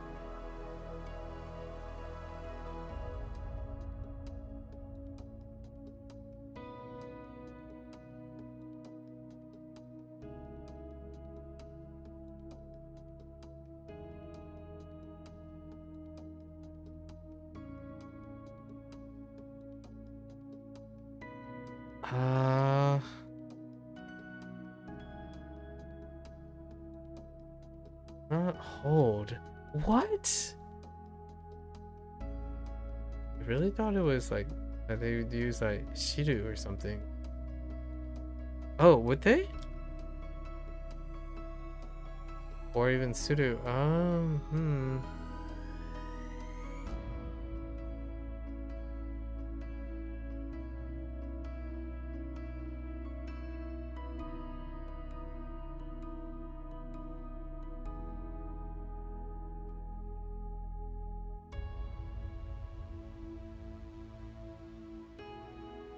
Regain consciousness. I thought that's like huh.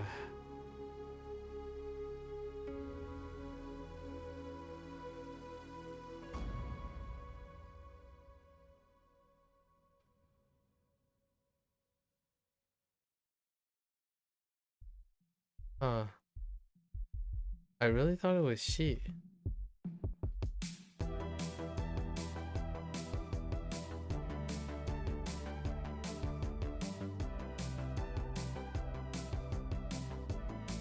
There's no way this is like... Whoops. Oh no. I don't know. Can we like... Hmm.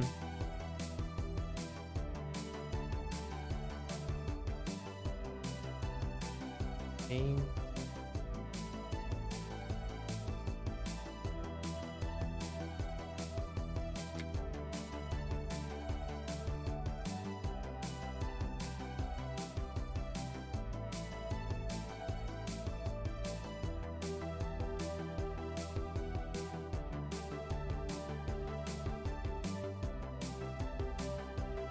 Oh, wait, it's to occur.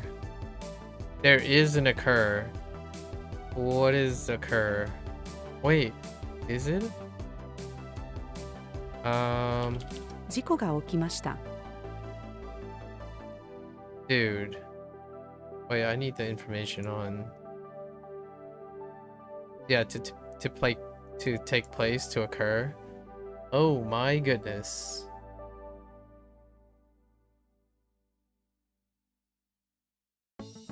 That's where they got the get up to wake up to gain consciousness. I see. Oh my goodness. Alright, well, that is definitely gonna go in the list of memorable pivots. Yikes. その先生は怖いので僕は好きじゃない。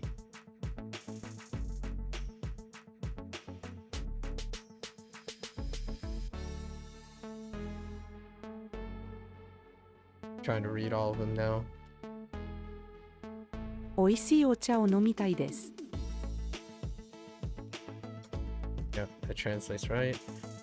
It would be kind of, for me, I would love to see, hang on, let me redraw the smiley face. I would love to see this, like, in my opinion, be like further down on the screen, like down here. Like personal preference, or be able to move this like a little further away from my peripheral vision. Although I don't really have too much problems reading the two things separately. All right. It'd be kind of nice though. 太陽の色は赤じゃない。オレンジだ。 Or maybe, oh wait, maybe I actually can. Hold up. Hold up. Remove elements on screen for streamline. What does that do? Okay. Oh, I see. Intriguing. Okay. I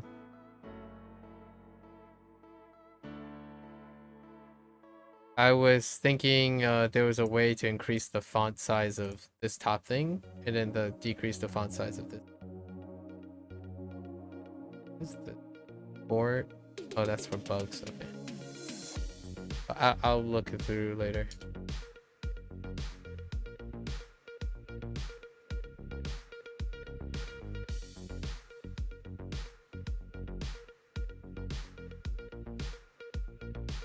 Oh.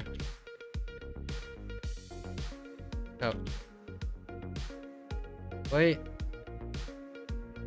Am I?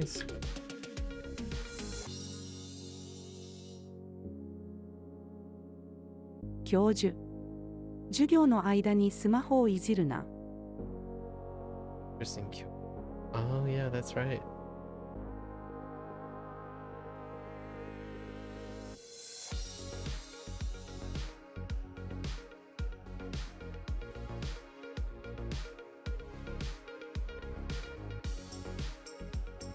Hmm.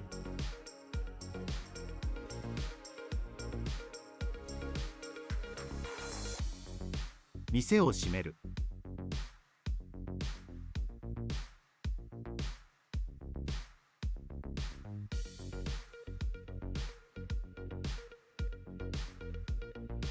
Which one are they gonna go with?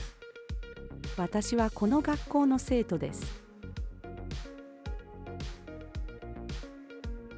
は毎日サッカーをする。Oh, practice. 練習しなくてない。僕は毎日サッカーを練習しなくてはいけない。なくては Ikanai. Oh, there's the break.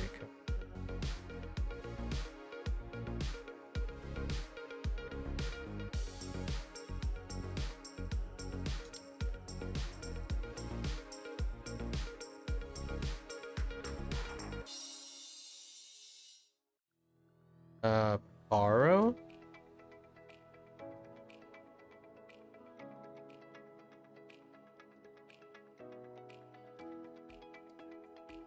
母に傘を借ります。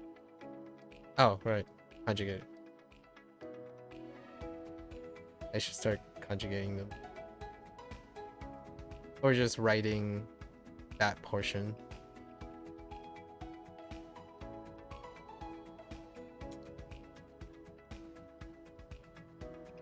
同僚1。彼の集中力はすごいね、同僚2。そうですね。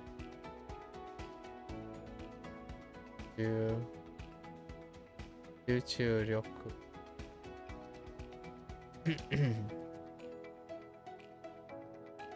あー、明日友達に会います。私の名前は名前を私の名前を覚えていますか？先生、募金のため明日はお金を持ってきてください。来て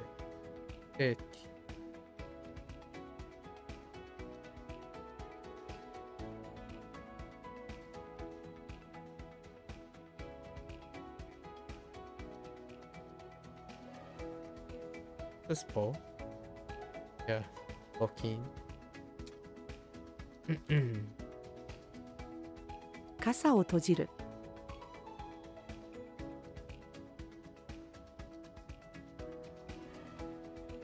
子供、一緒に野球をしましょ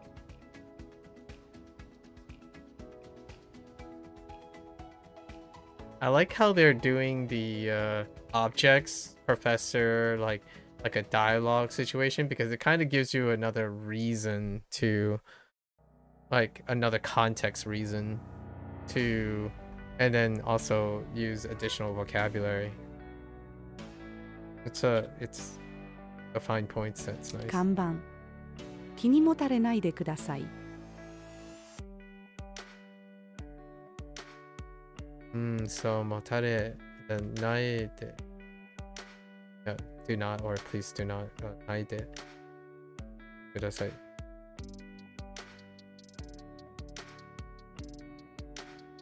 古すぎるアパートには住まない方がいいよ。Too old. 古すぎする。古すぎる It's just like すぎる attached to 古。We're too old.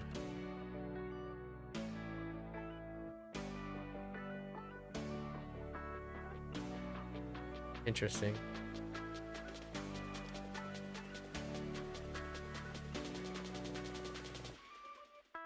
このカバンは便利だ。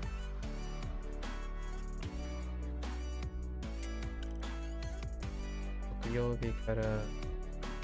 私は水曜日から土曜日まで出張でした。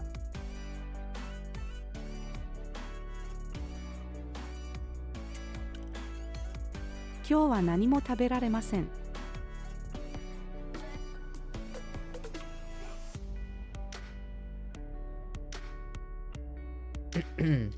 Interesting. 私は竹雄の兄です。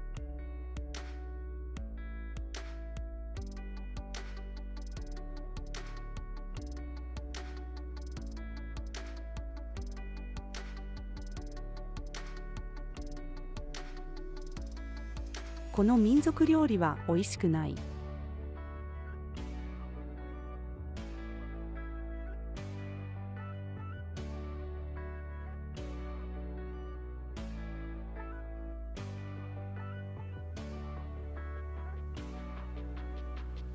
彼は何色が好きですか？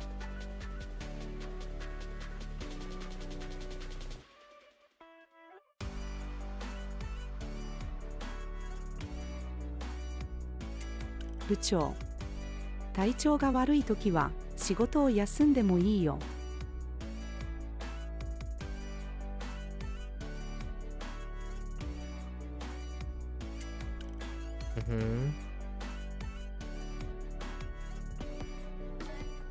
体調が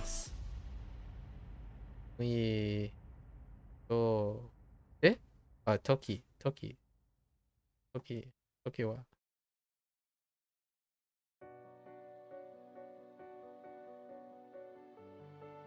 私は水曜日が一番好きだ。Sorry.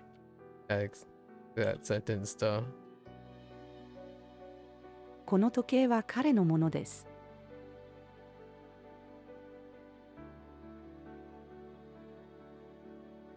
朝5時から勉強を始める。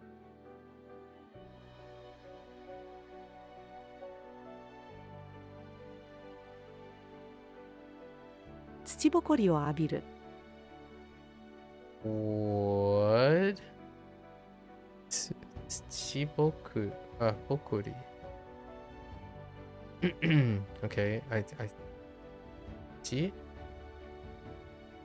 That's ぼこり? Or what's interesting.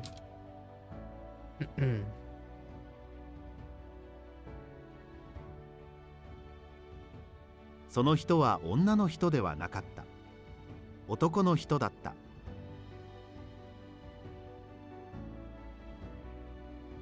あなたは自転車を持っているの？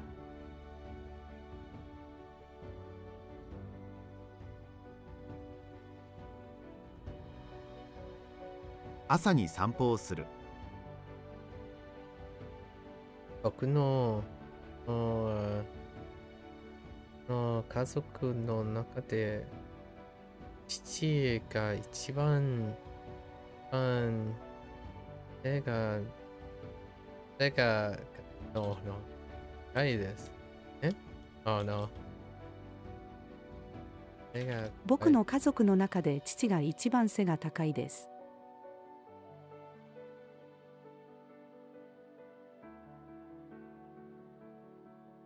先週より今週の方が良い1週間でした。週間。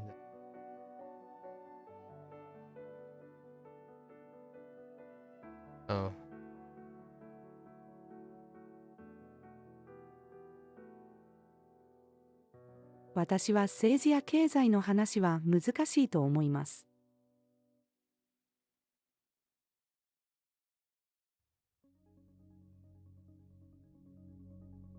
Just say 政治や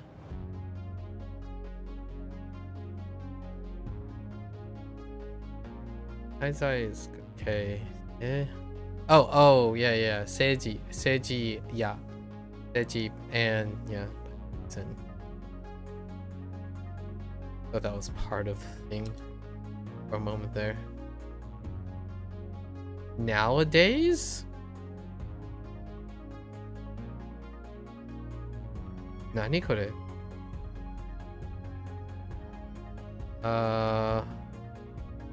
？nowadays は本当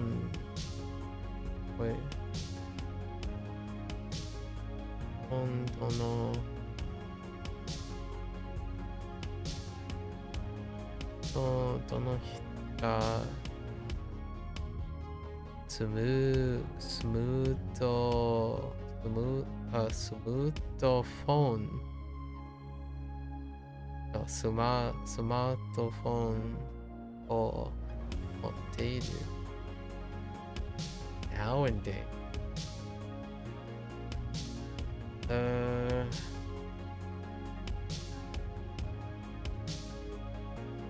it's not 今 not 今日 you express nowadays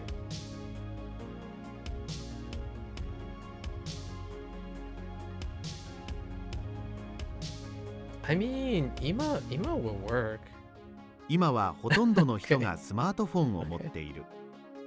Can you read that back 今 again? はほとんどの人がスマー あ、トフォほンを持っていとんど、る。ほとんど。ほとんどの人がスマーフォンを持っている。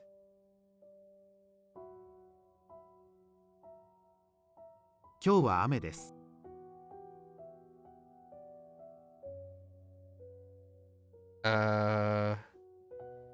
Oh, that character.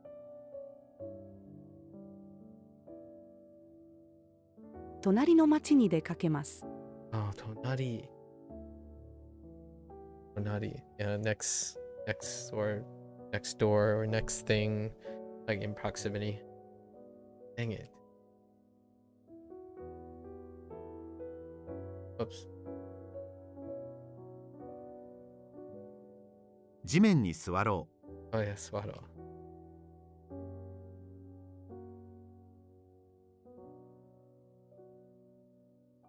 Precious?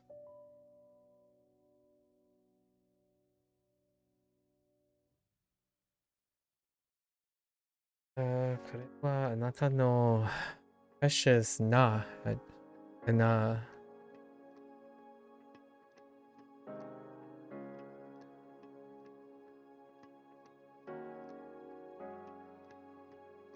that insinuating that's a non-adjective. We're gonna go with probably 大切。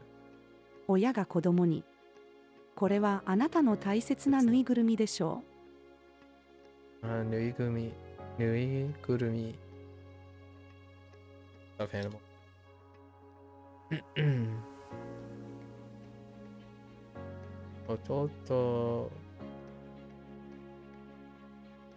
弟と一緒に寝る。う。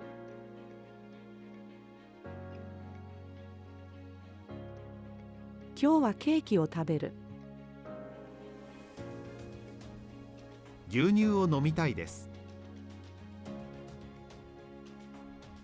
この温泉の温度はこの温泉の温度は暑すぎます。これは母からの手紙。これは母からの手紙です。この公園は人が多すぎるので他へ行きましょ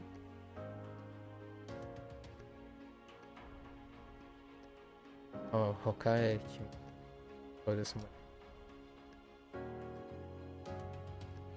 明日は火曜日です。私は毎日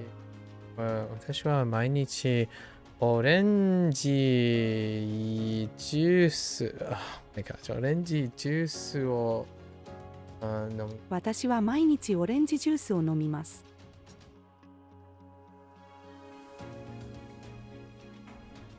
客、このバスはどこまで行きますか？運転士、長野県まで。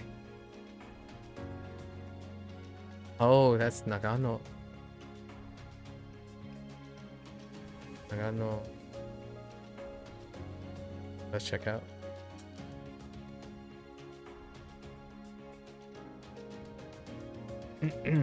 最近は日が昇るのが早いです。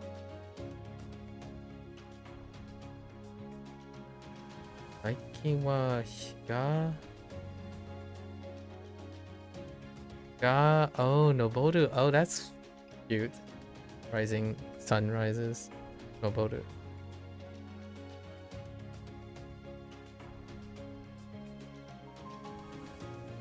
Wait.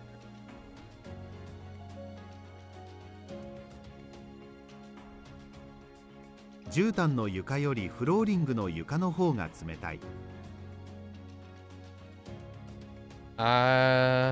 What?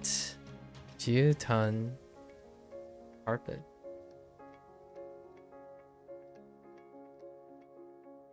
Interesting.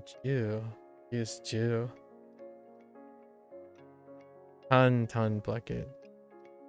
Jutan no, yeah, so floor.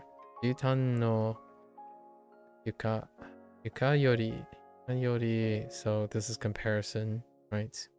What did they say here? Falling. Oh, falling. No, you got no all to complete the comparison. Okay. これは私のお皿です。フライトアテンダント。その大きなカバンは持ち込まないでください。Furai Tendo. Oh man.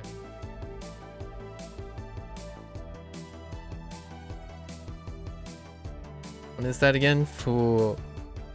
Furai to attendo. Attendant.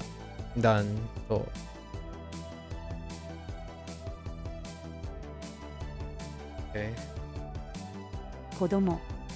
サンタさん、僕はラジコンが欲しいです。I need to figure out what a Rajikon was. この家は新しいで。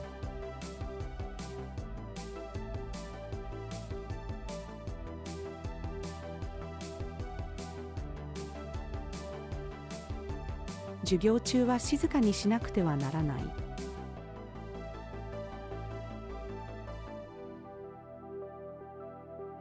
私の弟は電車が好きだ。Wait, why is that different colored?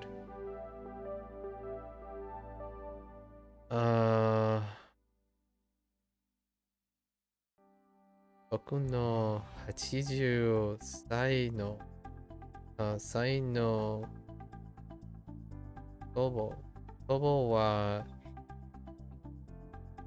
why is that colored? 右が子宮what?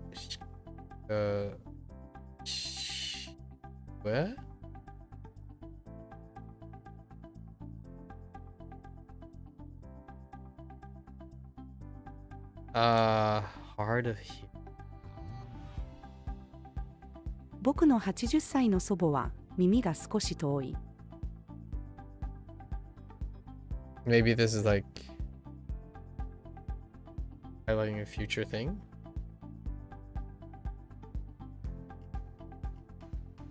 友達に名前は名前をね。No. Is this like 友達に名前を教える。テレビを見てください。川で魚が泳いでいます。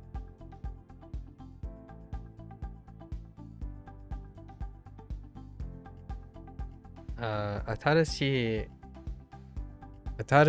fragrant perfume. I don't know what that is. We're gonna say it kind of looks like香 maybe like 香 oh no 香水 dang it 新しい香水の匂いがとてもねでもSo heck. Oh no, sticky. Oh no, that's sticky. All right. Dang. Totally forgot what sticky looks like. God. Sticky de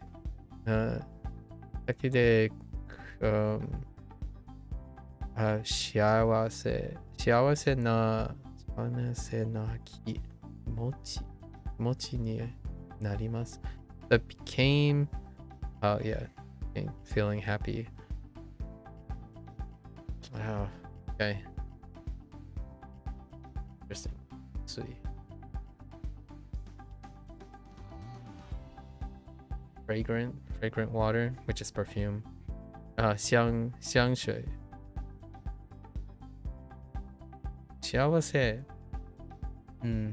feeling 幸せ。気持ちいいですよ。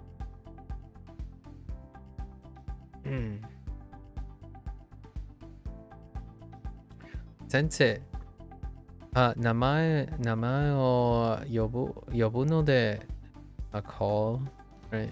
Uno de 呼ばれ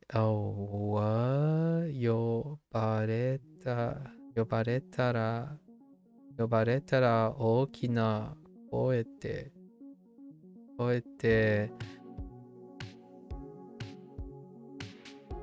返事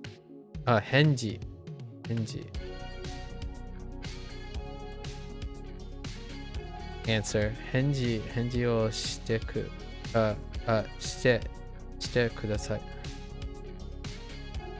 Please answer when I'll call your name. Okay.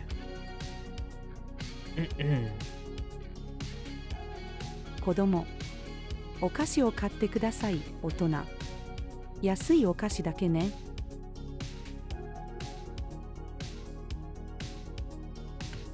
Okay. Fair enough.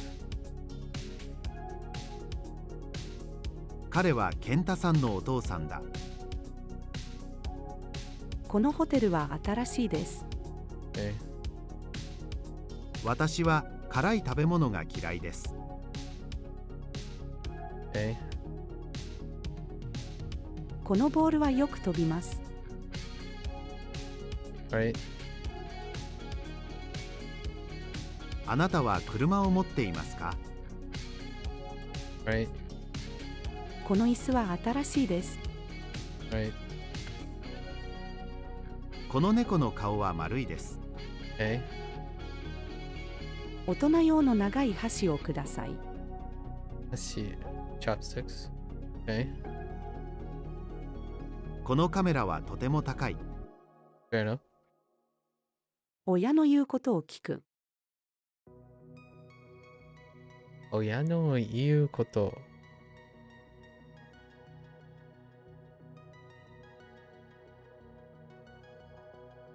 Okay. Yeah. Fair enough. 私は細い人より筋肉がたくさんある人の方がタイプです。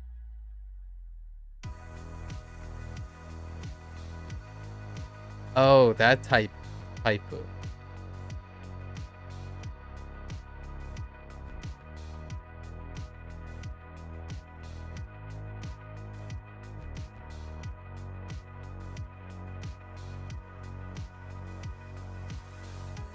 That makes sense. So, 人の方が、の方が、人の方がタイプです。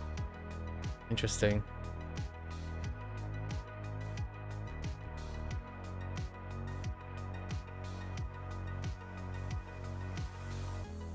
どこに行くの？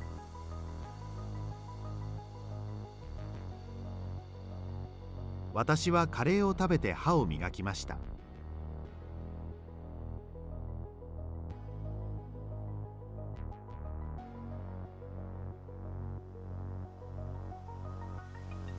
Did I just say how? Oh, yeah, that's right. Okay.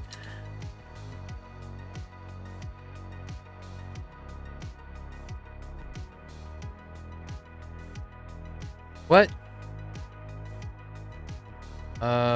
Is that 綺麗? Yeah, 綺麗な女の。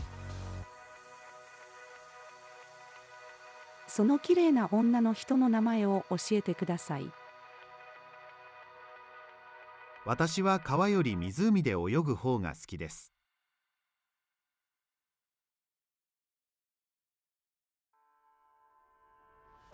Interesting. So when you do the add Olga. Okay, I see. Probably a grammar point. コンビニに行く。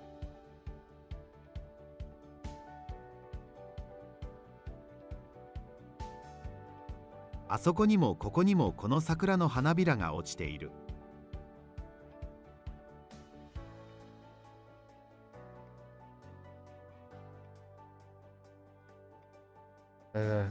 花びらが落ちる。あ。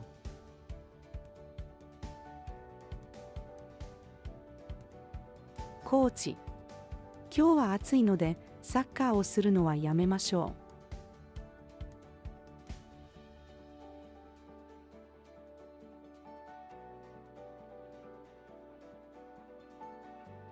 Interesting. So let's not play soccer. Yame? Yame? Oh, right, right. And it's written that way. Interesting.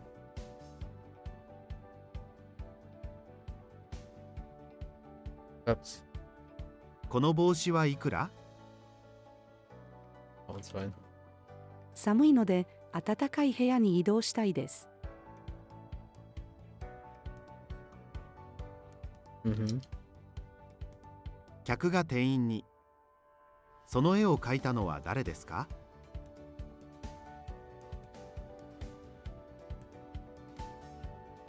Right, kaita no wa... No. Yeah.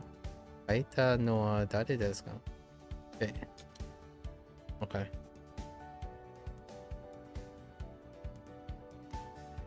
Wait.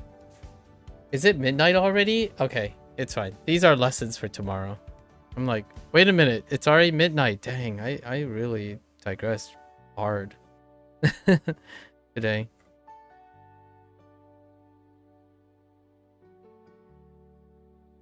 E-point shop fruit spray type. Okay. All right. Yeah, that's it for today. Okay. So let's go over some hits, right? Let's do some hits.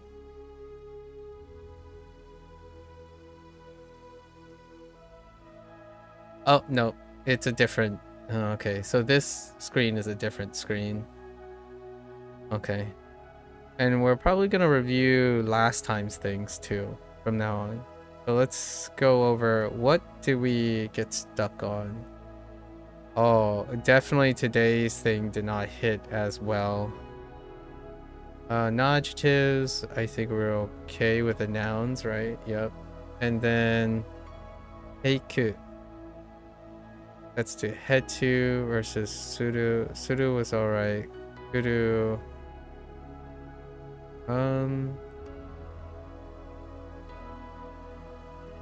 I think it might have been...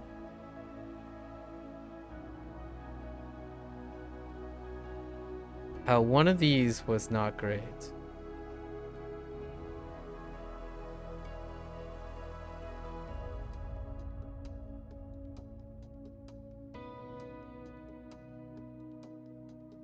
At least I thought. No, it was the next one. It was these. Yesterday's. So where was I lost? This. So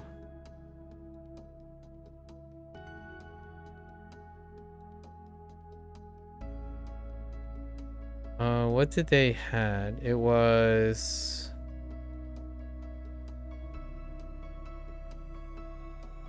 like it was the emphatic.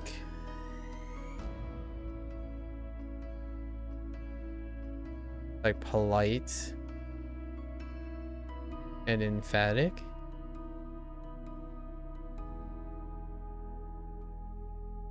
But how are these different? Let's take a look again. Oh, this page is the same though. Oh, it was assertive was the word that was throwing me off.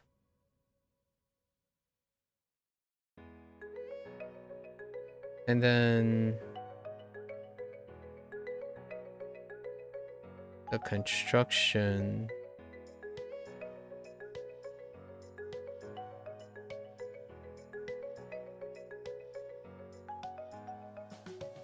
However, the addition of no strengthens the relationship being highlighted.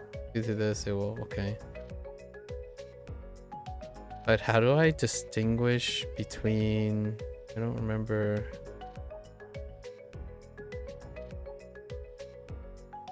But evolved to make things easier. Is the most unspoken. Maybe it was the quotes that was supposed to be my way in.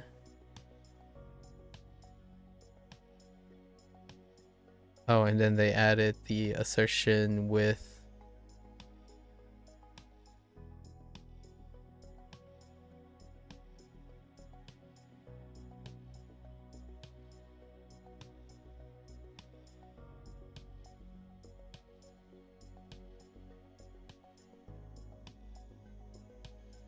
Okay.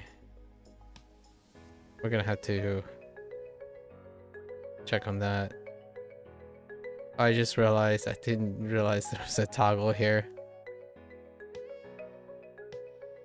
Oh, right, because... Wait, I thought there was an exception to it. Oh, it's... Oh. Standard and polite. Oh, okay. Did I miss that part?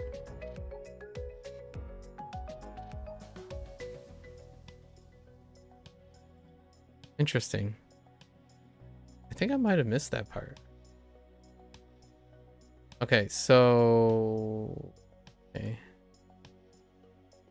So basically, this is not the... This is standard. Standard, assertive.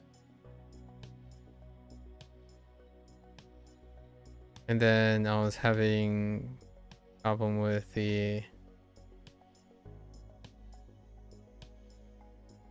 Know this, which was the polite, assertive.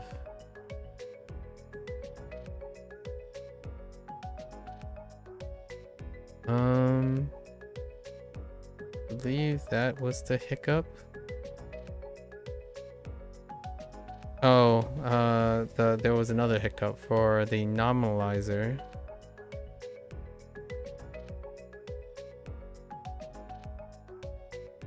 Nominalizer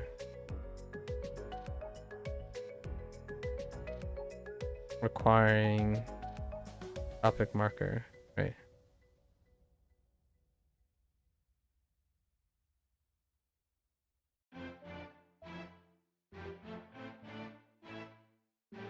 Which isn't actually written in the instructions, but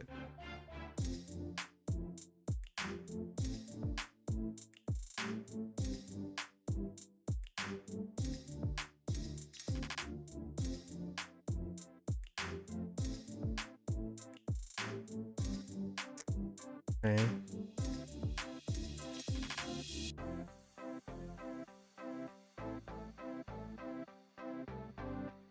All right.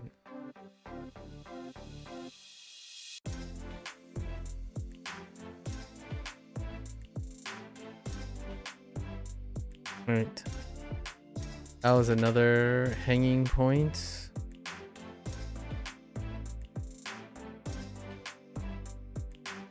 That all was what? Masculine, assertive. And then those are okay.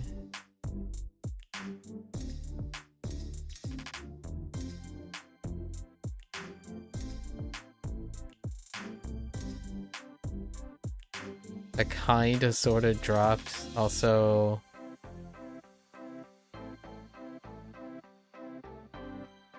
So the show was polite, assertive.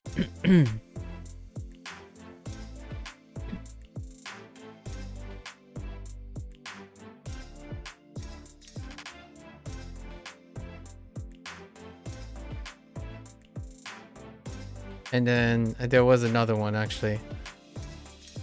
It was... I just remembered it. Okay. Like pass, E adjectives.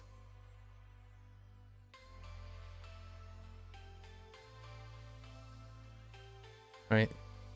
So tatta.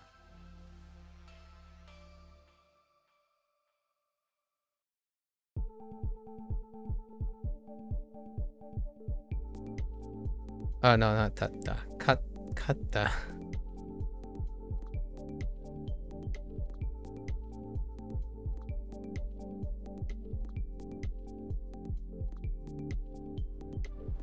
Okay.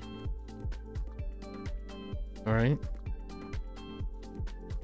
We'll go over here for... So there's one big winner today. Definitely a big winner. What was the big winner? It was Okiru. Ne?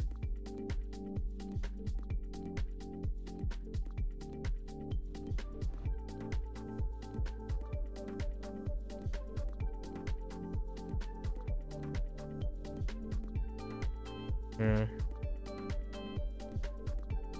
I think that was it for vocabulary. Largely.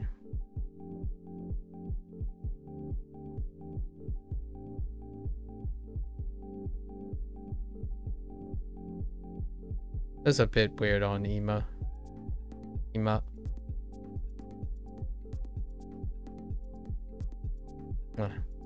Okiru.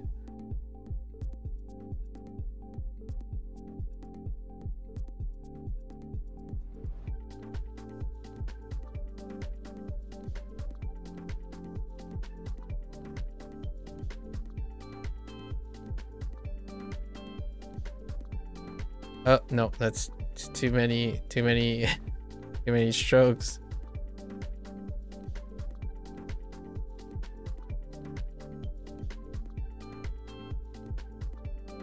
And specifically for it to occur.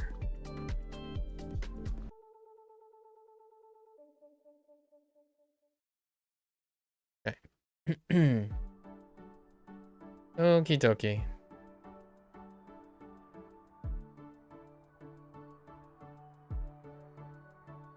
Alright, so that's a wrap for my Bunpro session today. If you're gonna watch this there, arigatou gozaimasu. As always, feel free to follow along, pick up Bunpro for yourself, give it a try. You're always welcome to stop on by, yap, discuss, converse, you know, exercise some communication, practice discussing, being mutually interested in what's going on in one's life and the lives of others. Always welcome. Until next time, minasan, mata ne. Mite kurete arigato. See you guys next time. Thanks for watching. I'm gonna get up, stretch, walk around a little bit, and I'll be back for HanziHero. Thank you, thank you.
Alright, folks, welcome back, everyone.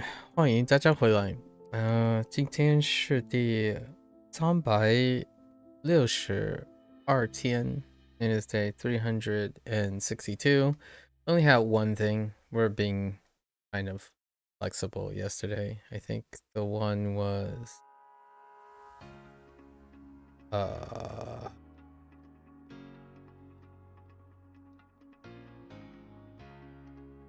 right, being, which is grasp. Kind of changed up the idea. He's like grasping how to write with a pen and harvest grain stalks by observing Bigfoot, observing the rich peeps, kind of how we modified. Alright, let's get into our lessons. Baby. Baby. What the baby? Inferior, be inferior and low. Oh, despicable. Dang. Oh, wait. Maybe that's what they're saying. Oh no, I might be thinking of something.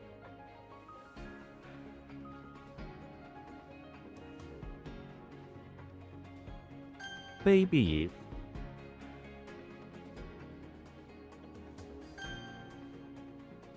八卦。八卦。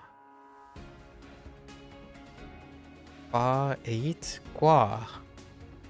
What the divination symbols? Alright, you're gonna have to explain something to me through this.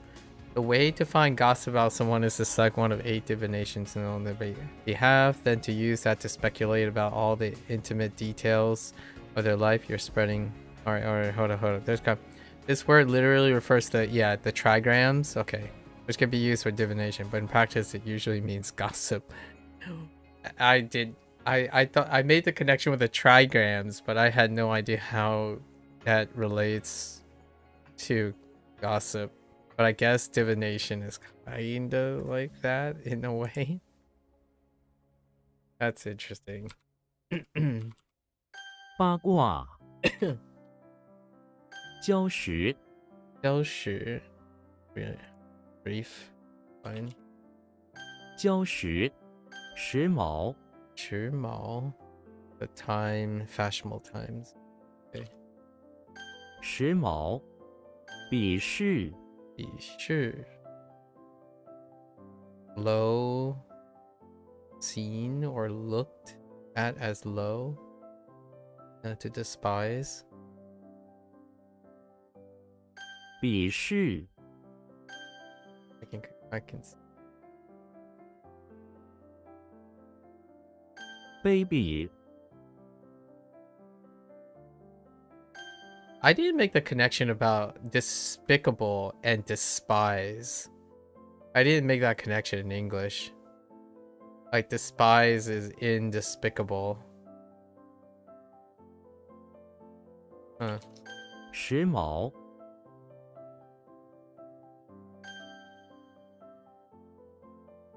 八卦。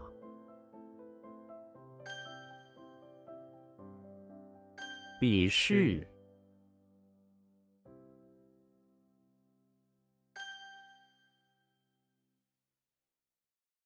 礁石。Oh, of all, I'm thinking about all the possible vocabulary you can learn with all the characters that are available, even though 欣慰。 this is largely keeping to like 1 or 2 vocabulary words per character. Imagine how many combinations we can make right now. I don't know what my character count is, but I can only imagine how many more vocabulary words there are. 欣慰 fishy smell, fair enough. 欣慰。 Or kind of flavor, like taste, flavor, all that deals with like essence of smell as well. 温驯。温驯 温驯 Oh, this is dealing like tempered, like what you call it, like the nature or the temperament. Yeah. So a tame temperament. Docile.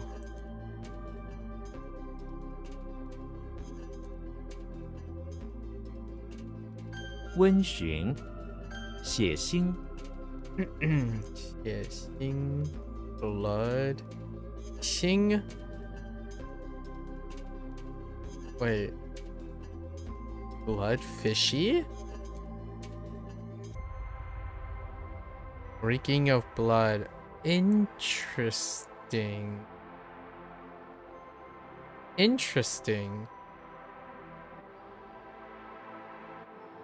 血腥，鄙人，鄙人鄙人 oh a lowly person servant lightweight oh servants to refer to themselves thus emphasizing oh okay interesting 鄙人，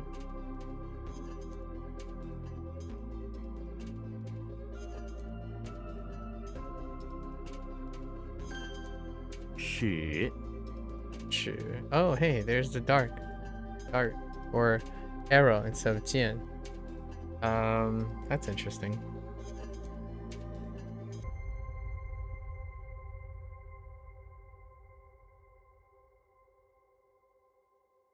How do you look like shit? Why do you look like shit? No reason you should look like shit. What am I thinking of?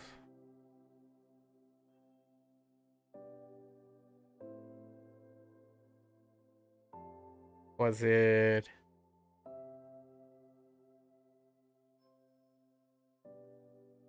decoration?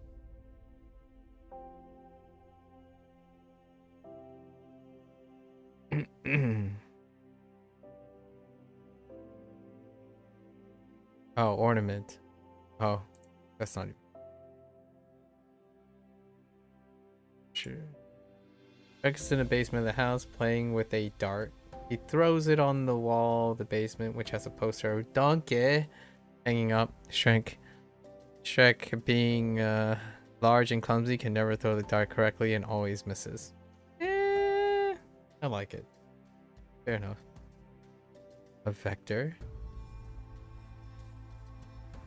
质量 dart quantity kind of feels more like an arrow in this case. Flatly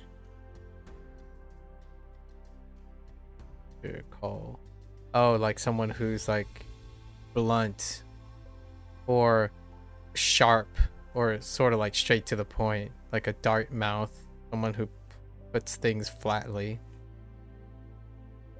Or straight, kind of like a straight arrow situation.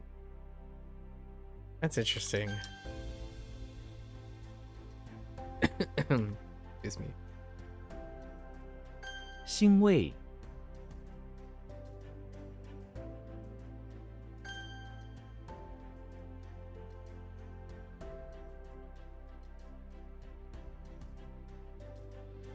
鄙人，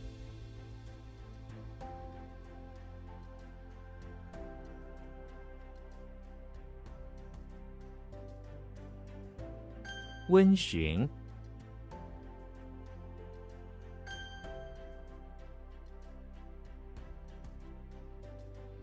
血腥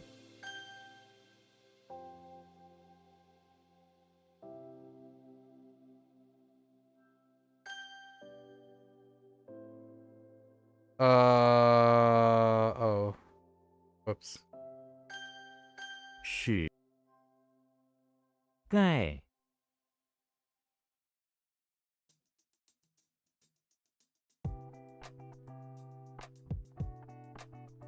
That's the second alms bowl, and the last one was guy as well, which was beggar.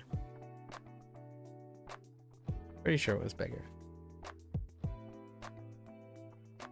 Now we add some metal to it.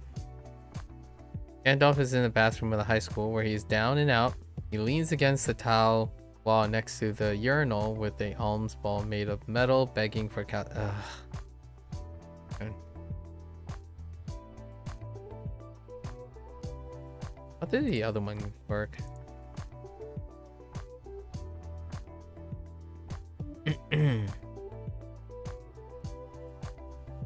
Oh, yep, okay. I think we're just gonna do the same, only this time with calcium?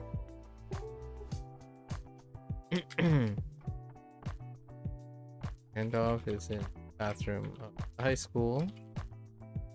You know, where he works.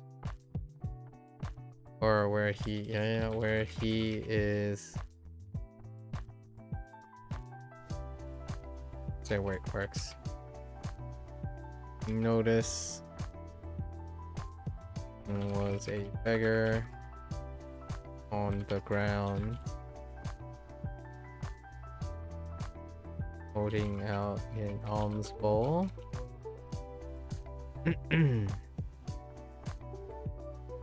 The beggar had seen better days.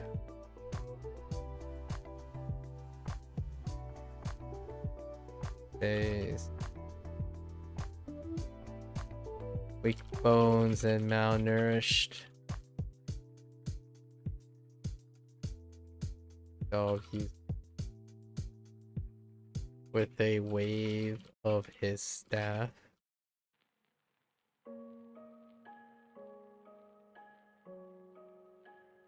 I had to ban another bot.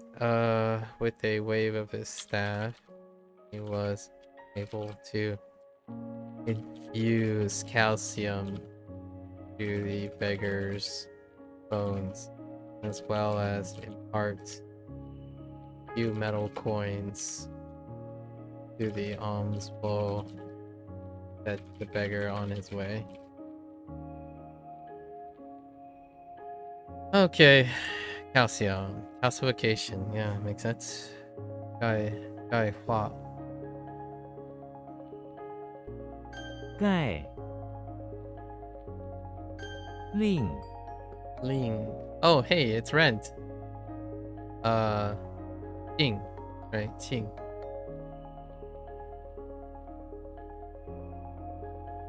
Link is in the bathroom of the infirmary where he's trying to rent some items for his quest. Slender Man is in the corner of the bathroom with some nurses operating a rental shop. Sure. Link goes over and rents a spool of thread that he needs for his quest. It costs 1 shellfish per day, sure. Which he hands over. Slender Man gives it to a nurse to hand over to Link, who washes it off in the sink and puts it on his computer. Yeah. Good enough. Cool. Ling. Makes sense. Rent. Renty rent. Ling Chu. To rent out. 令 Maybe like bandage, like medicinal or medical thread. 敌 Yeah. Wash. Why does that look like Tiao? Wait a minute. Something is amiss here.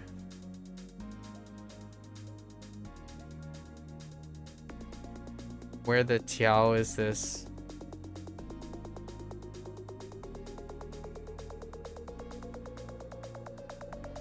Where are you? There you are. How did you get from D to Tiao? I mean Tiao to D?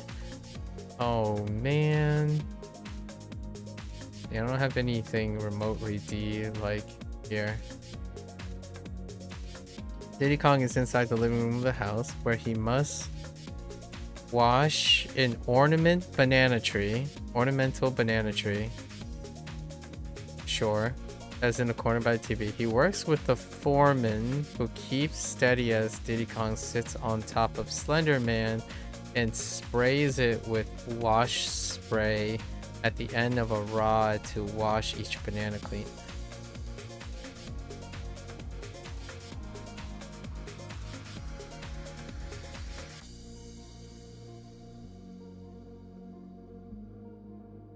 I'm okay with this. We'll keep that. 洗体液 wash dose detergent 洗体 wash okay, so it's lined up with you. Okay. 敌龟 Gui, oh no, it's another door. Although it does look like Gui. Or Gui related, sort of. More like Gua related, honestly. Oh, and then like Gui for the cinnamon. There's more Guis to come. Okay. Small arched door. Oh boy. Goofy's in front of the beach house by the bay, where he's making a small arched door in front of the door of the beach house. In the sand. He uses a bunch of bricks to create an arch in the sand, then attaches some saloon doors to the side of the arch, creating a small arched door that stands in the sand. I mean, not quite goofy, but sand door, I suppose.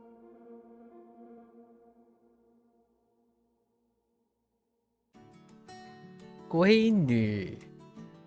What in the actual...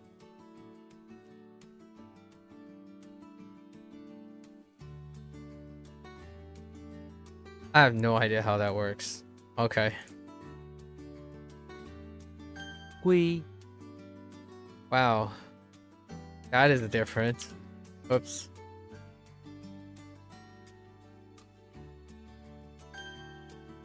Darter? 忙 Huh.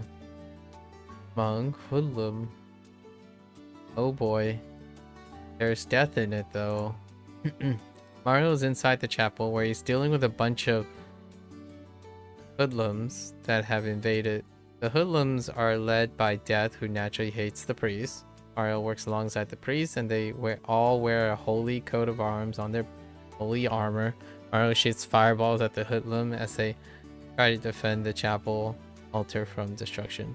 I think the mouth part is just gonna go with the flow here. They're kind of like chanting at each other.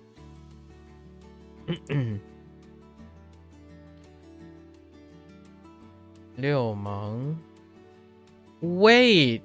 Liu Meng? Oh, yeah. Yeah, that's true. That's probably their name too. We're talking about the faction. The faction in Like a Dragon 7. The Liu Meng. Pretty sure it's the Liu Meng. The Chinese, like, I guess the Chinese triad outfit. Pretty sure Liu Meng would be very apt name for their faction. Interesting. It's not quite. It might be Liu Meng, but Liu Meng would sound. Oh no, it is. Sorry, Liu Meng. Yeah, Liu Meng, not Liu Meng. Liu Meng. Yeah, that works out really well. 忙 Wow, the faction was just called hoodlums, huh? Interesting.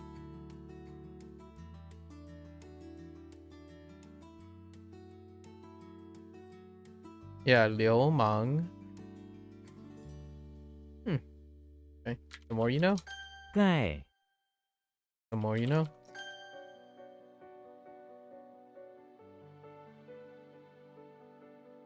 Ling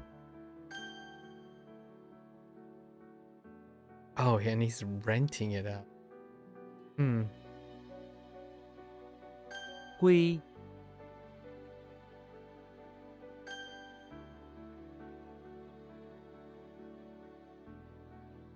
忙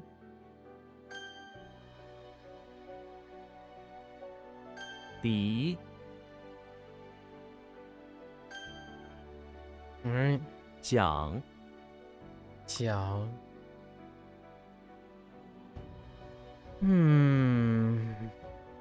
I mean, that is a general. Or, a wooden oar, I suppose.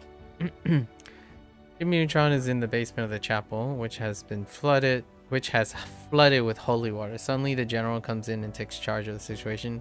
They both float on a tree that the general chopped down. Ayah makes Jimmy take an oar and paddle. Okay. Hold up. We gotta clear things up. So Jimmy is in the basement of the chapel, being instructed by the general on deck to help with the flooded basement, with getting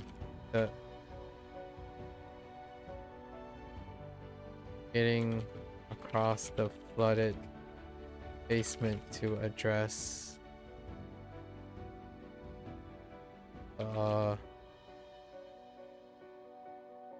water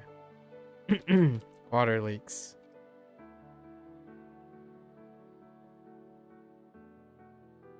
Jimmy pulled out a high-tech wooden oar that converts into a wooden floating device.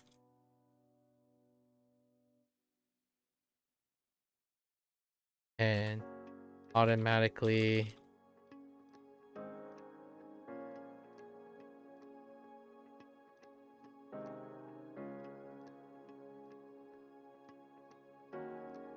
I don't know. They automatically move oars, get them across. Right.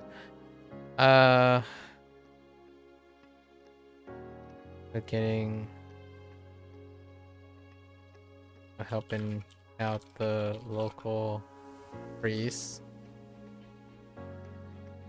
I don't know about that. That one's a little rough. Changjiao. Or Persia. Luo?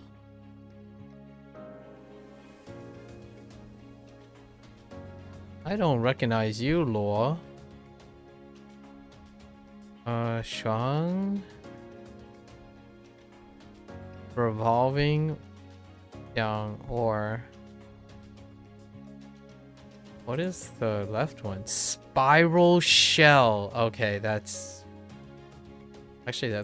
kinda cute for a propeller. Spiral shell that revolves with oars attached to it. It's kind of cute. Okay. 讲 I can see the propeller, like the shell is here, right? Like we can do like a cross section. Like this would be the shell, and the propellers would be like this, right? So here's the shell, and like revolves. That's kind of cute. I like it. 剪 Jian. Oh, that's also letter, huh? So wait, we have like Jian Lian, Lian Jian, Qing Jian, Qing Jian. What the? Okay. Because Lian is. Oh no, Lian is smelt. I'm just kidding. What am I thinking of as letter? Oh, the thing is letter. Oh, I was just kidding. Never mind. This is leather. The component leather. Jimmy Neutron is in the basement of the pawn shop where he goes through a box of old vintage collectible letters. He sits on the cement floor going through the letters, some of which are from famous scientists. Jimmy collects the ones he wants to buy on top of his doggo. He loves the letters of famous scientists. Okay. We'll try. Qingjian. Okay. 剪短 Duen. Nap. Do you look like a Duen? Sort of. Duen would be the closest, which is to like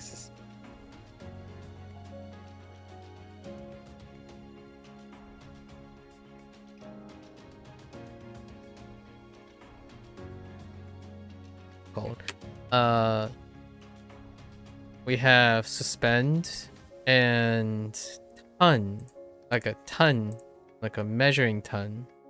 Yes.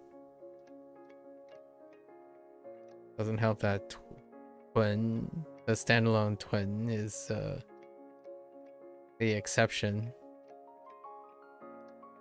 All the other ones are fine. Okay. All right. Ooh, some of these are okay. Twin.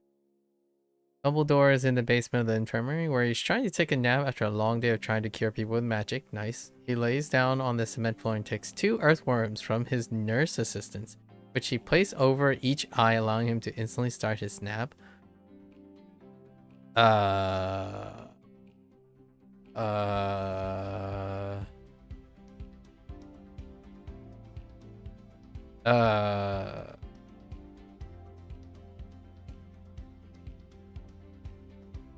I'm not sure how I feel about that. Alright. So Dumbledore is in the basement of the infirmary. Oh, we can do something else where he is busy trying to cure people with magic. On the side, he is trying to create a remedy to help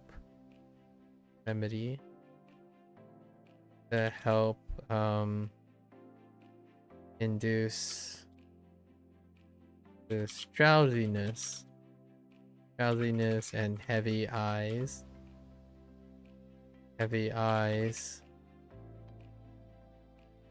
to allow patients nap properly using the essences of earthworms as the basis for a magic potion.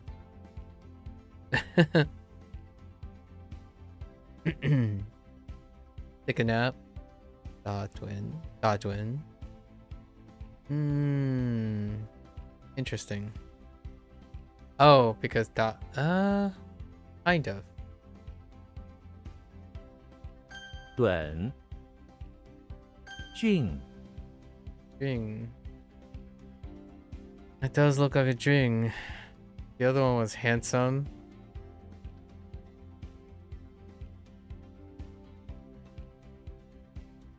And possibly lofty.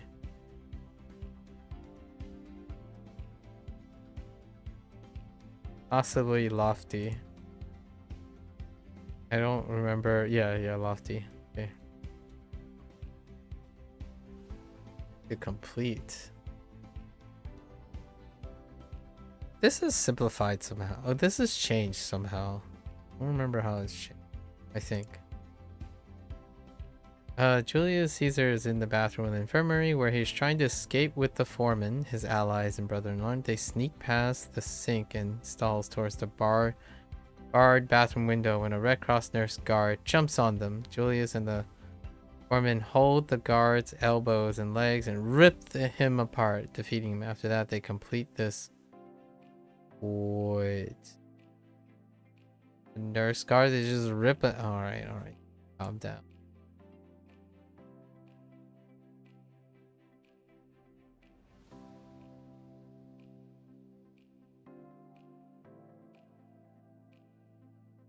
Okay, Julius is in the bathroom of the infirmary. Being guarded and assisted by a loyal foreman in order to complete tasks. Completing everyday mundane tasks. Julius, as he recovers from his battle injuries to his elbows and legs,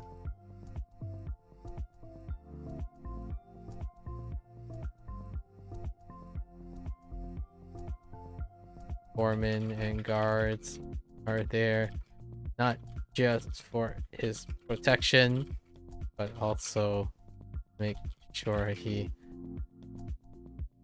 follows doctors, nurses' requests. Okay. 任工 competed. To declare competed. Oh, Gao Jun. 俊 Jing. Not Jun. Jing. Because there's no, yeah. 鳖 Yeah. Shredder. Okay. Closest shredder we got is B. Yeah. Alright.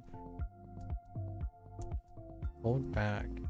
Bigfoot's in front of the electricity plant where he's trying to hold back his anxious feeling. To do so, he plugs a shredder into an electric socket to turn it on and rips out his heart and puts it through the shredder. Finally his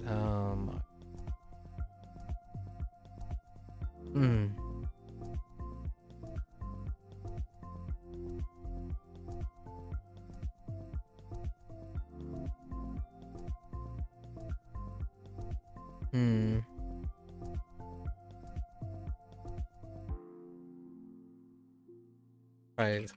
Bigfoot is in front of the electricity plant,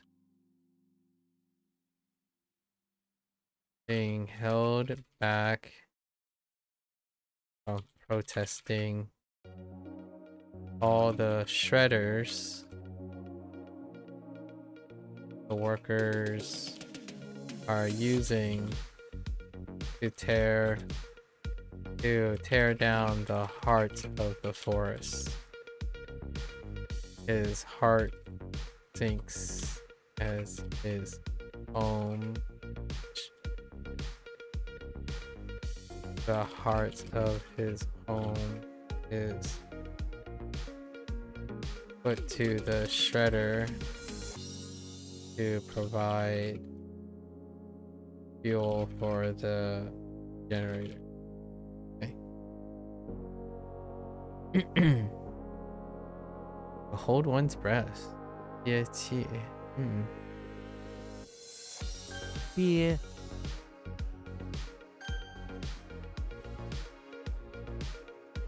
讲 鳖 短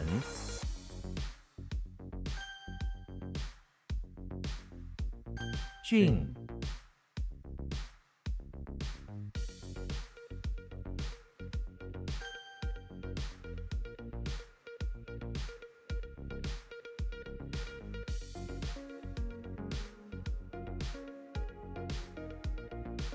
简 Okay, that's kind of weak.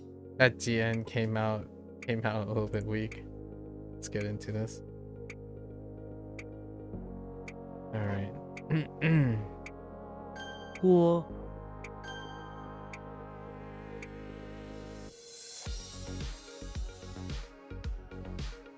Heck! Wait, what? Oh, I added a G. 贤婿 这位年轻人真是一位贤婿。急 It's sick or illness. Okay. Say what?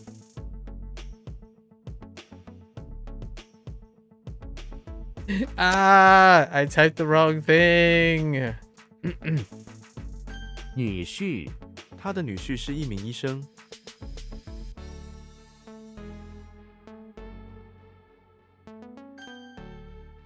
Doesn't make sense, I tell you. What? Oh, I really thought that was it. Oh no. I don't know. Oh no.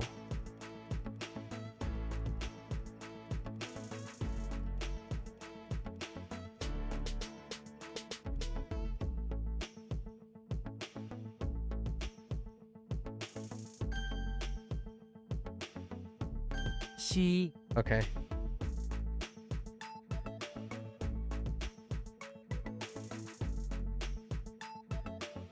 旗袍他的旗袍上有很多花纹。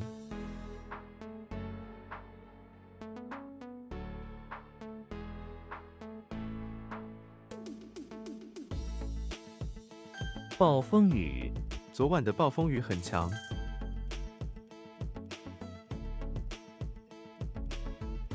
炸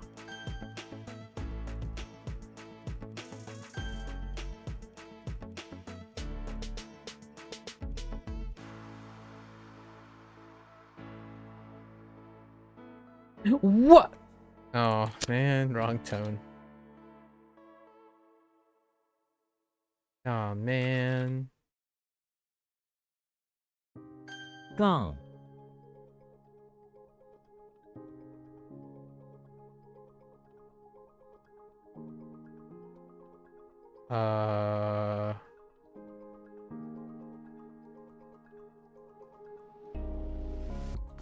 Right, he like converted the thing into I can fix sticks. 进攻部队出发进攻敌人。 That's all it's fine. 甜粥他给我做了一碗甜粥。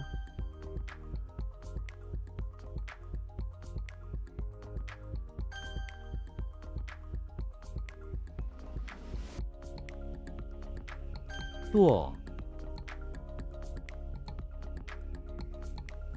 That's rough.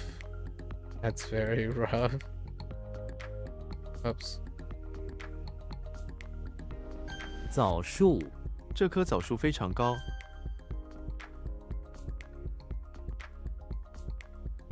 I screwed this up. 薯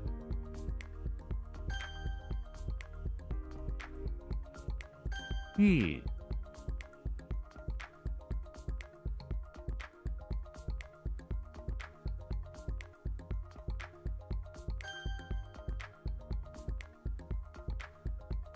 刀子他用刀子刺了我。平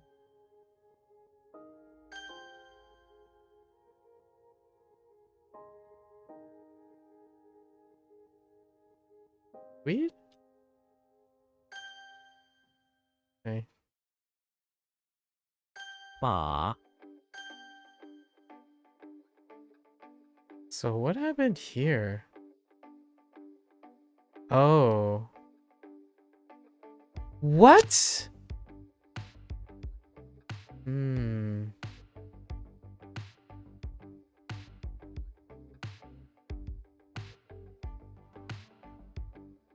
Uh-oh. Oh no, that's a problem right there. That is a problem.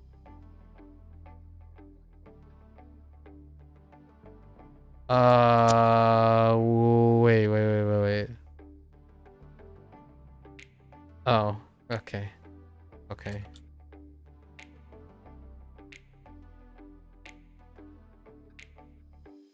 学术他正在写学术论文。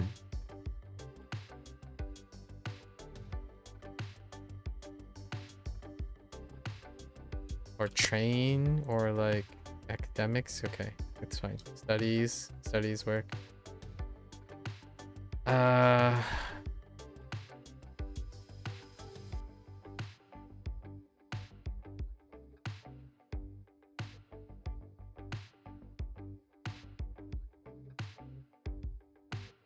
I thought it was oh no, wait. 号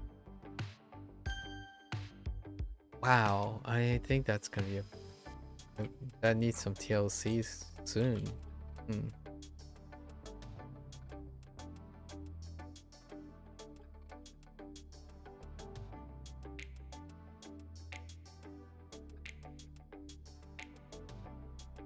"产卵乌龟在沙滩上产卵。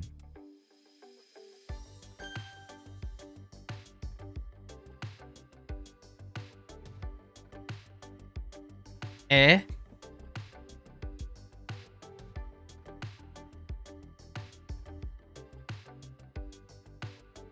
Uh...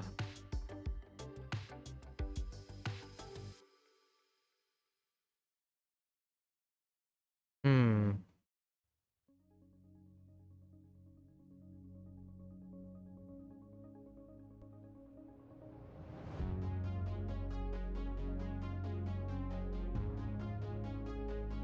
Well, that just stinks, doesn't it?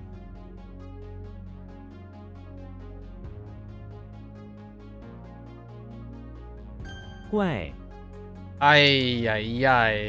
We're just gonna go with strange. Oh my gosh, heckin' guai. Alright. Give it a pass for now. But certainly not a vote of confidence.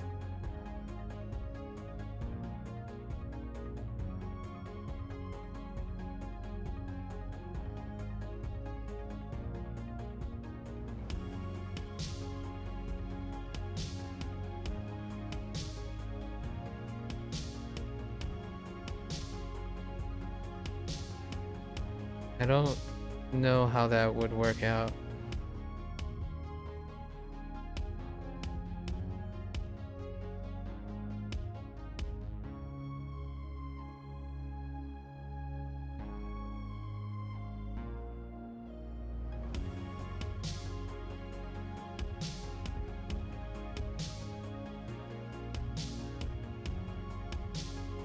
Yeah, I don't know how that works out. Okay. That's because it doesn't.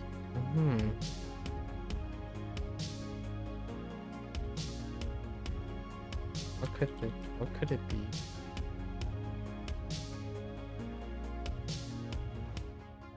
挥舞。他左右挥舞着国旗。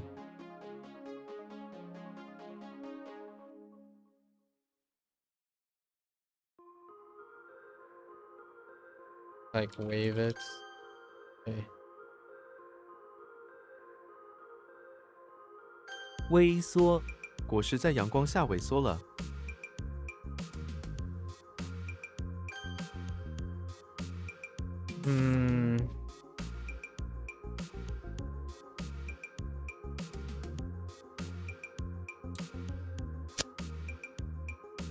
Oh. Okay.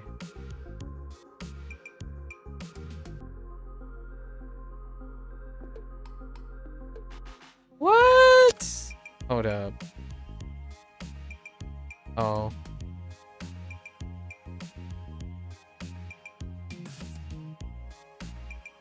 Pretty sure that's T.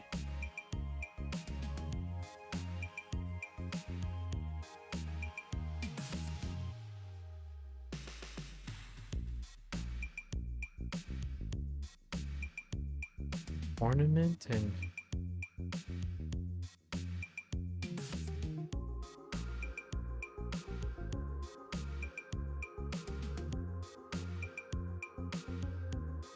what? 丈夫宫公主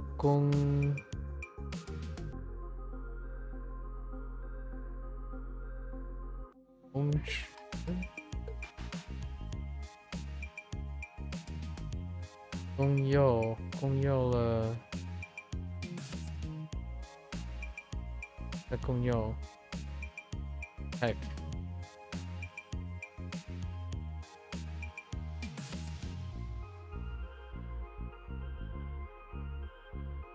僵化或者激化。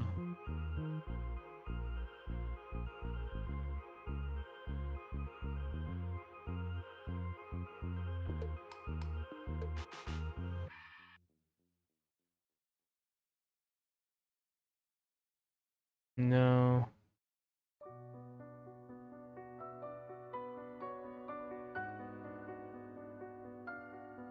See how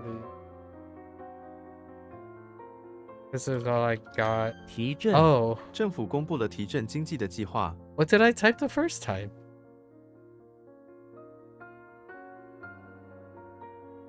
I don't really know. So.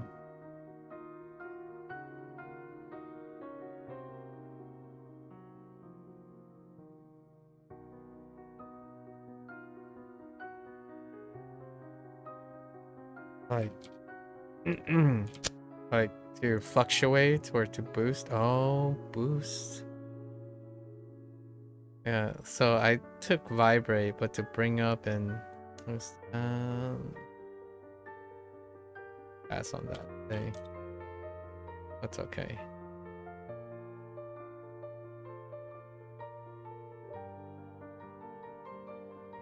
土匪，他成为了土匪的领袖。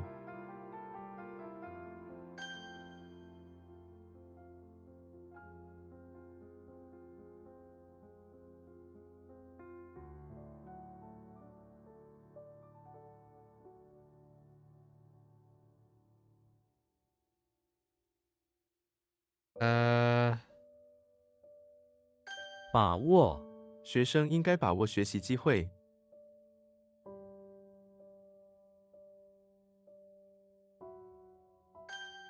Seize, okay. Oh man, but wall is so weak. 补救，我们需要补救这个情况。Like patch and like patch up and recover things. Okay.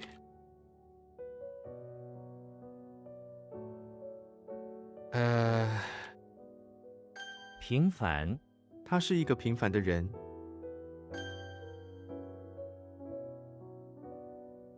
欺侮，善良的人不会欺侮动物。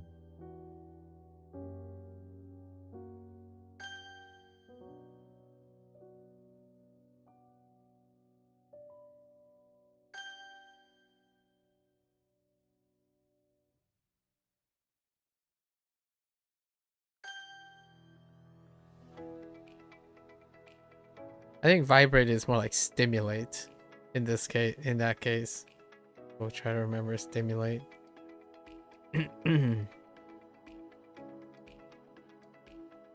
试图，试图找到答案。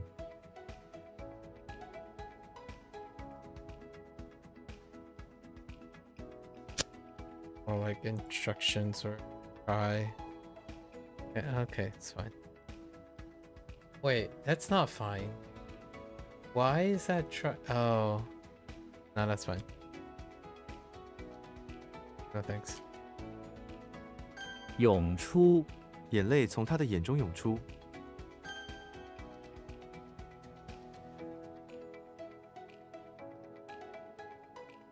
接触，请直接接触客户。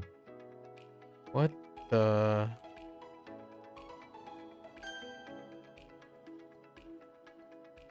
美好，我们都期待美好的未来。Good. I don't know.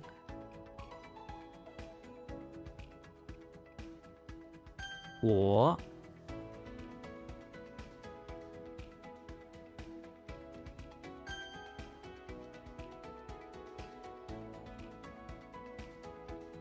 ，Ah!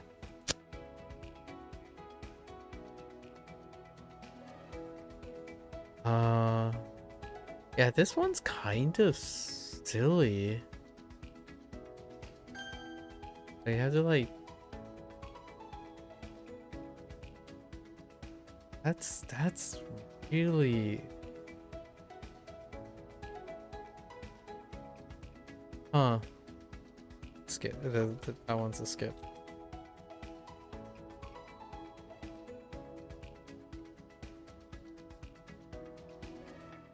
睡袋，这款睡袋很轻便。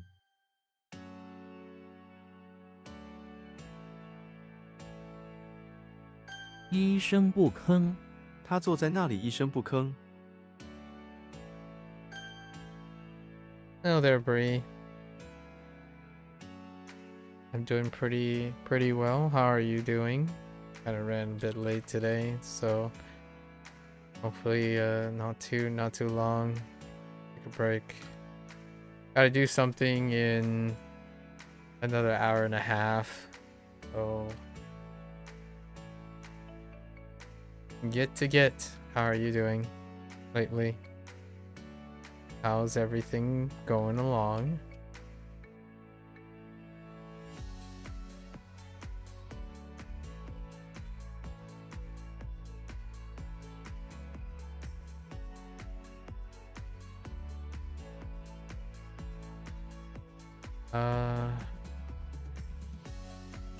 勇敢，我的姐姐是我认识的最勇敢的人。鸡，出门，我今天晚上不出门。 Doing alright? Enjoying your days off tomorrow? Your last one before going back? Oh. Okay. And what is your schedule like? 欣赏，我很欣赏她的工作。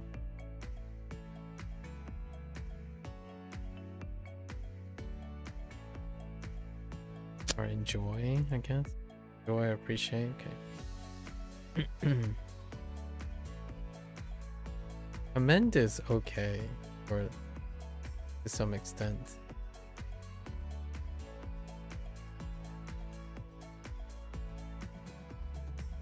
姑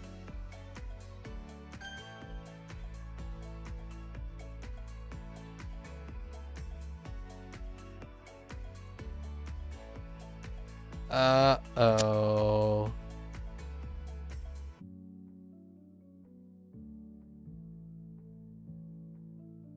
句子，读这个句子。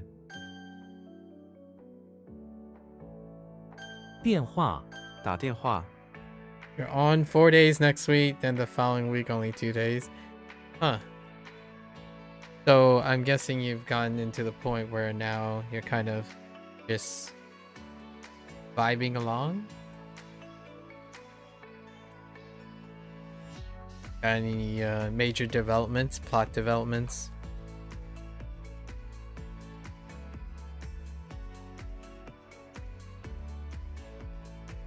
What the? Swinging fingers.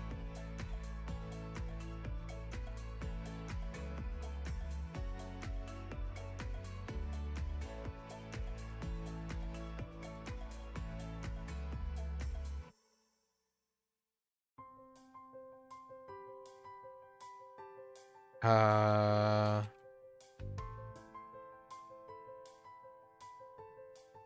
have no idea what that other one is.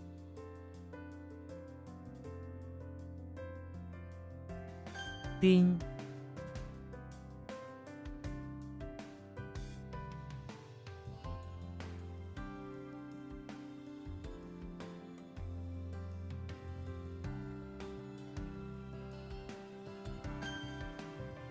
I had so many conflicts of interest there.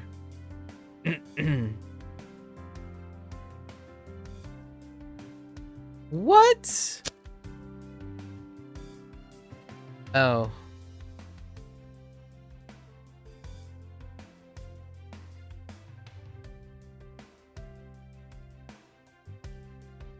I don't know what that is. What's going on there? Pretty much, yeah, only stressful thing coming up is on the 16th is inventory day, which has your main manager completely stressed, which hasn't been super fun lately. Oh, how often does inventory happen? I imagine it's like once a month or something like that.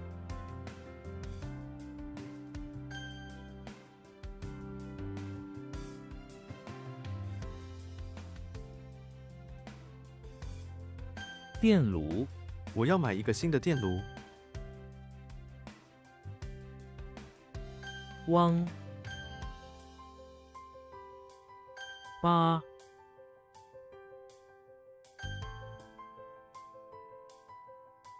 YOLO? Oh no, that doesn't work. Oh. What am I thinking of there? Okay, hold up. Gosh.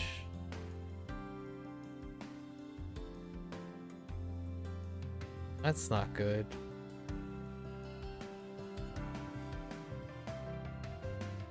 Oh no, that's not good.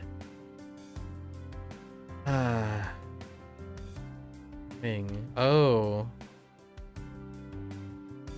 扳平。他们在下半场扳平了比分。 Okay. That's fine then. 手册。车辆手册在哪里？ It's booklet. It's like a pocketbook or a handbook. It's fine. Booklet is okay. So, handbook, manual. Oh, that's Japanese. 尊敬，他非常尊敬父母。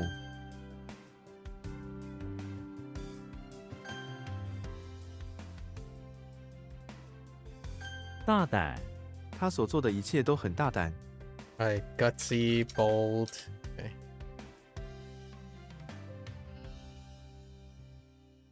漏气，这个气球漏气了。和 Okay. Resolve some of these things. And it's gone.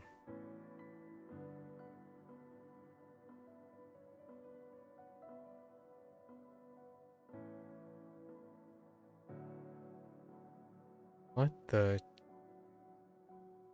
tree enclosure? Oh. What? Oh, that's a typo. You keep inventories yourself, but the big inventory check only happens once a year. Oh, they basically send this group of people in and they count all the products in the store on the shelves in the back. But these people do not care if they count correctly. So let's say there's a stack of 3 plates and directly behind them there's a stack of 2 bowls. It will scan one of the plates and count it as 5. So main manager has been assigning all the cashiers different aisles to try to make in line so all the products in the line are the same products to try and avoid miscounts. Sounds about right. 户 So once a year, that's a big deal. Hopefully everyone gets through unscathed. Yeah, that does sound like a big deal. Once a year, huh?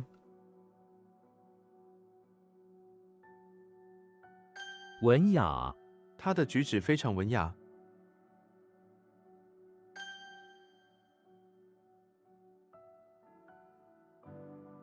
嗓，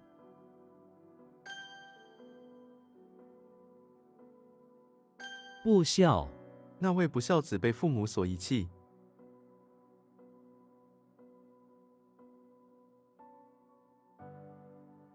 Like not associate unworthy. Yeah. Okay.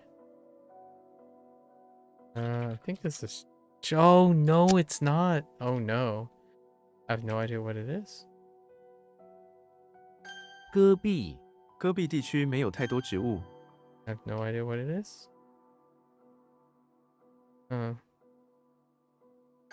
横，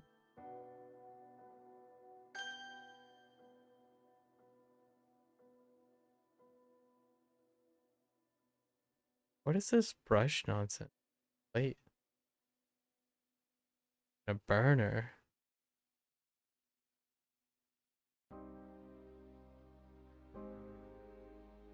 Hmm.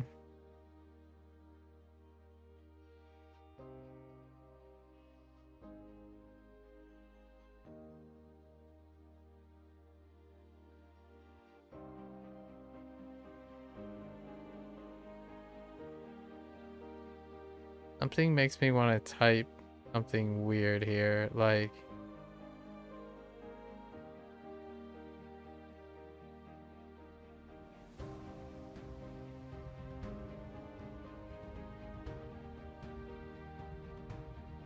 okay. I have no idea. I think that's a done deal. 栓，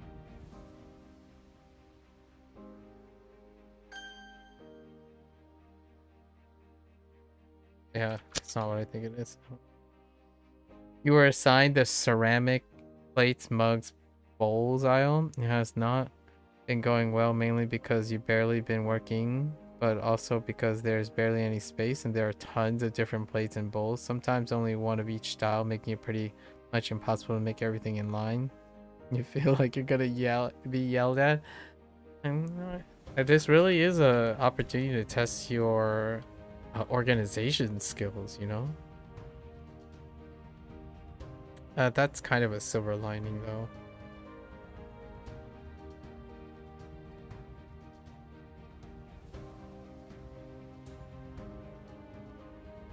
the waitress and female.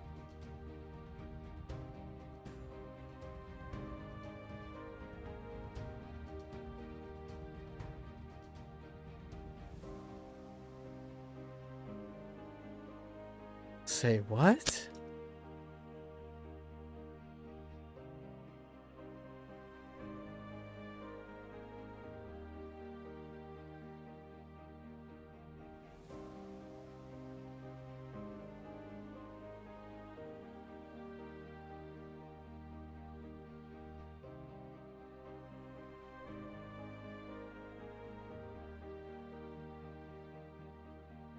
I feel like this has something to do with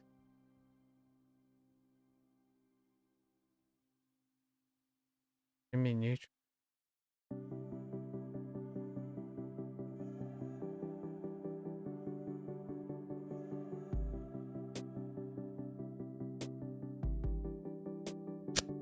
Something makes me want to. I can give it a few more tries.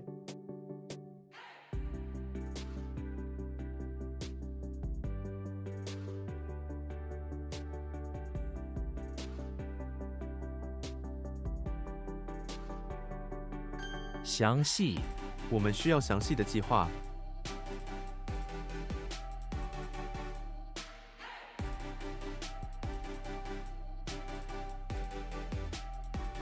What? How does that work?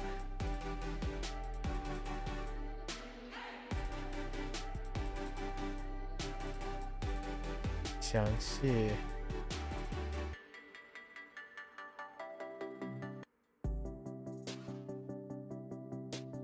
Like auspicious, like just like take a lot of details. But where does the Xiang come from? Oh.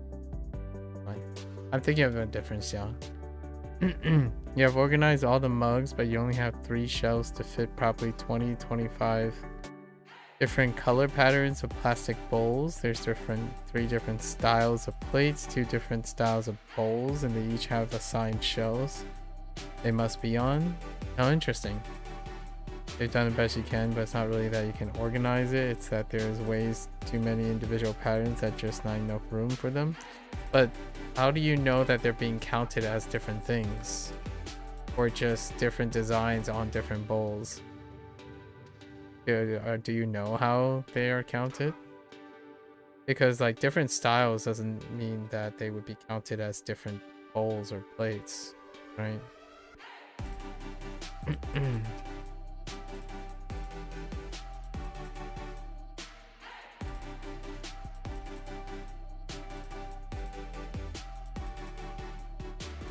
Draw.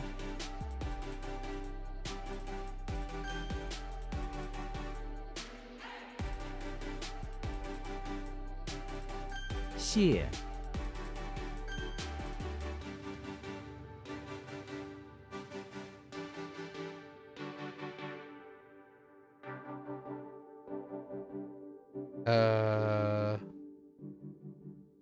Heck.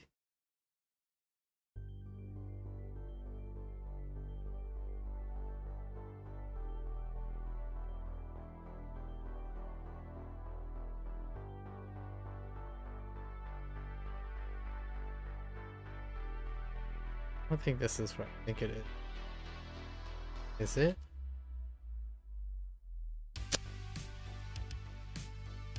Huh. 行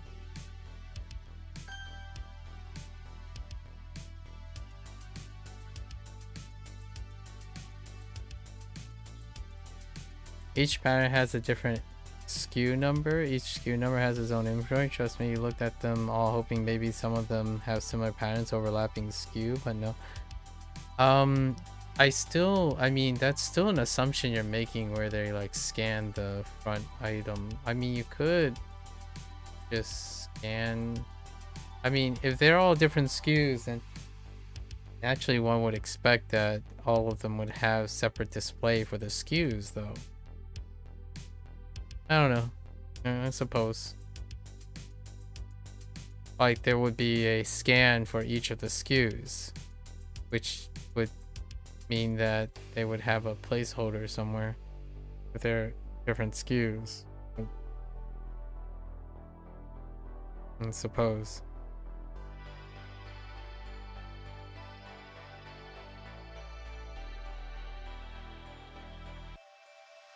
This heart situation.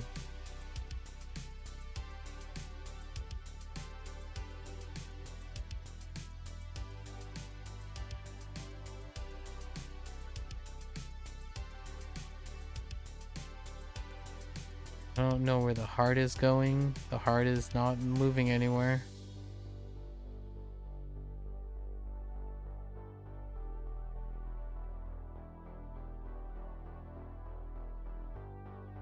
Yeah, I have no idea where the heart is going. Drawn out. We'll go work on. Yoshi's heart is not the right place. 胃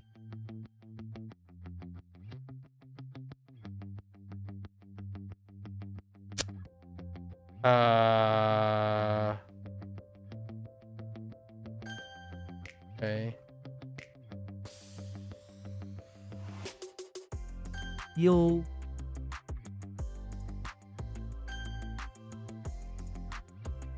So what happens when they don't scan anything? Does it just count as lost or not there?「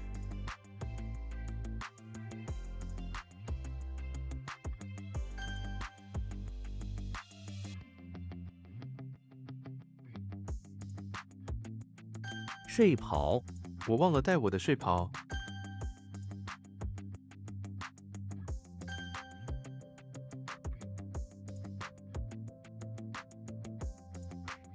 Oh, that's orange.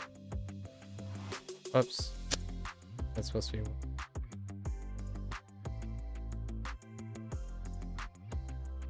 棘手 他们面临棘手的挑战。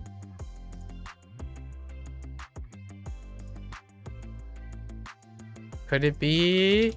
Oh no! I thought that was gonna. I thought that was gonna be fine. Man, I really thought I had it there.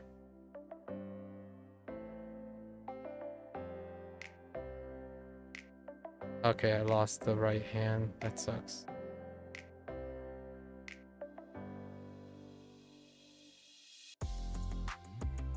熄灭 风把烛火熄灭了。 Okay, so that's what that is. So what is the other thing?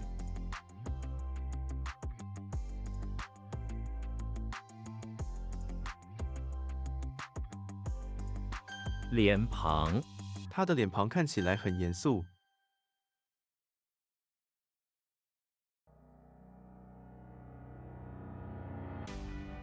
Your main managers have clearly said that that's how they did it. From what they understand, they don't have a list or anything. They follow and they just go in and scan with a scanner. They don't look at the number to verify and they don't move stocks at all. They're an outside company hired specifically to count, then the data just automatic. Well, if that's the case, then can't you just take all the SKUs and display them on a place? So you take every item and you like put a SKU number on all of them because they're using scanners. So then you simply have to display all of them if they're not counting them, right? So you can like do a staggered of all the SKUs being displayed staggered to them. Like for example, like if there's a plate here, it can be displayed like this, where all the SKUs are available. If they're not going to look at the plates nor count them.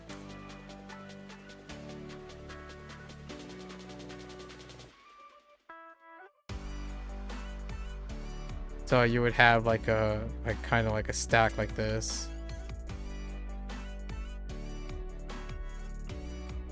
I don't know if it's angled, if your displays are angled, but then all the SKUs would be available here.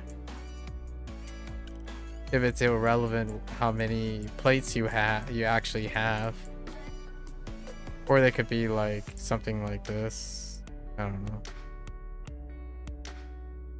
where you like take one plate and then you stack it on the other one.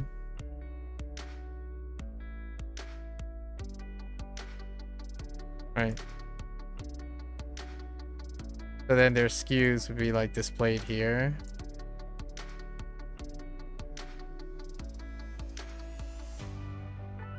And since they're scanning for the thing, so it's just displaying the different SKUs, and since they don't count, I mean, I'm assuming that's what, like, if that's what they really do. They don't actually count the plates, so you simply have to display all the scanning things that they have to scan. And then you can compress it, because then you can just shove everything behind here, since they don't actually count the plates. That's assuming they don't, right? It reminds me of like a storefront. Like you have a storefront, and then you have like plates displayed on a display. But it doesn't display how many there are. They just simply have 3 items in the front.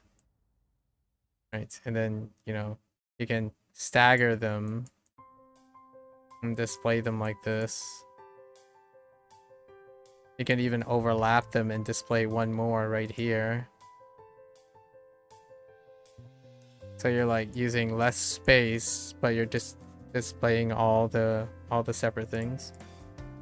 We'll basically just mess about inventory, because no one in house is gonna go through the whole store to fix it. But no, they do count, but they don't check if SKUs are different. So like the example you were trying to say, if there's a stack of 3 plates and 2 bowls behind it, if they notice that there are bowls, they will still only scan the first plate in that line and then count how many items are in the line.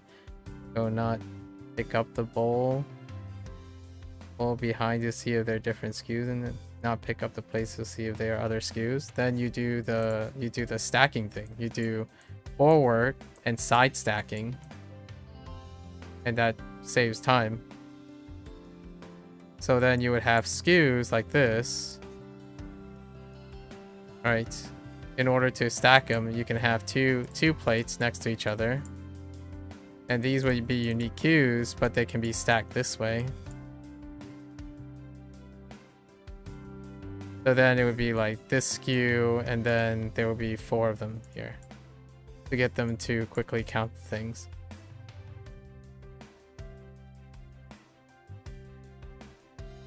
Or you do like 1 queue stack like this, where you take one, you have the SKU stack here, and then you stack this way. So then it would just be assumed that this queue stack would be this whole thing. Right? That would also lead to increased space. But I guess it depends on how deep your stack goes. So if the back, like the back of your shelves are very deep, you would then have to rearrange it so that the one with the biggest stack would fill up the back. So then you do like the back filled, where you go like, you know, there's one behind this, and one behind this, and one behind this, right? A bunch of ones behind this, but you would start with the largest amount. So then you can liberate all the other ones, which you can arrange in a different type of arrangement for the unique ones. Unless they have to be particularly in a specific order, since you already said that the shelf space is already marked. Like they have to go somewhere. So my assumption is then what you're going to do is try to liberate space next to fit in other things. I don't know.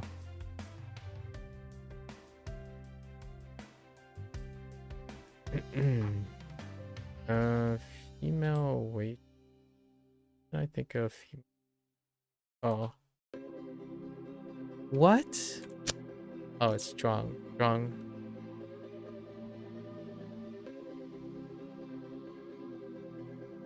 Long.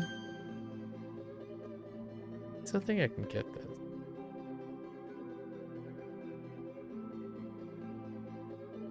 It's kind of like sterilizing, right? They're sterilizing the thing. 进 Okay. Wait, is this exhausted? Oh my gosh, it's exhausted. Okay. 柔 It's an interesting problem. Kinda makes me wanna curious how you would come up with a solution for it.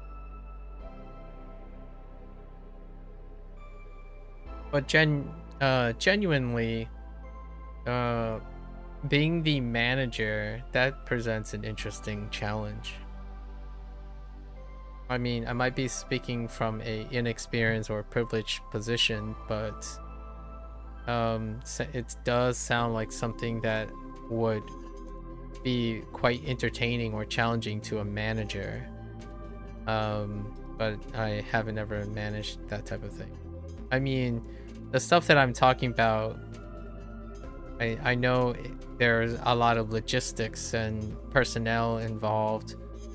However, organizing, you mentioned that, oh, it's not about organization, but it's more about all the other things that are restricting you. But I think the whole idea of having the ability to improvise on a restrictive structure is what I meant by organizing. I feel like a lot of times there might be a misimpression that I'm giving when I say, oh, you have to organize. They have to either be stacked flat or the larger plates are put on these rack things. They can't be stacked on their side like that, sadly. The shells have the ability to stack 2 stacks deep for the smaller plates and the bowls, and 1 stack of the larger plates. Okay, so then that means you can arrange it from larger plates to smaller plates with the skew stacked flat, right? So like you can even separate them to smaller plates, so larger plates. But if you have so many uniques, maybe there's, so you stack like 1 skew on top of another, but they're noticeably smaller, right? And then have their skew displayed where it starts. I mean, obviously you're trying to find a not perfect solution, so one of them would be like have the large plates that are like about the same, right? And you can like kind of separate using small plates and then large plates. I don't know. No, they wouldn't stack on top of each other. I guess you can only do like large on bottom, small on top with the skew designator. And that would fan out your large plates, but then you're going to get to the 2-row stack deeps. The 2-row stack deeps would be like small and small, right? It would be 1 skew. Like maybe you can find, you first sort out which identical skews of small plates are able to be 2 stack deep, which might not be any anyways. Then you get that out of the way, and then you have the large stack one that completes complete stacks. So those are like the first things you do, right? The 2 stack identical skews of small plates in 1 stack. And then you have to move into hybrid stacking, which you have a large on top of a small stack to create like a skew difference, so they can like visibly see that they're 2, make it obvious that it's two skews. Then you have like the really big plates that have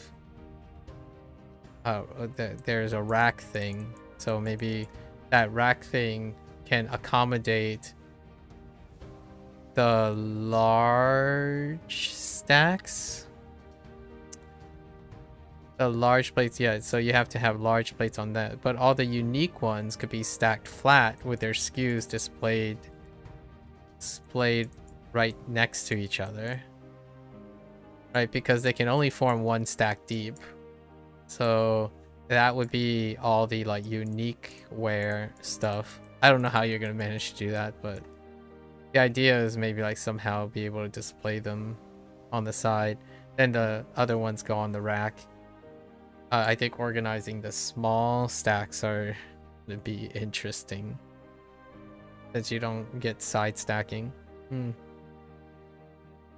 Like, are you trying? Like, are they trying to solve? Oh, you can't do that either. That's what you mean is even if there's a large plate with a small plate on top, whatever item is on top is what they will scan, and they will count that stack, entire stack, as the first item on the top. They will not actually check the SKU. All they do is grab the top item and scan it.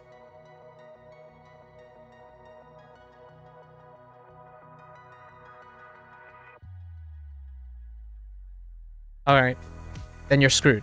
I don't know what to tell you, but like, what from this discussion, it's like you're trying to find failures. Like, I don't really know what to say about that. Well, I don't know. Good luck, because like that sounds like then what you can do is you do exactly that. You pick the most items, so you take the highest items.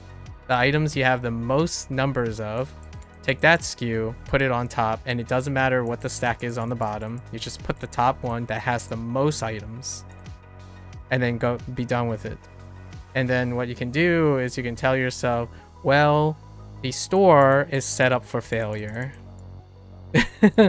Set up for failure, and it's the manager's fault. That's probably what I would say. The reason why I say that is because everything you have said is blaming the third party counter.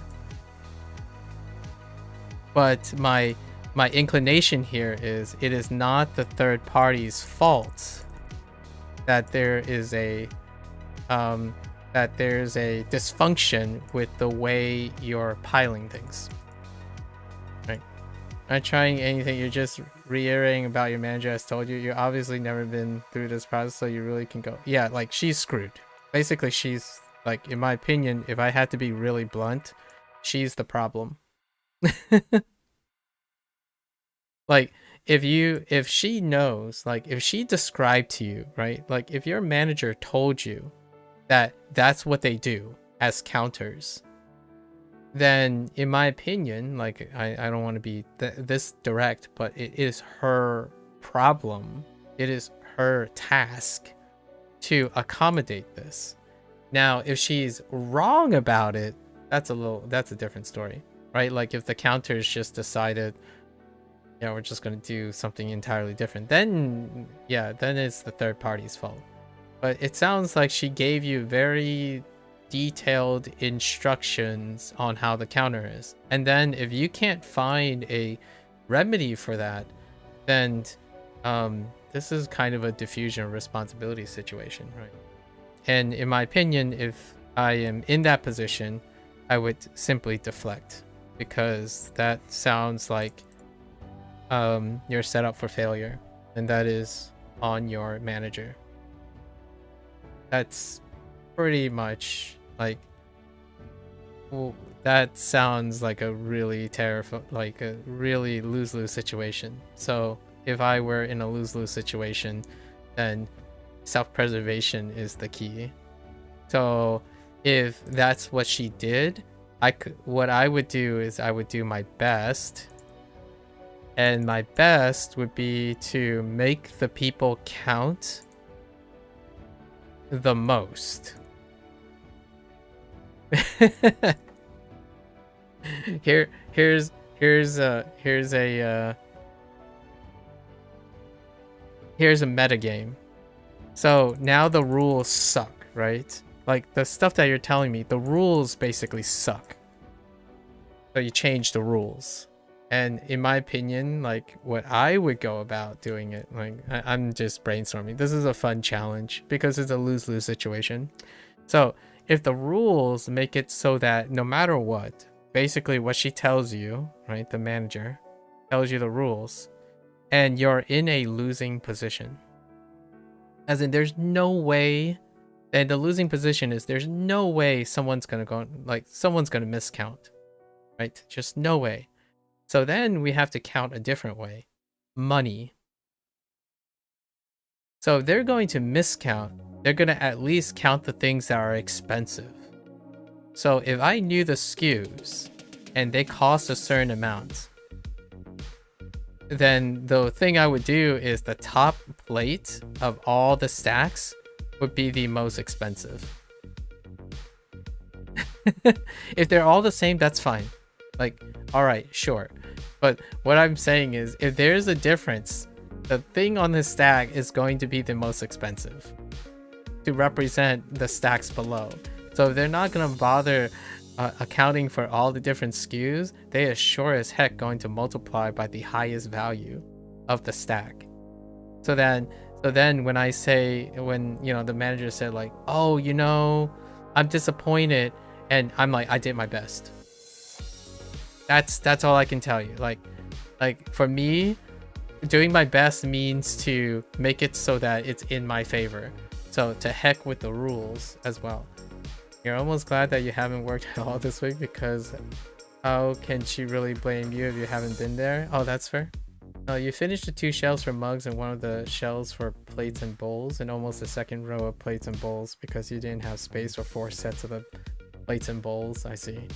So they'll put it together at the end of that second shelf. The other 2 shelves I haven't touched. You haven't touched. Okay.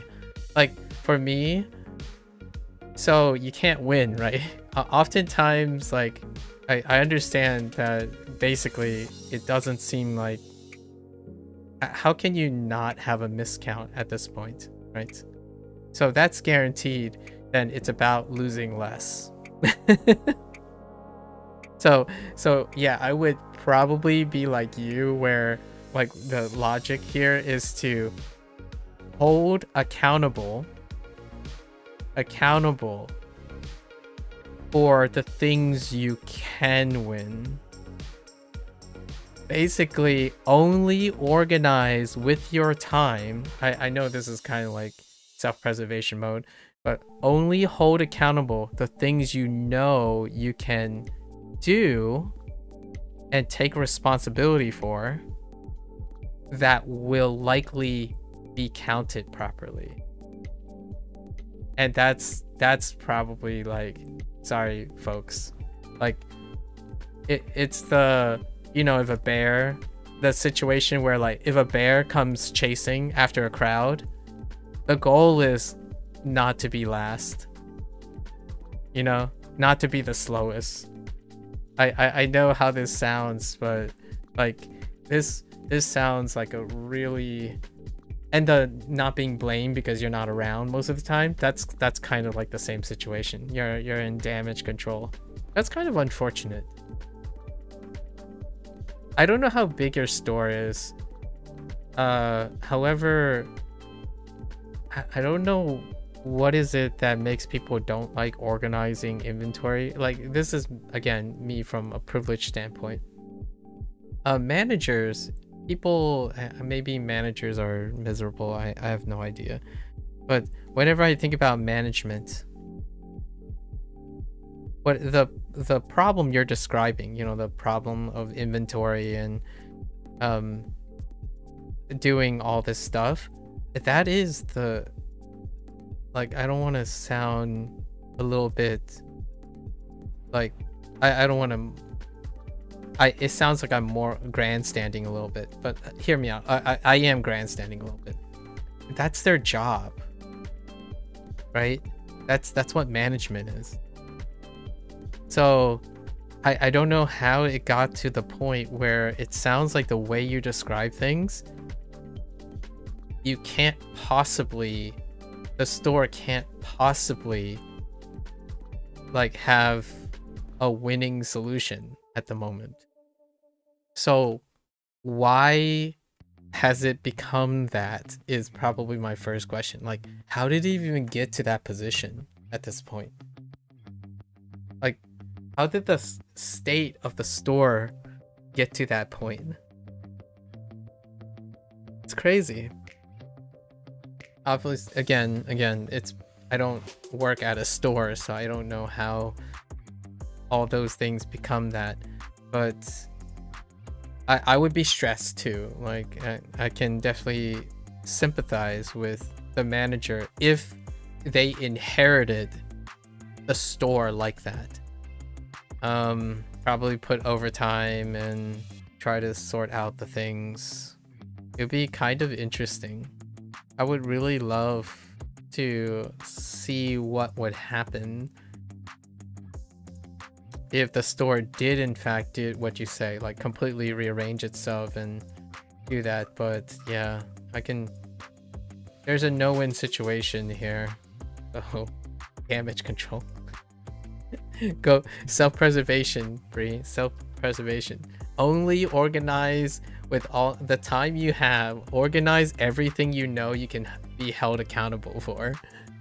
And then it's gonna be like playing chicken, basically. Like, who gets stuck having to take responsibility for all the shelves that can't be organized accordingly. Oh no. I'm kind of chuckling because this is kind of one of the reasons why stores feel like it's not a family, if you know what I mean. Like, you have to throw someone under the bus, and I think that's awful. I'm laughing about it because I typically laugh when there's no solution. Like, there's no like winning solution. Someone's got to take the L. It's almost as though they have to take turns taking the L. It's not a mega store, but it's definitely a larger one. You have 2 sets of aisles. Okay.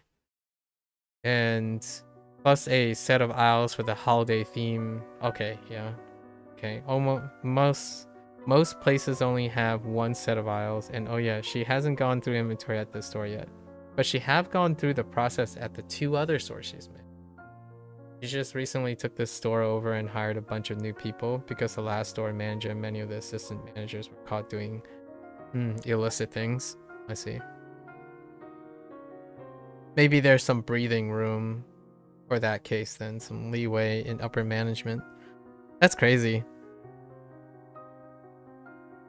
While at the same time, it kind of, like, from my standpoint, right, someone who's not working as manager and stuff, I often see these problems as opportunities to prove my abilities.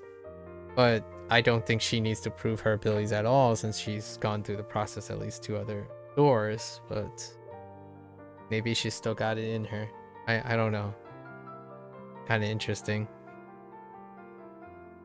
What a wild what a wild thing.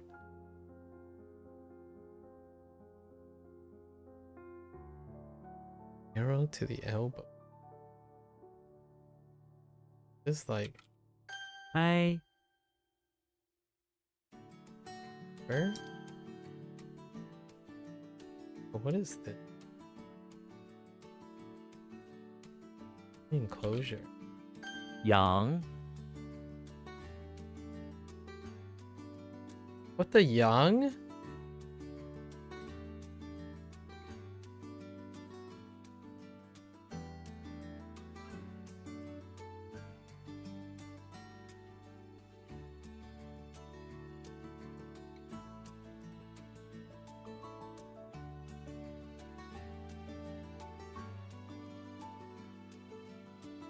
This isn't a dragon, is it? No, it's not a dragon. I don't know what the yang is.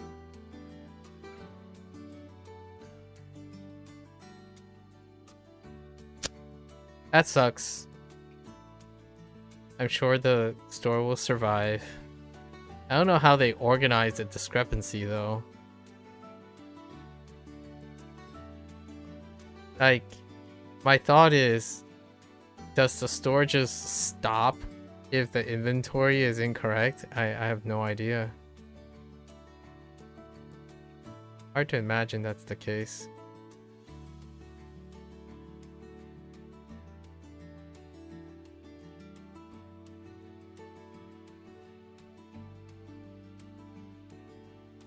Yi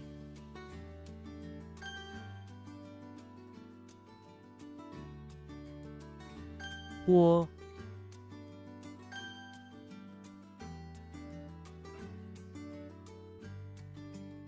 You have such a weird working environment. 浦东浦东的夜景非常壮观。 I'm only saying this because I'm probably incredibly spoiled and inexperienced with like environments with low accountability. right? Like,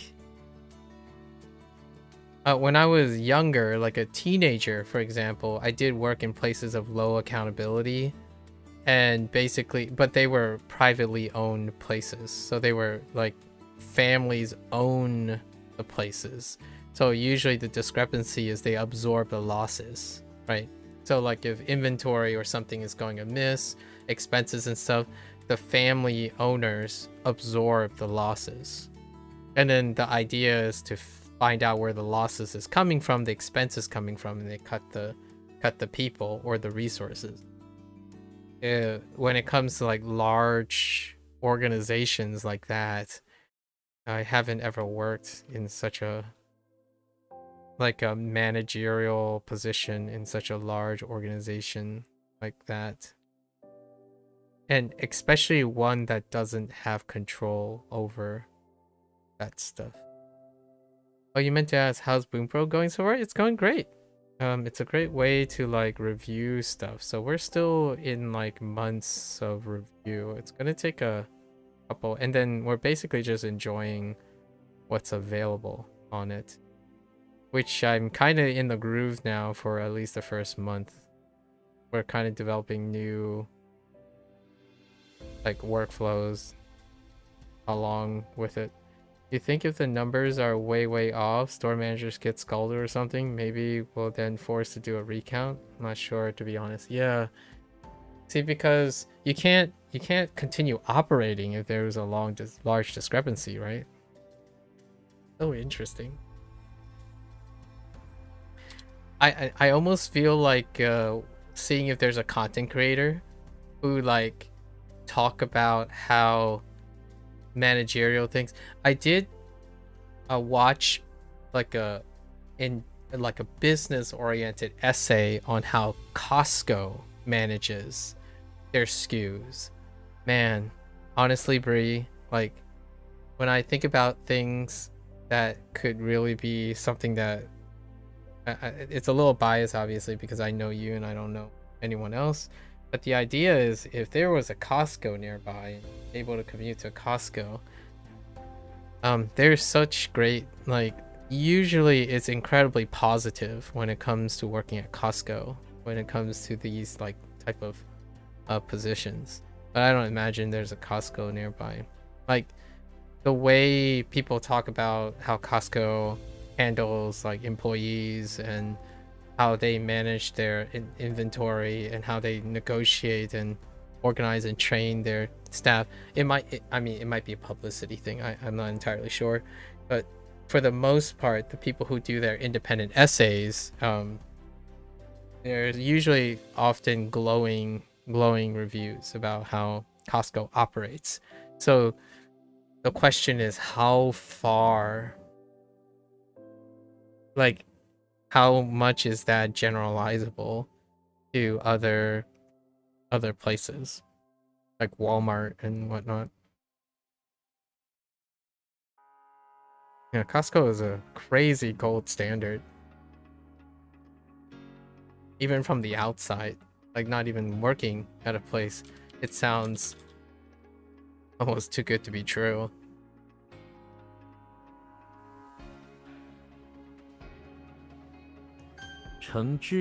可以给我一杯橙汁吗?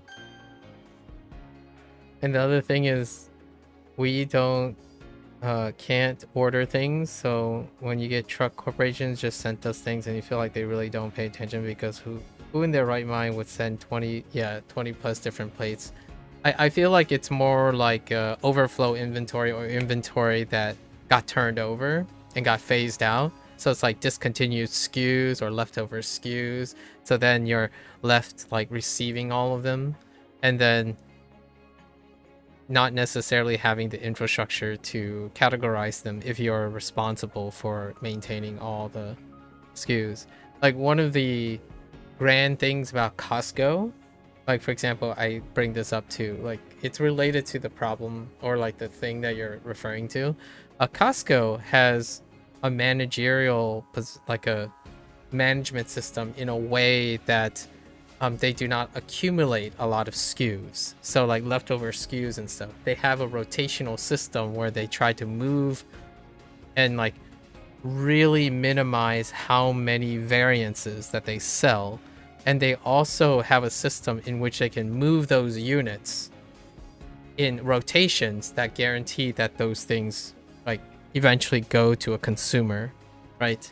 So that whole idea of having like 20 plus different plates, like leftover plates from a store, and then it gets rotated into another store, and because they get discontinued or they're no longer popular and whatnot, that's kind of like the consequence of not like caring just about any items, as opposed to like really heavily being in touch with market research and whatnot. Costco often has incredible numbers in which like they somehow move incredible volume but have like low number of SKUs of different products. So it's kind of one of like it's what makes Costco maybe famous among consumers versus like, and then like a gold standard that other large warehouses try to capture. Like they run like a statistically significantly lower number of SKUs because all of the stuff they decide to sell moves an incredible large number of volume. And then when they have leftover SKUs and stuff, they have a system in which they make sure that all the items get sold as opposed to passed on, which happens with like things like clothing and especially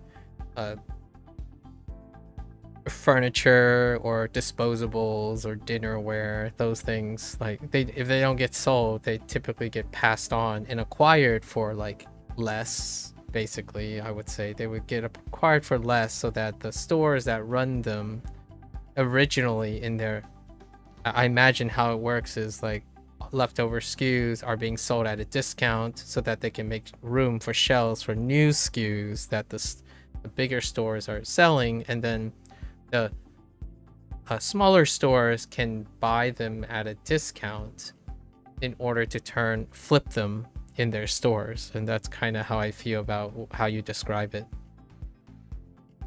in your store, where basically your store owner or whoever is owning it is flipping the discount of leftover SKUs from like larger stores because they have to make room. And that to me sometimes sound very wasteful, right? Like you can always feel like the whole wasteful situations, like why keep making such large varieties and demand such large varieties if they're gonna simply either vanish or be like collect dust somewhere else. That's why I kind of refer to Costco quite a lot. Despite Costco being a warehouse with large volumes, oftentimes most of the things they sell are not necessarily based on variety, but based on like managing the most consistent quality possible and moving the highest volume. And then on top of that, apparently, this is why I brought Costco up initially, actually. Apparently employees are really happy. Like on top of that, Costco has like Costco being a company that runs multiple stores, have a long track record of employee satisfaction. That's pretty neat. Yep, that's another thing you had to do. Scan every SKU and see what rang up as, because some were marked down to 25 cents. Okay. And had to move to a section, and some had the potential to be marked down to 1 cent, but we're not allowed to sell those. They have to be pulled and then destroyed. Unfortunately, there was only 10. There was only 10 plates, mugs all together that were 25 cents. None were, okay, which really didn't make any room. Oh, okay. And then you gotta destroy them. Not making a great case. What? No. Climbing vines? Oh. I see. I see now. 化妆他每天都会化妆。 Or like put on makeup. I do have to finish in 35 minutes. Keep going here. It's interesting. You learn so much. Bro. There's so much going on where what you're doing. 兵役他在兵役期间学到了很多技能。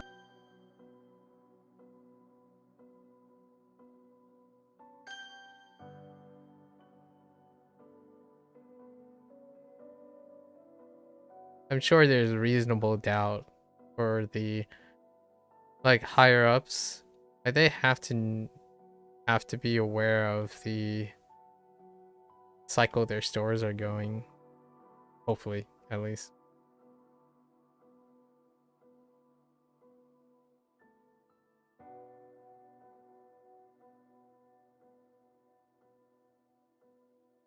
What the bean?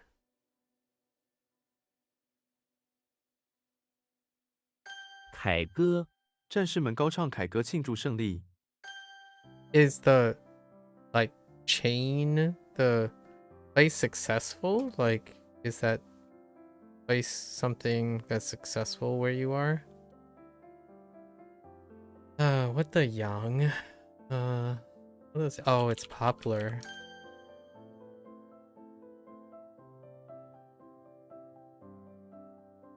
Oh, interesting.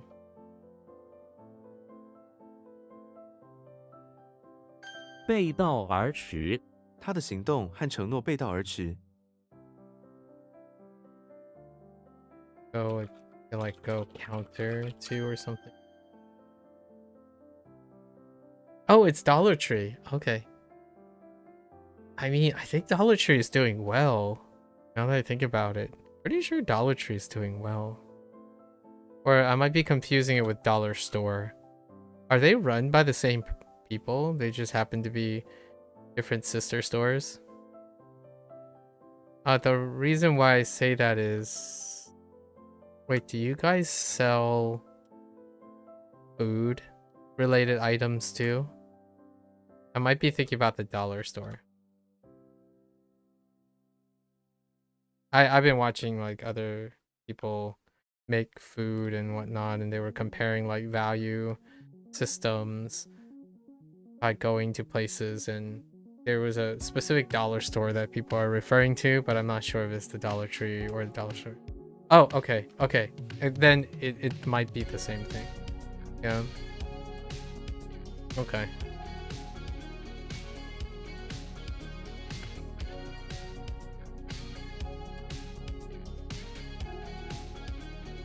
凄凉"冬天的夜晚常常很凄凉。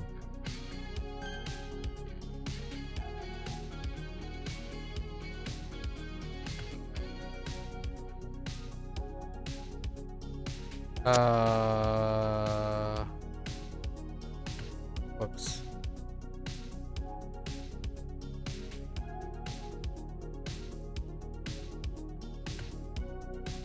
What the... I forgot how we cut 7. I'm just gonna throw it out. Let's see. Okay, that's not correct.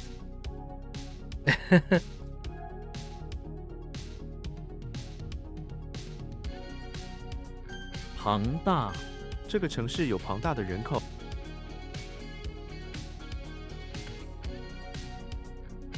茅台我去了茅台买茅台。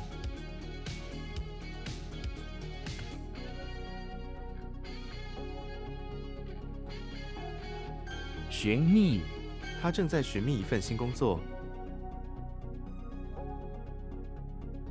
That's wild. I think there's a Dollar Tree near here. Maybe like 15 minutes away. Pretty sure they're doing well in this like economic environment.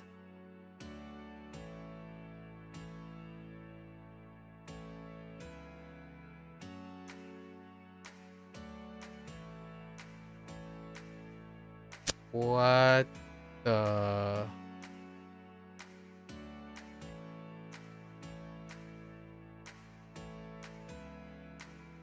Huh.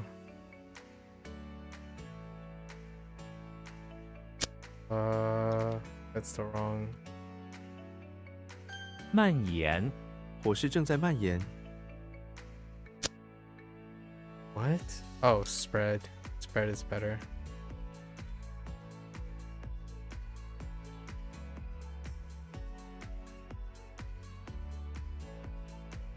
受血，经过多年的辛劳，他变得瘦削。时， Well, good luck. Good luck, you know. You said the 16th? What is today? Oh, it's next Friday? Hmm.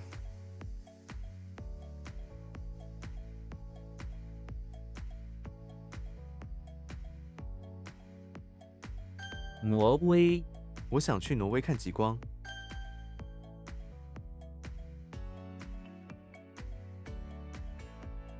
What are you cutting 7 of?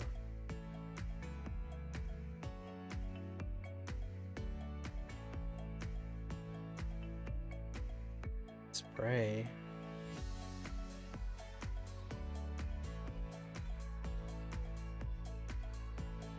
C, Infuse? Right. Yo. Oh no. I think it's just drawn out or long standing. Probably something like long standing. Or old fashioned. 时，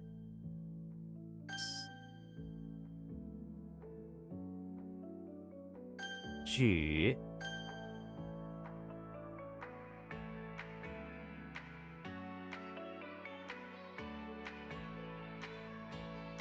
Say what? 树梢，鸟窝在树梢上。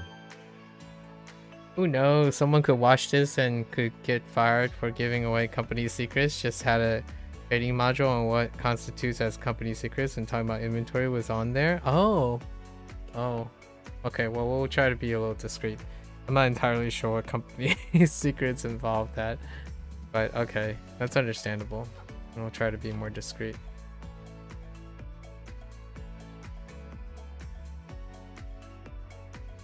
Company secrets about rotating inventory. That's interesting. I wonder how Costco feels about that.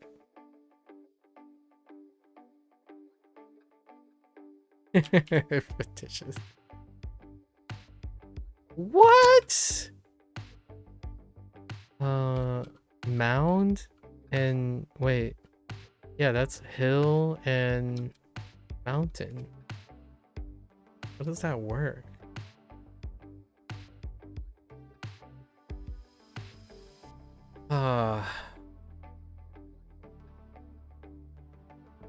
Nine mute. Just gonna throw it out there. Oh. 渔民，渔民的生活很辛苦。 We'll save you a lot of stress, thanks.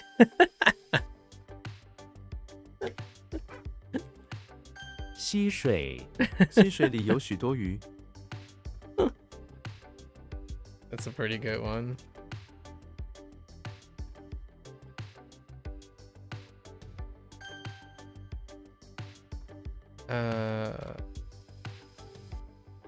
Yo.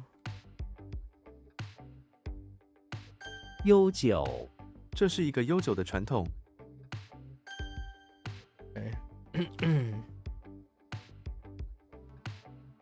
本人。Oh.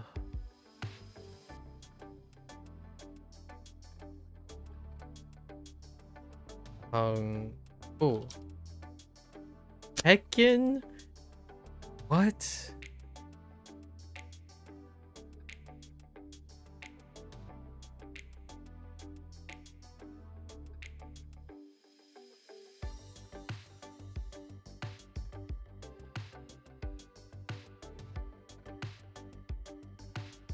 Oh, the first one is not correct.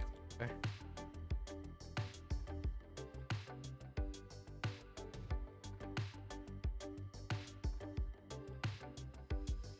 The second, I screwed up on the first thing. Second tone. The tone is 2.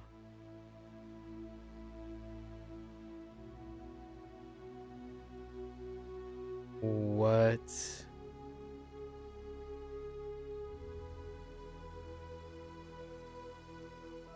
What?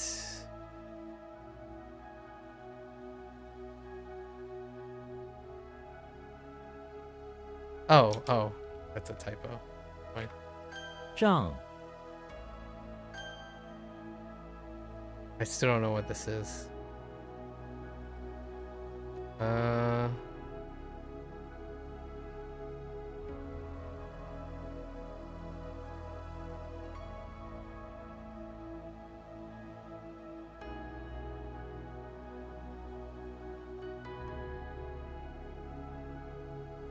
Other in it. What the something? Oh no.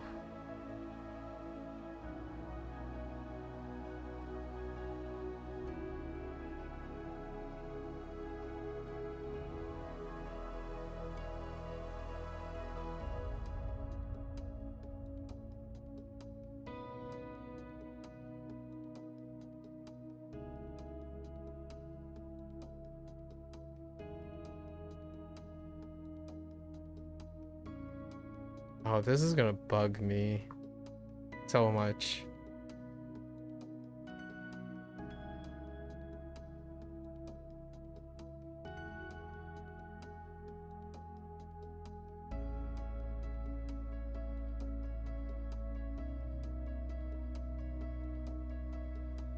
There aren't too many words that this. Oh, I got it.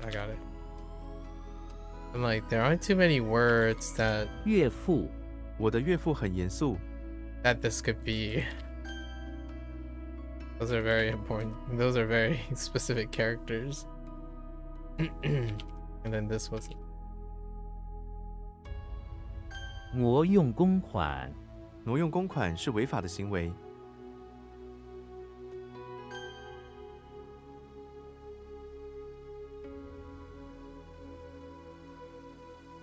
大猩猩 大猩猩喜欢吃香蕉。 okay. So what is the 9 thing? Oh, 抛 I'm slowly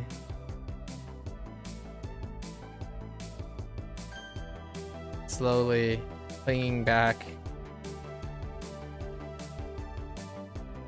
令人捧腹 那部喜剧电影真是令人捧腹。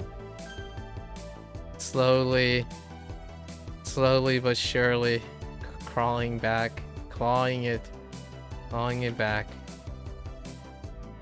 暴虐 他的统治非常暴虐。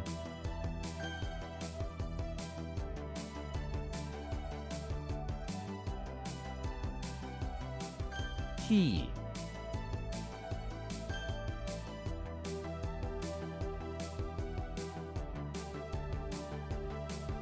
What?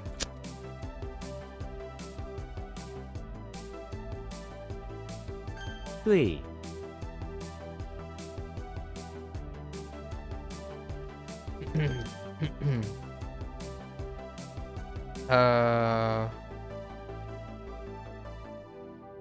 光碟 他把数据保存在光碟上。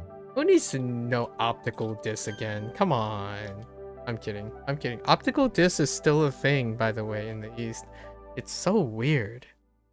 Like, if you go to Japan, optical disc is still a thing. Maybe Japan knows something others don't. You know? 女佣 这位女佣照顾小孩。 And before all the servers break down, and then you're left with optical disc. I could kind of imagine that. Has there been a sci-fi? Yeah, there's been a couple sci-fi shows that done that. I mean, actually, now that I think about it, Blade Runner kind of did that still. I recently watched the recent Blade Runner. Trying to find records in like carbon, like physical media.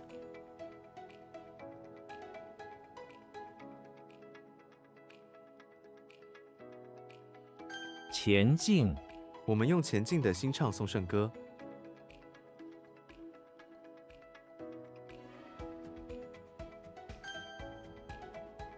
Heck yeah, you don't even work on the 16th.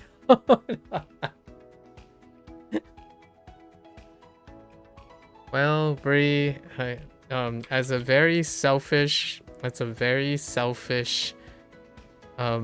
laughter here. I'm glad to hear that you don't work on the 16th. I think it would be, it may cut your impression of your solid months, you know, your solid months, soon to be 2 months, a little bit. It could sour it too early, so that's kind of nice. Silver linings. Self-preservation. Self-preservation for sure.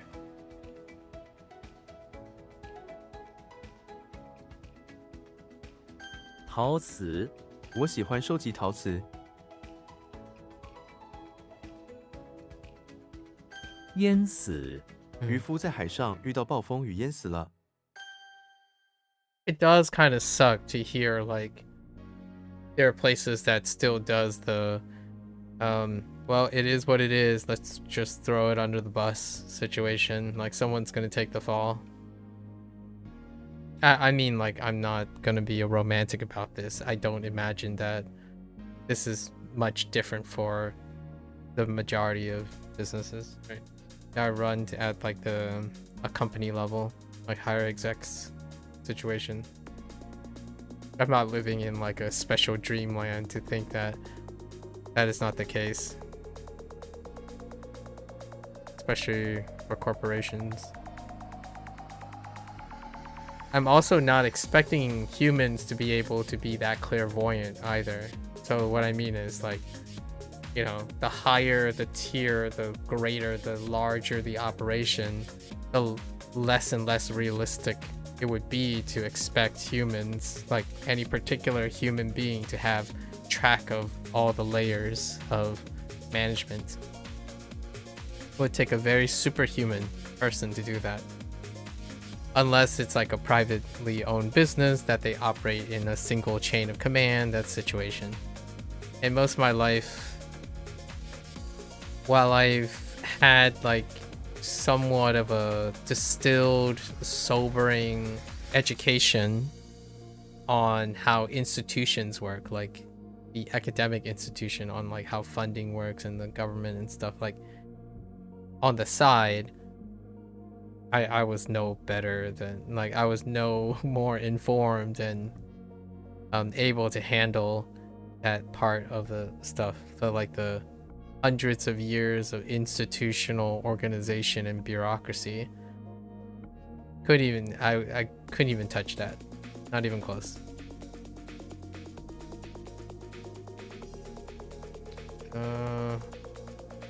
How does the cricket... Is that a cricket?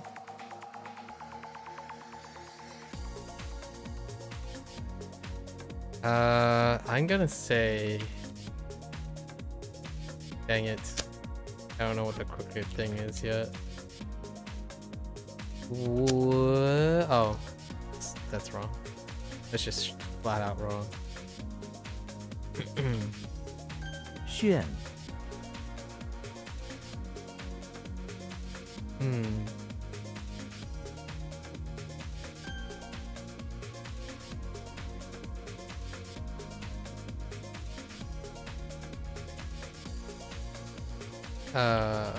Okay. 别，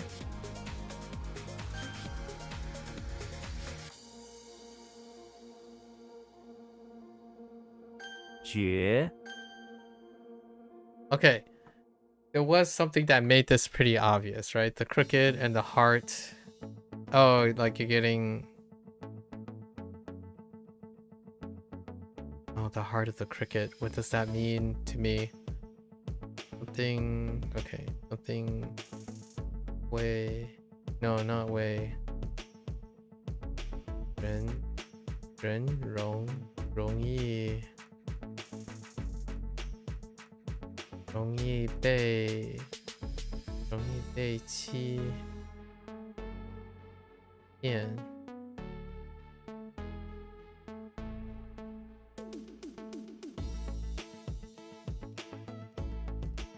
It's stupid. Someone is stupid. Oh, okay. Sorry, the vocabulary word. Not sorry. 愚昧，愚昧的人容易被欺骗。 This says ignorant people are easily deceived. Ignorant people are easily deceived. Or are deceived, are commonly deceived.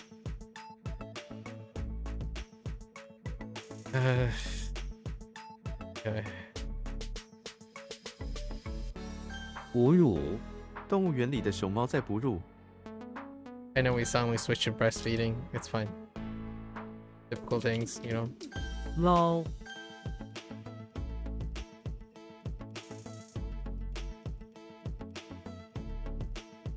害，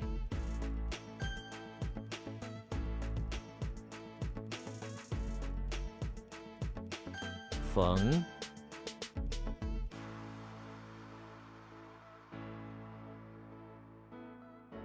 What the blood and what the wait, oh no, this is plate dropping.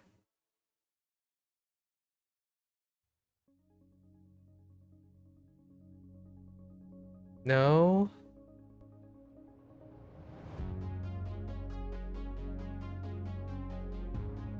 Is it dropping plates? Yeah, I think it's dropping plate. Oh. 续， Sympathize.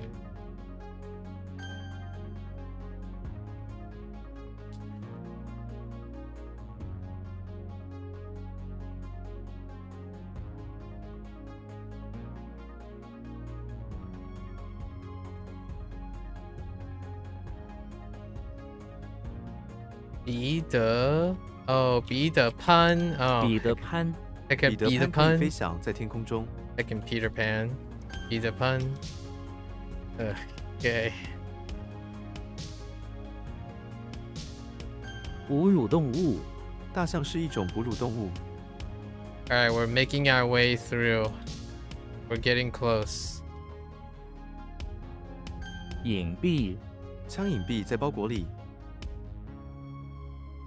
架，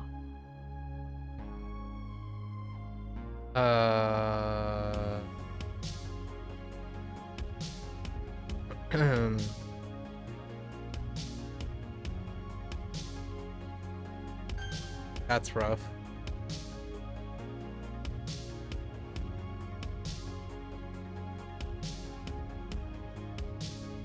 Ling.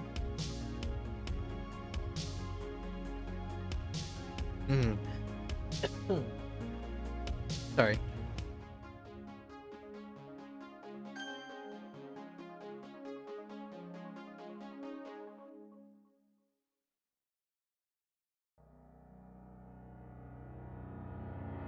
Whoops.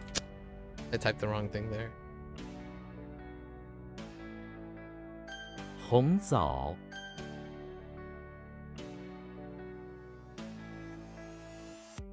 糖，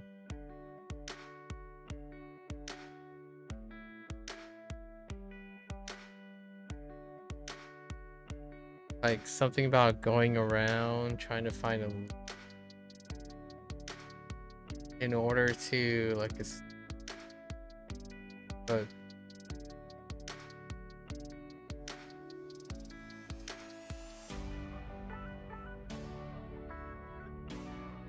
how does the leak part work?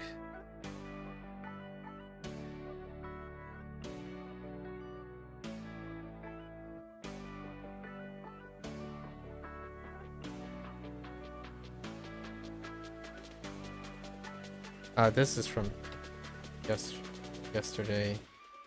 It's a drip, not a leak. All right. Okay, I think that's close enough. I can drip. 嬉笑，他们在河边嬉笑，享受夏日时光。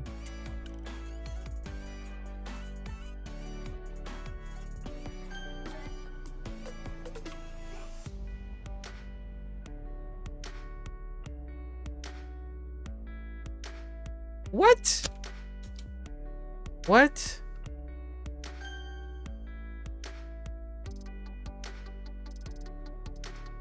Oh.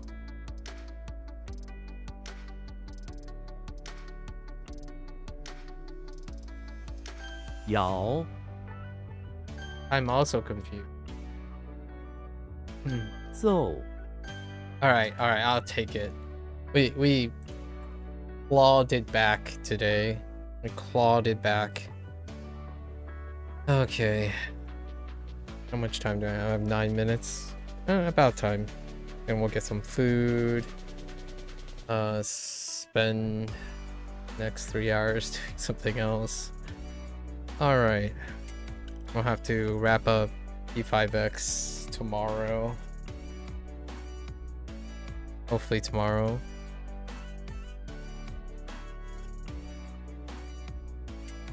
It's gonna be really tough. Because February we have to make time to play like a dragon. It's already tough doing P5X.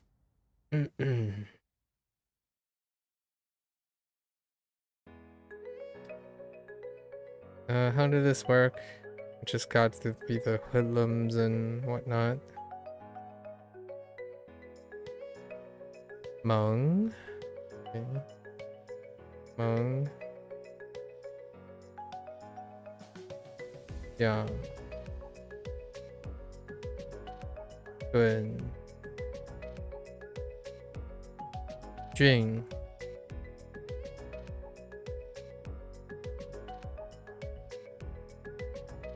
是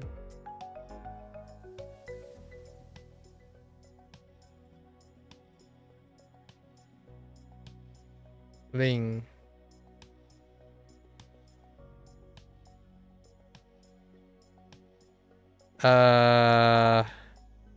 wait, does that make sense? Wait, no. Wait. Yes, Gui.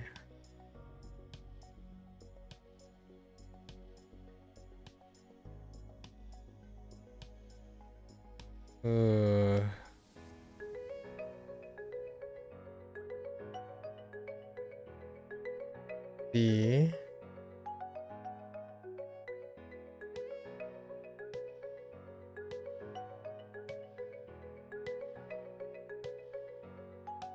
Yeah.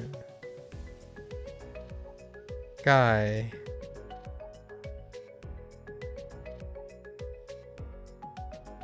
Yeah.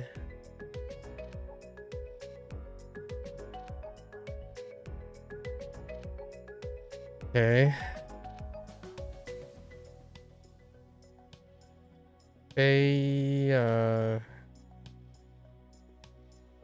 Bay heck.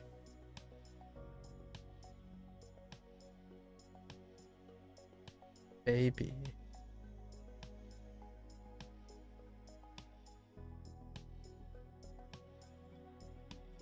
Sure. Sure, Mao.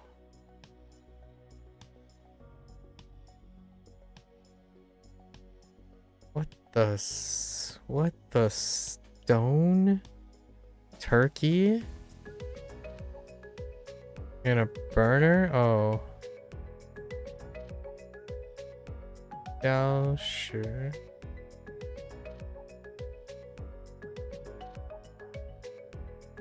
Xing Wei.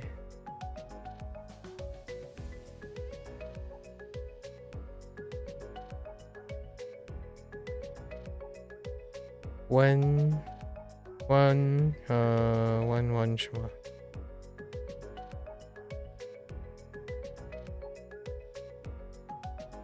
One 寻 Bunching.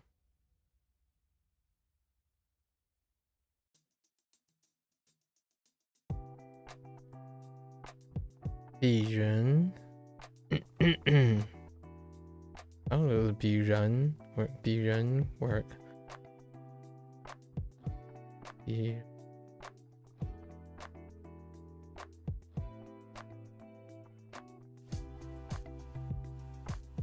Oh, right.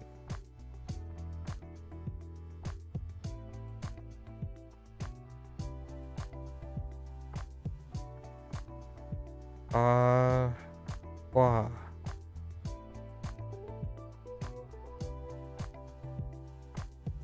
于是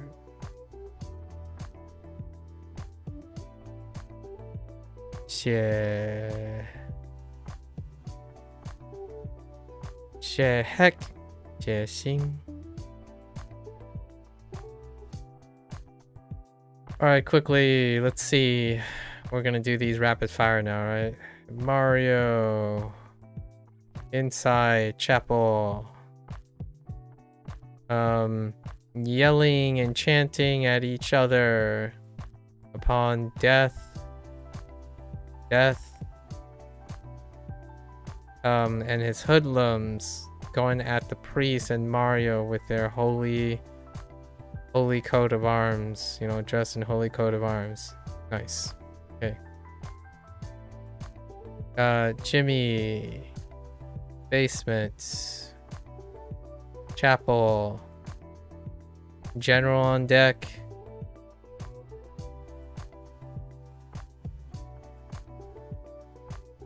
General on deck trying to help the local priest. Jimmy pulls out a wooden, high-tech wooden oar, helps him shuffle across the flooded floor, right? Wait, yeah. Flooded basement to help out local chapel. Diddy Kong. Basement. That's not Diddy Kong. That's Dumbledore. Dumbledore, basement of the infirmary. Working on getting people to close their eyes and take a nap. Using his magic to brew something using the essence of a earthworm. Okay. What do we got? We got Julius Caesar, bathroom, infirmary, recovering from elbow injury and leg injury. Have a guard for safekeeping and for him to be obedient with an assistant. Whoops. Assistant foreman. Right, assistant foreman. How does that work?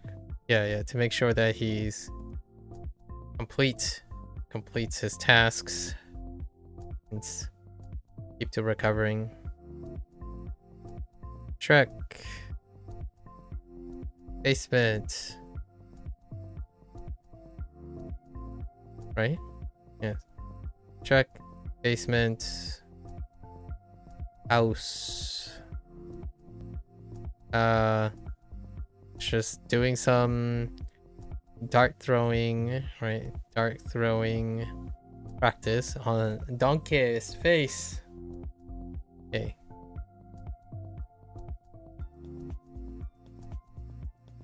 Link, right? Bathroom. Using the bathroom of the infirmary to rent out some special medical thread. Medical thread plus a shellfish that's the Slender Man is vendoring from the infirmary. We got Goofy in front of the beach house doing goofy things like doggos would be. He's making a some saloon doors and then taking some bricks made of sand and creating a arched door like a small arch door for because he's a doggo. Okay, got Diddy Kong, who's in the house. I don't know, having to clean up a banana tree ornament. Maybe for Donkey Kong for the mess. He's being punished. He's being held accountable by a slender man and a foreman, where he has to get a rod and start spraying down things and cleaning up the place. How does that work though? What does that have to do with this character? I don't remember what this has to do with character. Let's see. Oh, it's just wash. He just has to wash it. Okay. That's punishment for his monkeying around. Jimmy Neutron. Basement. Pawn shop. Basically just collecting vintage letters from great scientists. What he does. What Jimmy does. Let's go. We got Gandalf. Bathroom. High school, where he is volunteering and working. Found a beggar, or someone who's really not in the great of mind, you know, not in the best shape, holding out a metal alms bowl. But this is no place, high school is no place where a beggar waves his staff, infuses the beggar with like calcium in his bones, get him on his feet, and then also put in a couple of metal tokens and send him on his way. Got Bigfoot in front of the electricity plant. Kind of make this one very depressed. Depresso espresso. He's as his heart is being shredded, basically.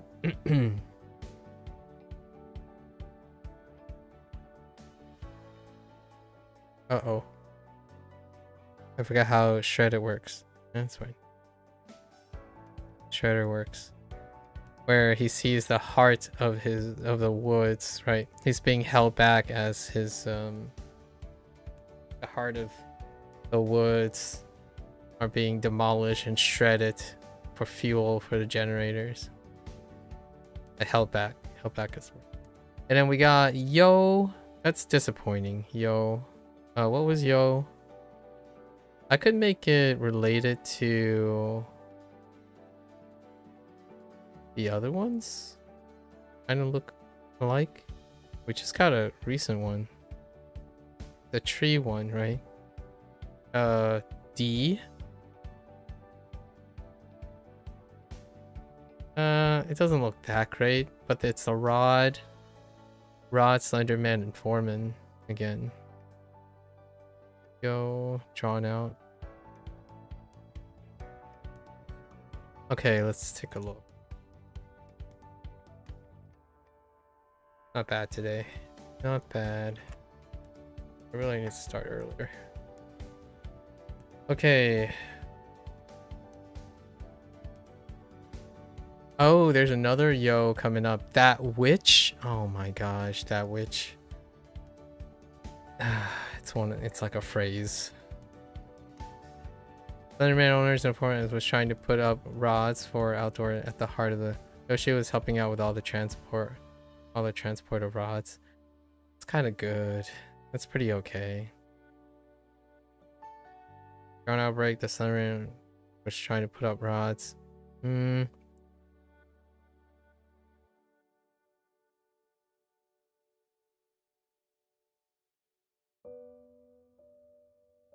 At the heart of the front yard.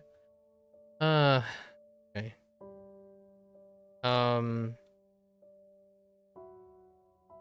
Slenderman, the Slender Man and Foreman pushed all the responsibility to put up the rods On to Yoshi.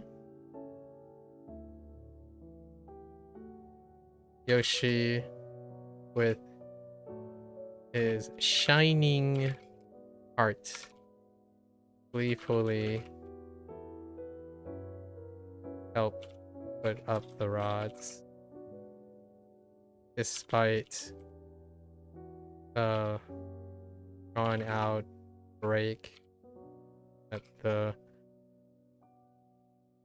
under, I guess, their foreman took. Something like that. We gotta think about it in the terms of the characters.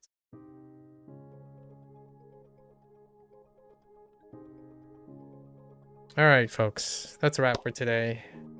Didn't get to P5X, but we have like a couple of days to get it covered. We'll try to cover the conclusion of the third phase 3.